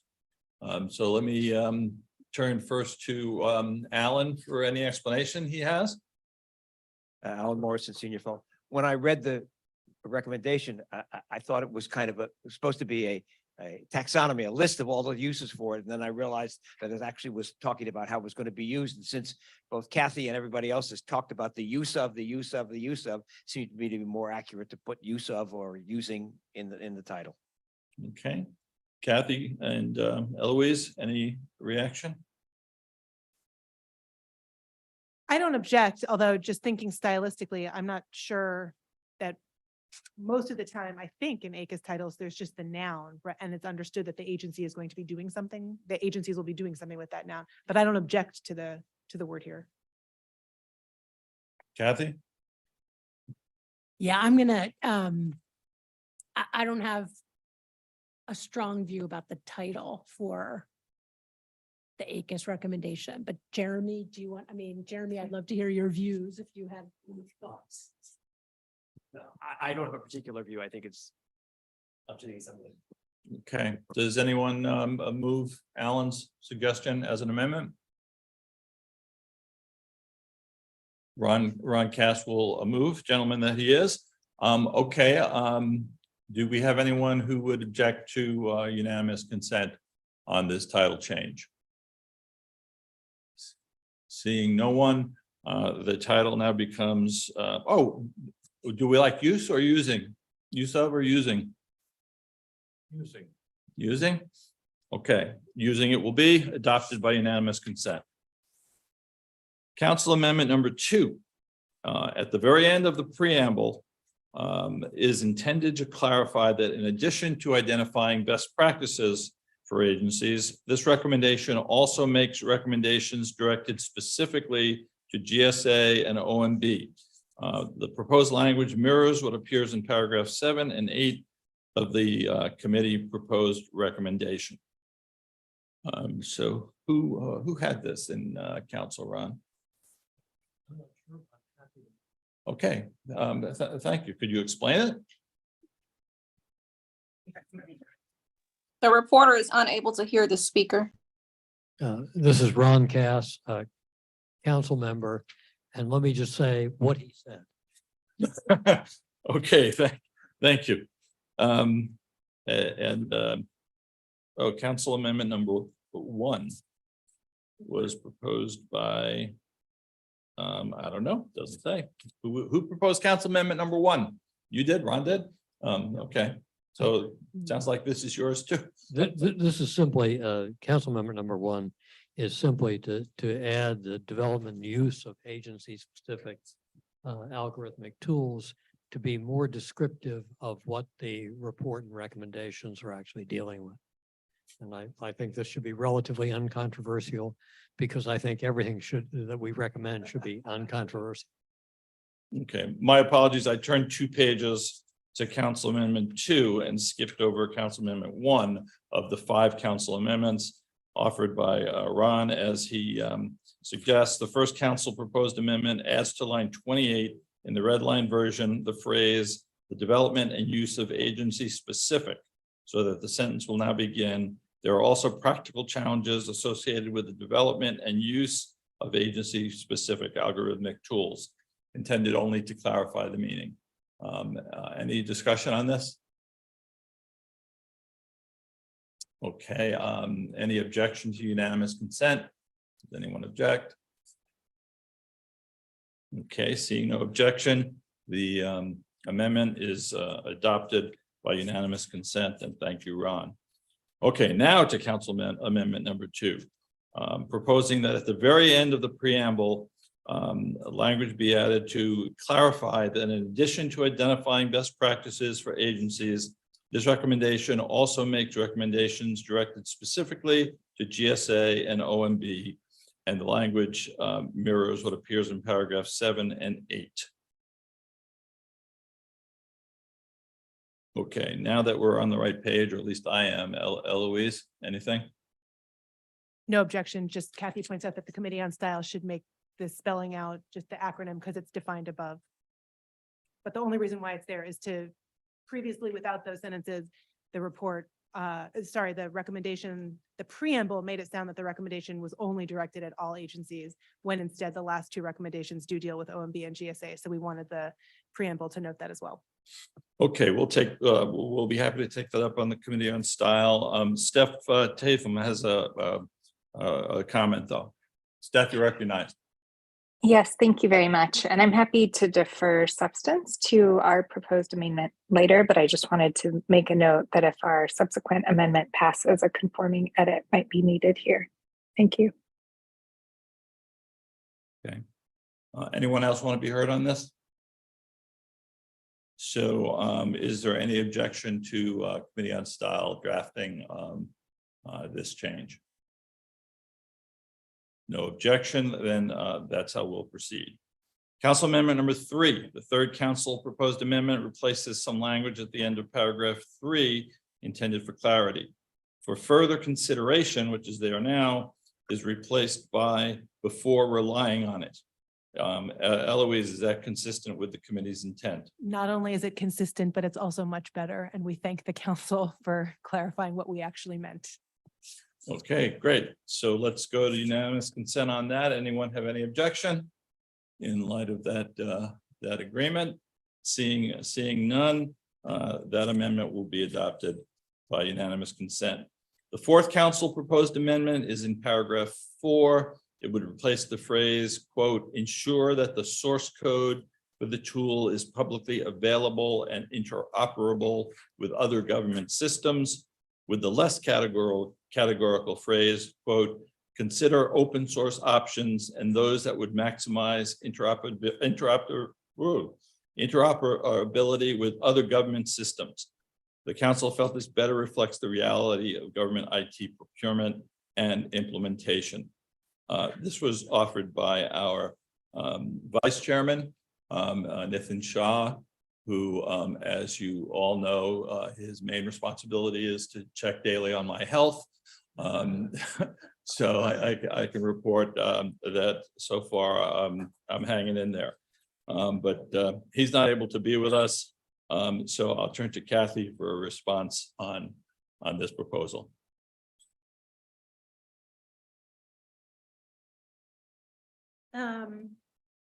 So it's saying consider instead of ensure. You know, anyone who has either read the report or wants to read it later will see that for both DOD and GSA and their pilot and many of the agency officials and many of the stakeholders we talked to, it was, you know, an aim to use open source for both transparency, accountability, but also interoperability. That said, so, and it's, you know, my report ends with a probably more strong form version. Yeah, I was about to say, I use the word insist. So I know ACUS, we go from insist to ensure to consider where feasible as appropriate. I'm not going to object. And moreover, I mean, the committee, we already, if you know, the sentence that comes after was recognizing that if agencies didn't choose one that was open source, they should blah, blah, blah. So point, you know, taken and no objection. Okay, that's fine. I should take some blame for this because I'm a should guy, not a should consider guy. I think once we do the research and writing the report and developing recommendations, and then you vote on it, we're advising the agency that you should do this. I'm sure they should consider. They could consider anything, and we're not doing much if we just say consider this. So I've asked all the staff to make the default language more directive and positive, should over should consider. But I'm fine with this. It's a council amendment and I support it. Anyone want to speak to it? Nope, then we'll go to UC. Any objection? Then the amendment is adopted by unanimous consent. Thank you. And now council amendment number 5, the 5th and final amendment, is in paragraph 7 of the red line version and is intended merely to clarify with whom agencies should share their experiences by adding with each other. So Eloise, let me ask you if that is consistent with the committee's intent. Yes. Okay. Any objection to the change? Okay, hearing no objection, I find that the amendment is adopted by unanimous consent. Thank you. Now we can move on to pre-submitted conference member amendments and comments.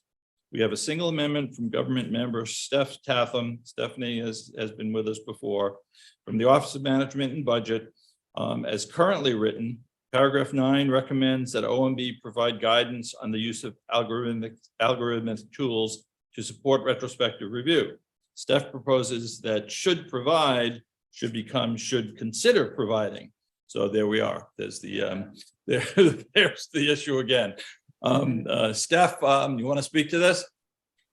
Yes, and my apologies, Mr. Chairman. I didn't realize that you had such strong priors on this, but in this particular case, OMB would recommend should That's okay. consider. I'm tolerant of other views, Steph. Thank you.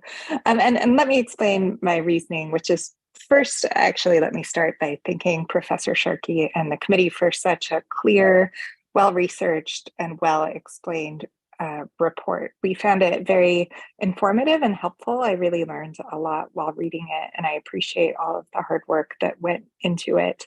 OMB definitely will consider providing guidance. I will say that this has not been an active work stream for us in this administration, and that more immediately we've been focused on implementing the President's modernization directives, including Executive Order 14094. I think perhaps our law professors can empathize with the situation our agencies may be facing with respect to computer-generated public comments, particularly generated by ChatGPT and other AI tools that are so widely publicly available at this time. And I think that in the immediate future, OMB is going to be devoting considerable resources to thinking about guidance for agencies in that area, and we'll have less ability to provide guidance to agencies in this area. At this time, I'm also not sure how much we would be able to say beyond the excellent advice in Professor Sharkey's report and already provided by ICUS here in this recommendation. So for that reason, we'd recommend changing this to should consider providing and then having a conforming edit in the preamble. Thank you. Okay, any discussion on this? Yes, Adam. I'm glad your help as well. No, but actually you're right on the merits. We ought to be saying should instead of should consider wherever possible. I don't know, maybe it's a nitpicky thing, but I'm glad you brought it up and I think it's a good point. We could strike that part of the recommendation altogether, or we could recommend what we're recommending, but should consider is extremely weak sauce. I'm not sure exactly what purpose it serves now that you bring it up. And let me be clear, if the council or this body, wants to work its will differently, that's fine. But personally, I think Adam's right. So any other discussion? Oh, Jack Bierman online. No, I have a subsequent one. You're ahead. Okay. Any other discussion on the pending amendment? If not, let's take a vote on this. I think this is worth a voice vote. How many people are in favor of Steph's amendment to change the language to should consider providing? Please say yay. Yay. Yay. All those opposed, nay. Nay. I think the nays have it, but let's try again to be fair to Steph. All those supportive of the amendment, say yay. Yay. Yay. Opposed, nay. Nay. All right, I think the nays have it. The language will stay as it is. Okay, those are all the pre-submitted and council amendments. So now we'll turn to floor amendments that have not been submitted yet. Jack, you're first in the queue. Oh, great. Thank you. I have a very small suggestion on line 68, please. Let me see. Wait a minute, it's a different line number now. I'm sorry. There's a place where the words regulatory decision makers appear. And sorry, 65. Who use it just seems to me that I would suggest changing regulatory decision makers to agency personnel, because we're not exactly sure who's going to be conducting retrospective review.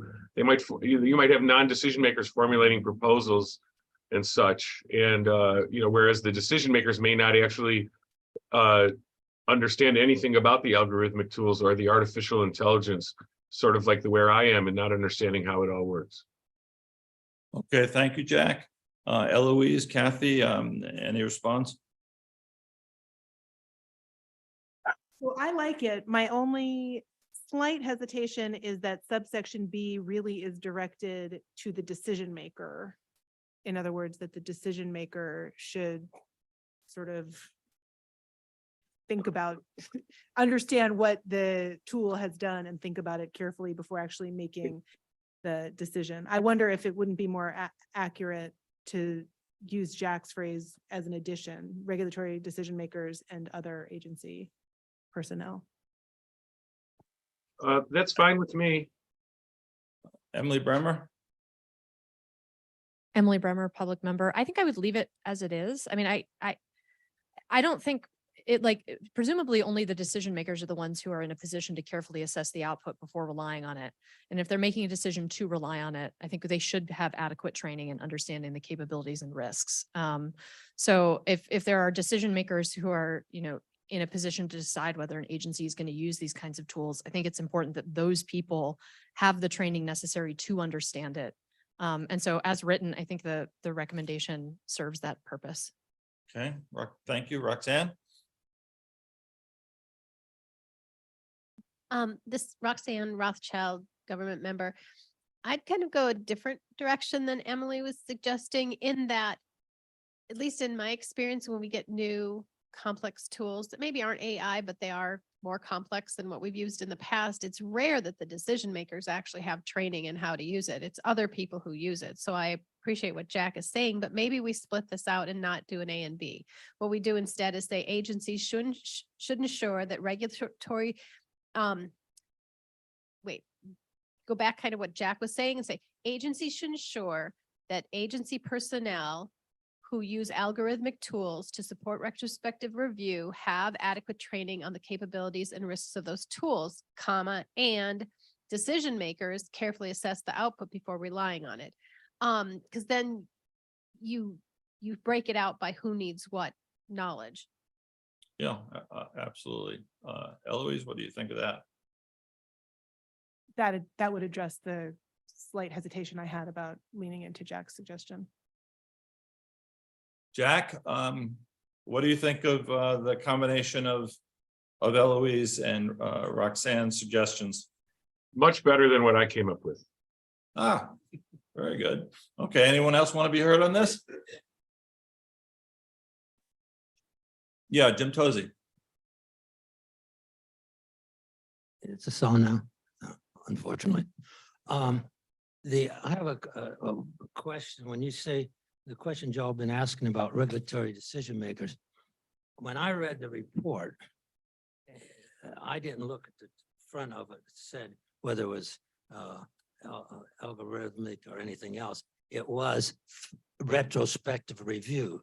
That was the end point. And those other tools, the technical tools that we use, were a means to that end.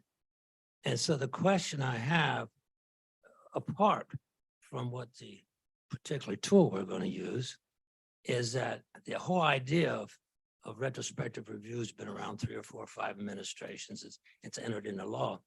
And I'm asking this question because when I took a very fast reading of the report, and the term retrospective review used to mean you identified a problem in a reg, you looked at it, and you either said it was all right or you corrected it.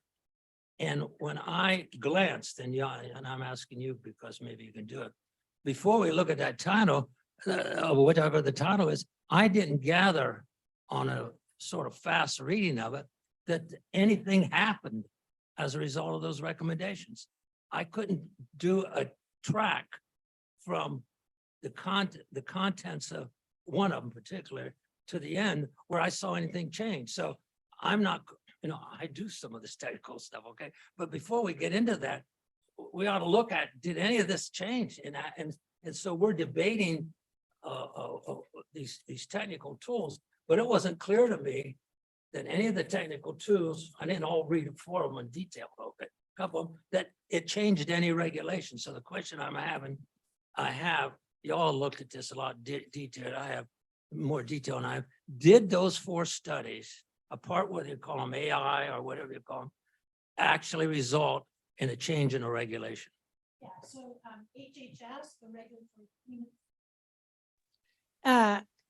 HHS, the published regulatory cleanup initiative rule. So it's a published rule where they went through and they corrected as a result of the output from these tools, they corrected a significant number of regulations, et cetera. And as the report details, what they did is the tool went out, they used this regulatory explorer, which was a Deloitte tool.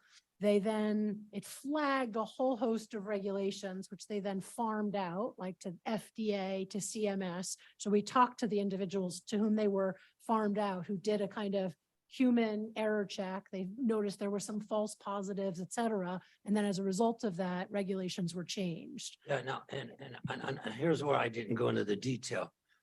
I agree with that. And I didn't see any of that I think in the GSA one. That was beyond my technical ability because there was none there.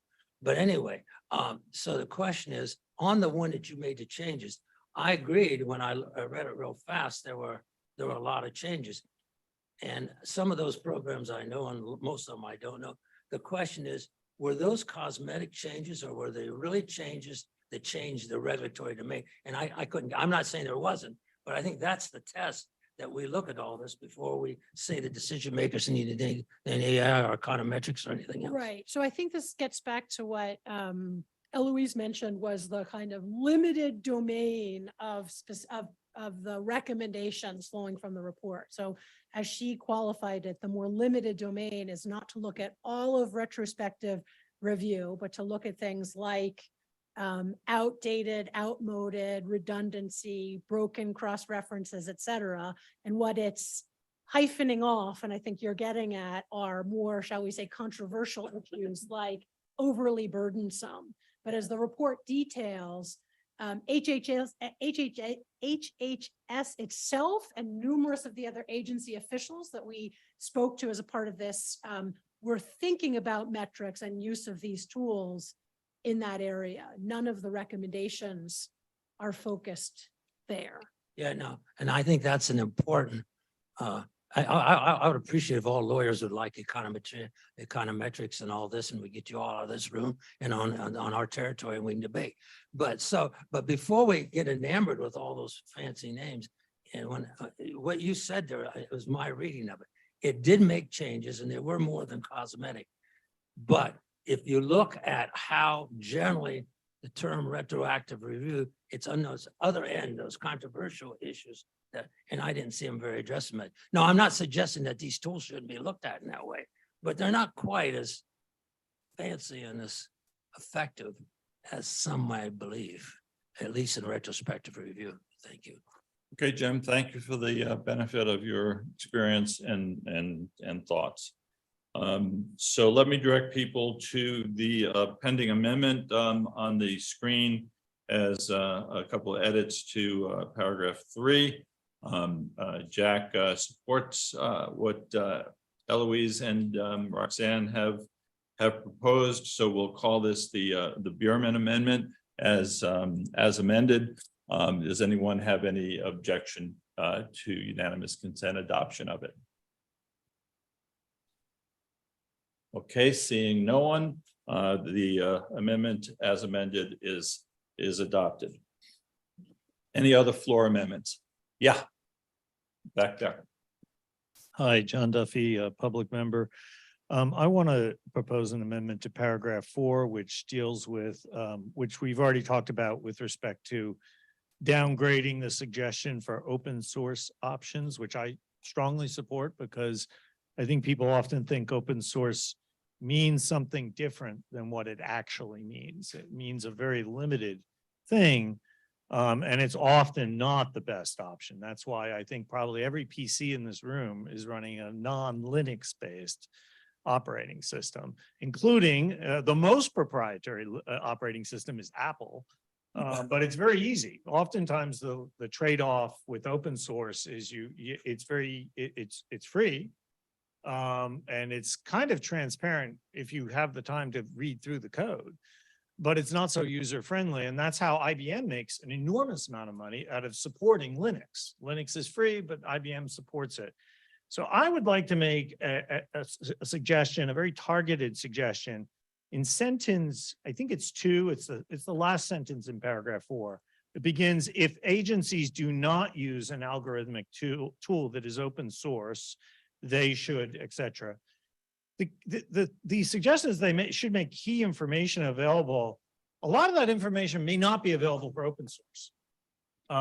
So I think the amendment would just say for all algorithmic tools, comma, agencies should ensure, and then continue with the rest of the sentence, striking the if agencies do not use an algorithmic tool that is open source. The reason to strike that is because that sort of puts the thumb on the scale of open source, which I don't think is a good idea generally, but certainly if you look at the recommendation and say like they need to make all this information available, some of that information is not necessarily available with an open source. So for example, the operation and use might be very hard to find out with an open source tool. Yeah, you can look at the code, but actually how to use it, well, how to use it might be, well, engage consulting services with IBM or somebody else. And that's a sort of long tail expense to agencies. And that's often a trade-off with open source. It's free to get, but then there's a longer tail where it's going to be less user-friendly and you might need a lot of consulting services over the life of the software package. So I think this would be, I hope this would be a simple, non-controversial way to just sort of make it clear that the goals of this recommendation should be satisfied for all tools. And that also, from my own perspective, takes away the seeming thumb on the scale for open source tools, which I think when you look under the hood about what open source means and what are the trade-offs, it's a much more complex picture than what you would, it sounds like, apple pie and Americanism and everything else free, open, everything's open and transparent. And in fact, I think it's a much more complex decision about whether to go open source or whether to use a proprietary tool. Thank you. Okay, thank you, John. Kathy, yeah, your reaction to John's amendment. I have to defend that at least in the report, where, as I said, I use stronger language, insist it's not about apple pie or America. If you look, DOD in doing Game Changer, insisted that it be open source. And they worked with an outside vendor along the way, et cetera. And they had clear reasons for why in terms of their interoperability objectives, et cetera. GSA with their pilot with CMS likewise made it a prerequisite that they build AI solutions that are, quote, open source and interoperable. And we spent lots of time in the interviews, both with the agency officials and the vendors. So I just have to, it's not, I know this is about the recommendation, not my report, but I had to jump to notwithstanding Flag Day being yesterday, et cetera, to say there was something more empirical that was behind the recommendation in the report. Can I just have one response? Which is, in some ways, that's a separate issue, because this sentence is about making certain key information available. And, you know, we can agree to disagree. I'm trying to make my proposed amendment not get into whether there should be open source or not open source. I'm just trying to say that to the extent you want key information available, that can apply both to open source and to proprietary systems, because some open source systems, for example, of the tools development, that may not be, you know, the source might be open, but who made it might not be so transparent. Like, I don't think many people know just how deeply involved IBM is with keeping Linux running. You know, maybe most people know that who are in the open source community. I don't know if that's widely publicly available, or also how to use the tool.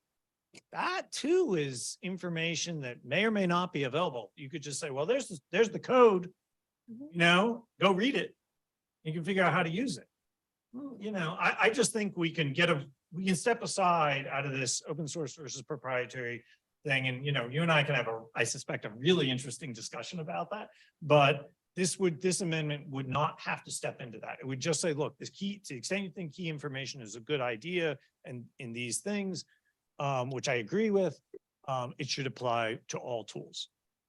Okay, thank you, John. Jack, I'm going to recognize Ron Cass before you. Ron? Ron Cass, council member. Just two things. First of all the references to apple pie, I think the apple part of that is proprietary. Secondly, I think that I agree with John on this, that the way we should write the sentence there is that agencies should ensure, and just skip the intervening language. And I think that doesn't take a position on the degree to which agencies should or should not prefer open source tools, but it's just saying that generally whatever they do, they should make sure that people have access to the information. And I think that avoiding putting a thumb on the scale one way or the other is probably beneficial here, given the disagreement as to what the costs and benefits are of each. So you would strike for all algorithmic tools and just start at agencies? Yes, I would just say agencies, and then skip the if, skip the do not use, and algorithmic tools open source. They just say agencies should ensure. Okay, John, what do you think of that? I view that as a friendly amendment. Okay, and Kathy, Inserting the word algorithmic. I'm sorry, reporter's unable to hear the speaker. So John Duffy, public member, I view Ron Cass's proposal as a friendly amendment. So I think it would just be agencies should assure that key amendment about, and I would put in algorithmic tools development, just because I'm not sure it's that word gets lost with the change, but I think Ron would probably think that's fine, right? Yeah. Yes. Okay. Okay. So Ron said yes. So I think then on the board, it says that I think would be, I will make that my proposed amendment. okay, thank you. Kathy, anything more from you? Okay, let's try first for unanimous consent. We may have it. Any objection to unanimous consent on this John Duffy amendment? Okay. Oh, Jack, I forgot to come back to you. Did you have something on this, or are you moving ahead? Cass and Duffy read my mind. Thank you. Okay. So back to unanimous consent. Any objections? Seeing none, the Duffy amendment is adopted by unanimous consent. Any other floor amendments?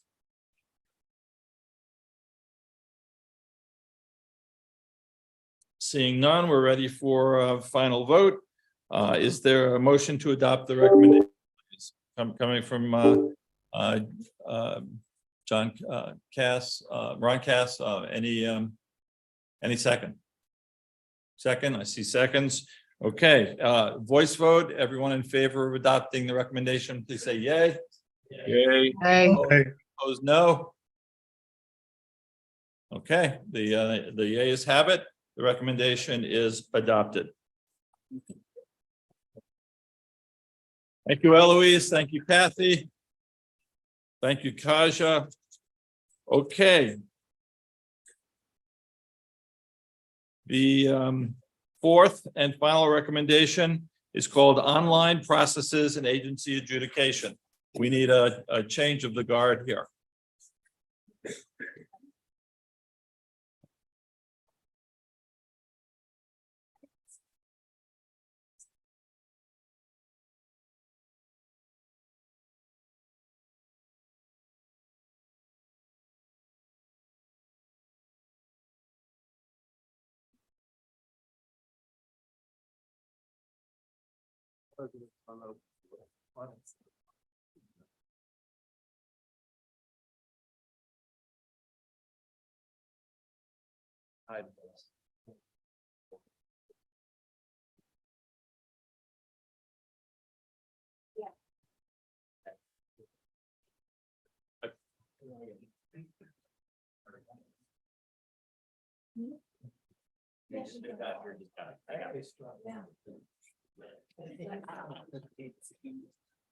This recommendation comes from the Committee on Adjudication, of which Nadine Mancini is chair. We thank her and Attorney Advisor Matt Bluth, who also served as the in-house researcher and staff counsel, so consultant and attorney advisor at the same time. We'll hear, as usual, from Matt first on his report, and then Nadine on the committee's proceedings. Matt? Thank you, Andy. This project built off of two prior ACUS studies, particularly recommendation 2018-3 and 2021-10, both of which studied how agency personnel could use electronic case management systems to increase efficiency in case processing and increase quality by capturing and utilizing structured data. This project built on those to the next natural step, how agencies could open up their systems to outside users and thereby increasing efficiency by allowing those users to input documents, other files, and structured data into the systems directly, as well as to communicate information housed in those systems, like the statuses of the cases, to those users. In that sense, it was inspired by EO 14058, Transforming Federal Customer Experience and Service Delivery to Rebuild Trust in Government, which encouraged agencies to digitize services forms, among other goals, to reduce the administrative burden on the public, but also in this case, on agency staff. Some agencies began developing these tools many years ago, but the COVID pandemic spurred many more to doing so in recent years. As such, the report served as a sort of first draft of recent history, a taxonomy of systems that agencies have deployed often very quickly and often under very difficult operational circumstances in the past 30 years.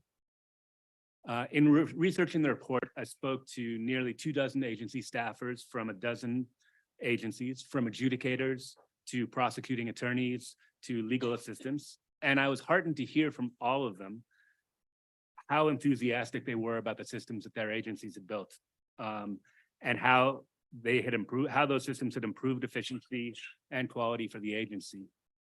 But I was even more impressed when I spoke with about a dozen representatives who practiced before some of our most high volume adjudicative systems, who, again, to a person, were extremely enthusiastic about the systems that agencies had built over the past years and how they had improved their experience in practicing before those agencies.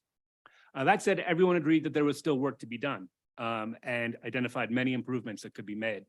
The report lays those out, and I believe the committee did a fine job in converting those findings into a roadmap that agencies can follow, no matter how advanced their systems, to improve in the coming years. And I'll let Nadine speak to the committee's work on that process. I'd like to thank everybody that I spoke to from all the agencies who took the time to share their experiences and knowledge with me. Also the representatives in furtherance of the report. I'd also like to thank the ACUS staff who helped shape the report, particularly Jeremy and Andy, and also our intern Blaze Springfield, who provided invaluable legal assistance. I'll hand the floor back to Andy now, but I'm happy to answer any questions that you might have throughout the process today. Thank you. Thank you very much, Matt, and for your work on this report. Nadine? Thank you. This is going to be a bunch of thank yous, but I'll keep my remarks brief since we are the closer today.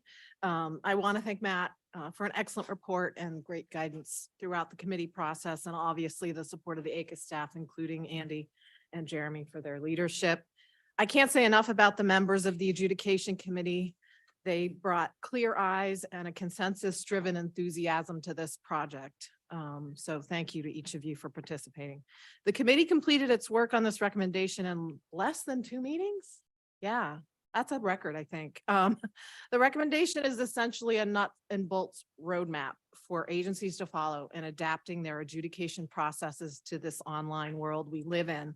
And, you know, some agencies have been brave pioneers in this area, while others have had no choices, as Matt said, to consider new ways of meeting their mission during the pandemic.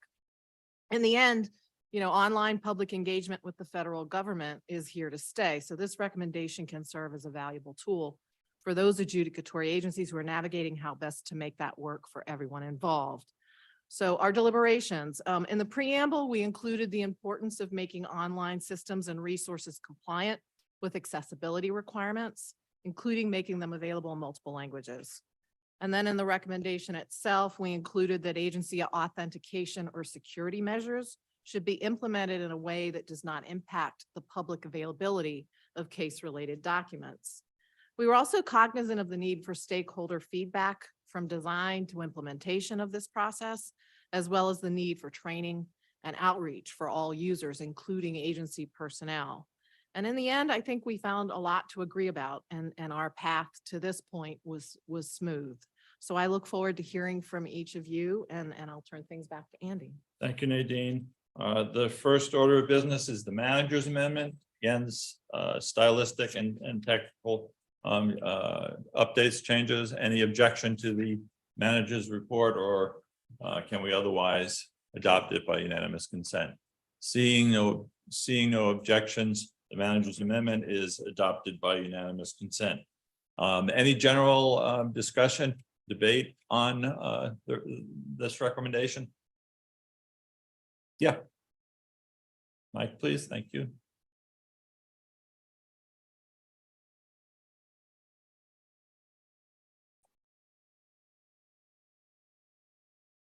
Can we try the substitute?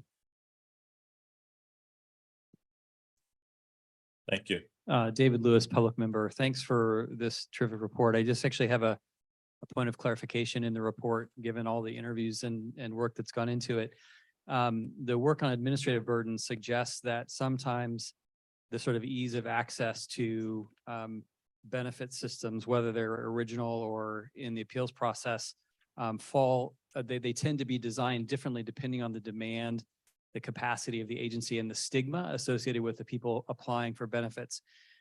Did you see that same kind of pattern here? That is, do agencies differ in the ease of sort of experience for people appealing their benefits denial or something like that? Is it correlated with the kinds of people that are being served by the programs that you're looking at?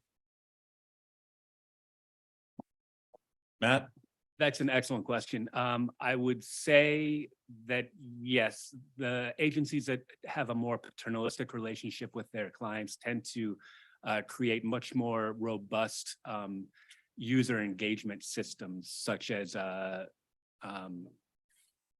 they're more likely to create user-friendly application processes and more likely to involve ways to quickly see where you are in this in the process. So how much time might you expect before your claim is decided or something like that? I think there's some overlap with the fact that those are the largest volume adjudicative systems, and so there's simply more money, more resources, more staff available to devote to this. I didn't really, ask after that question as to whether or not it has to do with administrative burden or whether it has to do with resource capacity on the agency side. Okay, thank you, David. Any other general discussion? Okay, I don't see any hands. On this recommendation, we have no council proposed amendments and no pre-submitted amendments. So we'll go ahead and turn the floor over to any amendments that anyone has to offer. Yes, Eloise. Eloise Pasek, public member. I have a proposed amendment to 25. I don't know if you want to wait to see if there's any other proposed amendments for earlier. Nope, that's fine. Let's do yours. Okay. So I'm about to offer some language that would just encourage more use of public outreach at more time. So my proposed amendment would online, well, actually, yeah, so line 163. I think adopt is actually unclear in this context. I think we mean use because we're often talking about agencies adopting. I think here we mean use. And then the broadening language would be after processes, I would say, and to assess whether changes to the processes would be valuable. And then instead of in particular prior to, I would say especially before.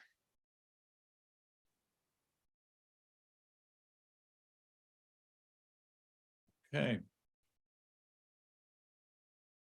Can everyone see the amendment on the screen? Matt, Nadine, what do you think of Eloise's amendment?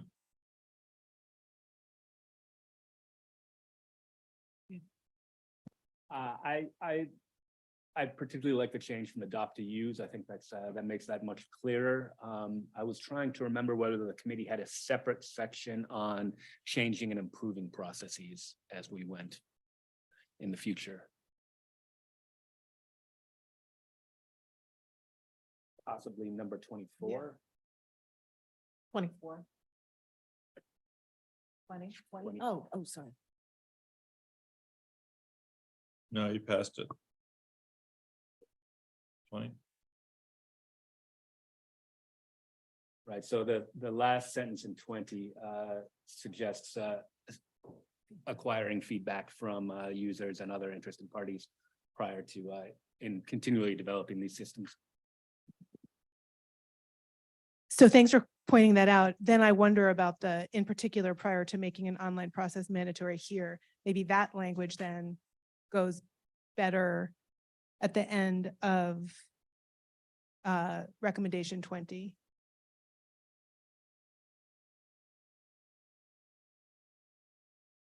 In other words, the two halves of 25 seem directed slightly at different goals.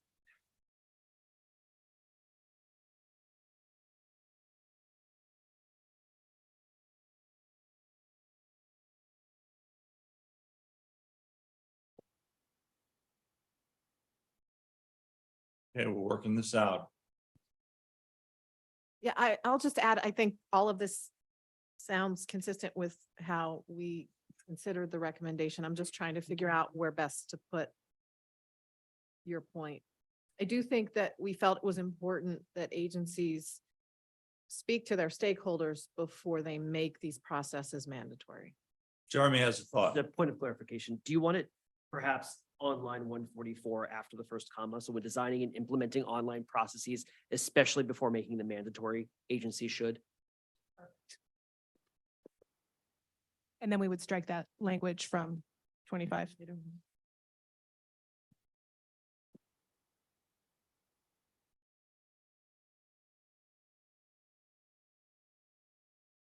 Yeah, after he finishes. Perfection as usual, Jeremy.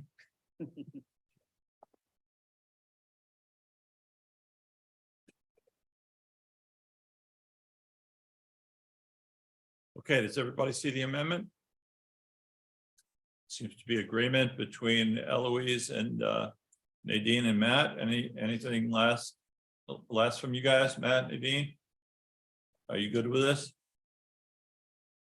Yes. I'm seeing nodding heads. They are. Oh, Jack Bierman, thank you very much. Great. I appreciate this, but I think that the point of 25 was different from the point of 20, and I think we shouldn't mix them up. The point of 25, if I recall correctly, was just that we should encourage people to do things online because it's just so much more efficient for everyone. And it had nothing to do with assessment for how they worked in the future. 20 was about assessment for how they work in the future. So I would leave 25 as it was originally, maybe with changing in particular to the word even, so that it's just we're saying they should be encouraged to use their online process even prior to making online, even before they're mandatory, something like that. Because I just think they're two really different points, and I don't see any good reason to mix them since we're already making the second point in number 20.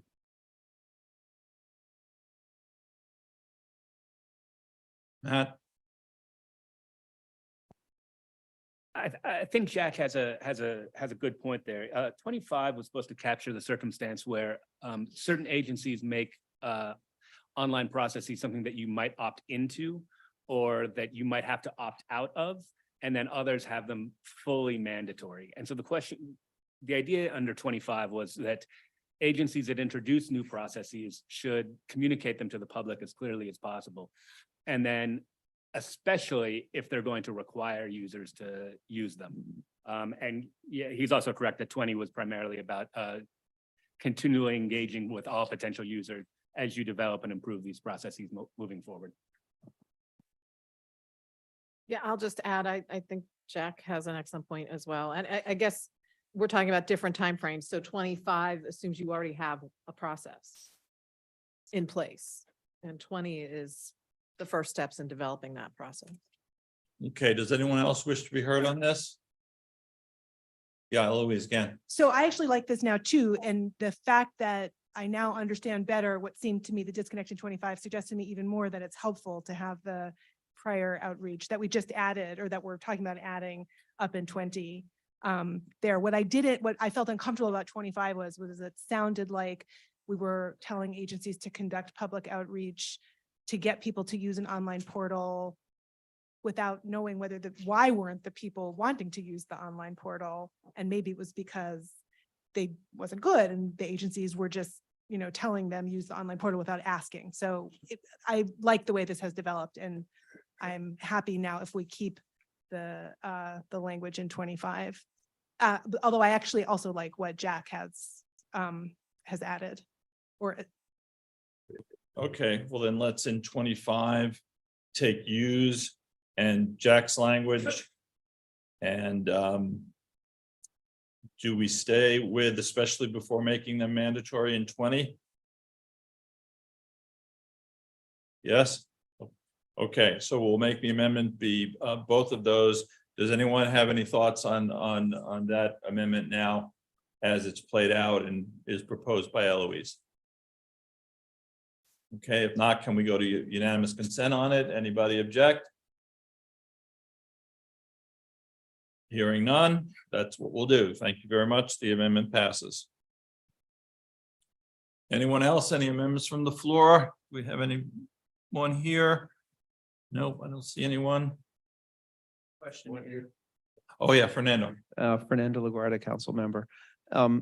Question for the committee on paragraph 17. When you did survey or outreach about filing fees and other payments, did you determine that there were also mechanisms for applying for waivers of those fees or payments online as well? Or did you not include that? I would suggest an amendment there, providing mechanisms for waiving or appealing the fees if you're going to encourage that they accept them electronically as well. I think that would be useful and helpful to add. That's an excellent question. From the report, from researching and writing the report, I looked at it more from a technical standpoint than from a legal standpoint or a access to justice standpoint. Those were sort of outside the range of what I was tasked to study by ACUS to find out what kinds of technological tools and online tools agencies were developing. Whether or not, I think the idea of an online request for waiver would fit into a recommendation on this front, but I think I would suggest, but I'll leave it to the committee or the conference as a whole, whether waivers or requests for waivers should be introduced into a process that doesn't already have that is probably outside the scope of this recommendation. As long as there's a legal request for waiver available, then I would say an online tool for requesting that waiver would be appropriate for here. So I would then propose an amendment that at the end of the sentence on paragraph or sentence in 17, and provide electronic mechanisms for waiving and appealing those payments where lawful, where authorized, or something like that.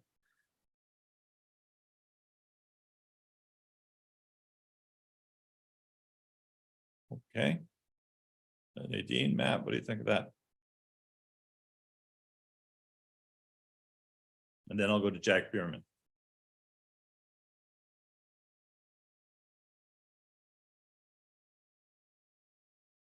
I'm just wondering if the idea is that the online process includes those options or that, I'm not sure.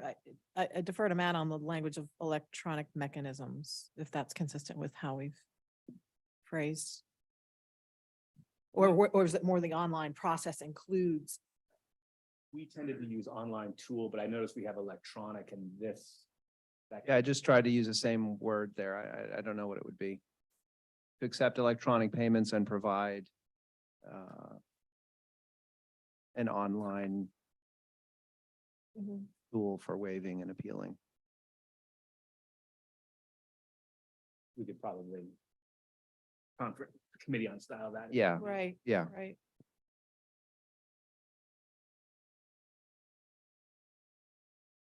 Okay, Jack Bierman, do you have a thought on this?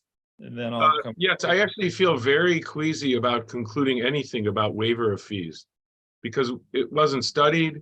There may be legal requirements involved in that. There may be requirements that it be done in a certain way and with certain documentation that may not be available to be, that may not be able to be submitted electronically and such.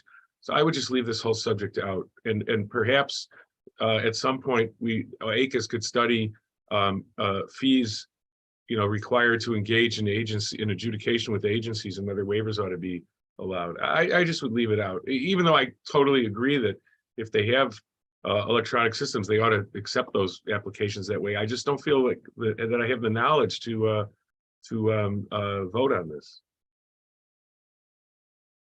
Okay, Jack, thank you. Roxanne, did you have your hand up?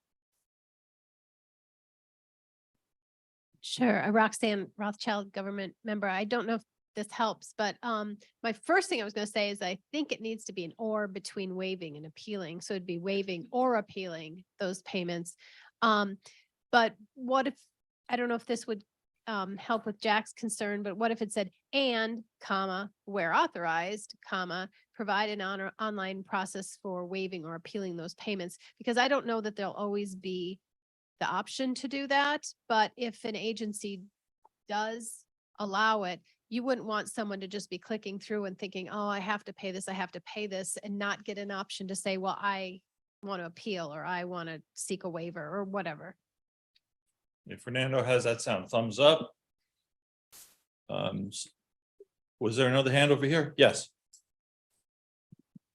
Elizabeth McFadden, government member. I think we'd have to say something like provide an online process for requesting waivers, seeking waivers, applying for waivers, because waiving is what's done by the agency and not by the constituent.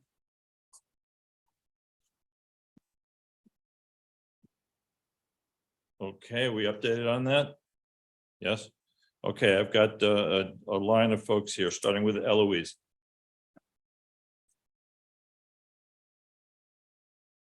So again, as I said this morning, I'm deeply in line with this policy commitment. I'm also concerned about adding things in on the floor that we haven't researched, that aren't reflected in the agencies that we've surveyed and so forth. I mean, we passed it this morning. I like this language much better, but I just want to note that I feel uncomfortable about this kind of addition without underlying legal support for it. Right, got it. Okay, Ron? Ron Cass, council member. I agree with both Eloise and Jack. I think Fernando's point is a good one, that if you have mechanisms, it would be good to have them online. But I thought that what we were dealing with in 17 was really the mechanism, having an online mechanism for this process, for the payment process. The same way we were talking about online mechanisms for certain adjudication processes. And now I think we're adding a sort of a different notion, which is to have a different process available for making decisions on using waivers from fees and things. And I think that we should sort of bracket for the future, studying how we might do that rather than adding it into this recommendation, because I think we may get ahead of ourselves in terms of what we actually know and what we're actually addressing here. So I sympathize with the notion behind it, but I would resist adding it here. Okay, thank you, Ron. Alan Morrison, you still have a point? Alan Morrison, Senior Fellow. I think these kind of requests are substantive requests in the proceeding themselves. They'd be subject to the usual rules about who you serve and how you serve it and how you go make it. And so therefore, it is, as other people have said, outside the scope of 17, and I think outside the scope of everything else here. And besides that, we haven't studied it. So I would, if I had a vote, I would vote against it. Okay, Fernando, did you want to respond to these two? If I can ask for consideration of this as a topic for further study, I will withdraw the amendment based on the points that were made. I do think it's an important one, and I do think that that lens should be applied whenever we're talking about processes that involve payment of fees. Well, Ron? Let me just suggest, I agree with Fernando, this is something worth studying. And I would say more generally, it's worth studying the processes that we use in assessing fees and in adjudicating what sort of fees are paid to agencies, what sort of waivers might be appropriate, and what sort of processes should go with that. I think this is a subject for a bigger sort of study for the future. And in fact, we have an ongoing project right now on the general point of users fees. So I think this would fold in quite naturally. Mike, please. So just to clarify, the topic includes waivers and appeals. Okay. Yeah. I just want to make sure that not just fees, but also process for waiving and appealing fees. Absolutely. Okay. Yeah. Thank you. Yeah, I withdraw the amendment. Thank you. Okay, Fernando, thank you. Bernie Bell and Jack Bierman, you saw recognition. Is that moot now? Yes, it is moved with the withdrawal of the proposal. Okay, Bernie, thank you. Jack? No, no, only because of what Bernie said, which makes me realize that number 17 is redundant. Because we already have in paragraph 2, F says that there should be a electronic way to make payments included in the whole system. So I'm not sure we need 17 at all. Maybe I'm forgetting something from our meetings. If I am, Nadine, I apologize, but maybe we don't need 17 at all. Nadine? Jack, you're not, we did not really spend a great deal of time discussing 17. In fact, maybe not at all. We did spend time on 2 in terms of the list there. So to the extent that there's overlap, that would be something to consider. Matt, you were the original drafter? Yeah, I agree with Jack. I think they are redundant. It probably was overlooked by the staff who drafted this originally. And the committee who reviewed it. Well, Matt, I just asked you, would you, you think it reads better to leave 17 and take out, what's in 4? Or do you need that in 4? 2. I'll let the conference decide, but I would probably recommend removing 17. I think that would be consistent with the committee's thoughts as well. Okay, well then, anybody else have a thought on this? If not, since we have agreement, seeking unanimous consent, any objection? Then the Bierman amendment will be adopted by unanimous consent. Thank you, Jack. Does anyone have any other amendments from the floor? Jack? I'm finished. Thank you. Okay, thank you for your contributions. All right, then I'm ready to make this one a wrap. Otherwise, anyone else want to be heard before we go to final adoption? Do I have a motion? From Ron Cass, thank you. A second. Yep, I see several seconds. Thank you. Voice vote, all those in favor of adopting the recommendation as final, please say yay. Yay. All those opposed, nay. Don't hear any nays, so the yays have it. And we've adopted our 4th and final recommendation. Give yourselves a hand.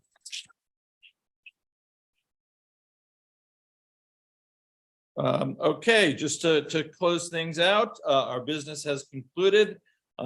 Thank you all for giving ACUS your time, your expertise, your thoughtfulness at our session today. Thank the staff for their excellent work.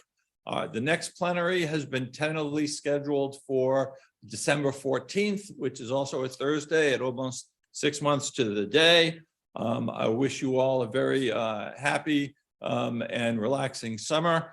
And I officially adjourn the 79th plenary session of the Administrative Conference of the United States.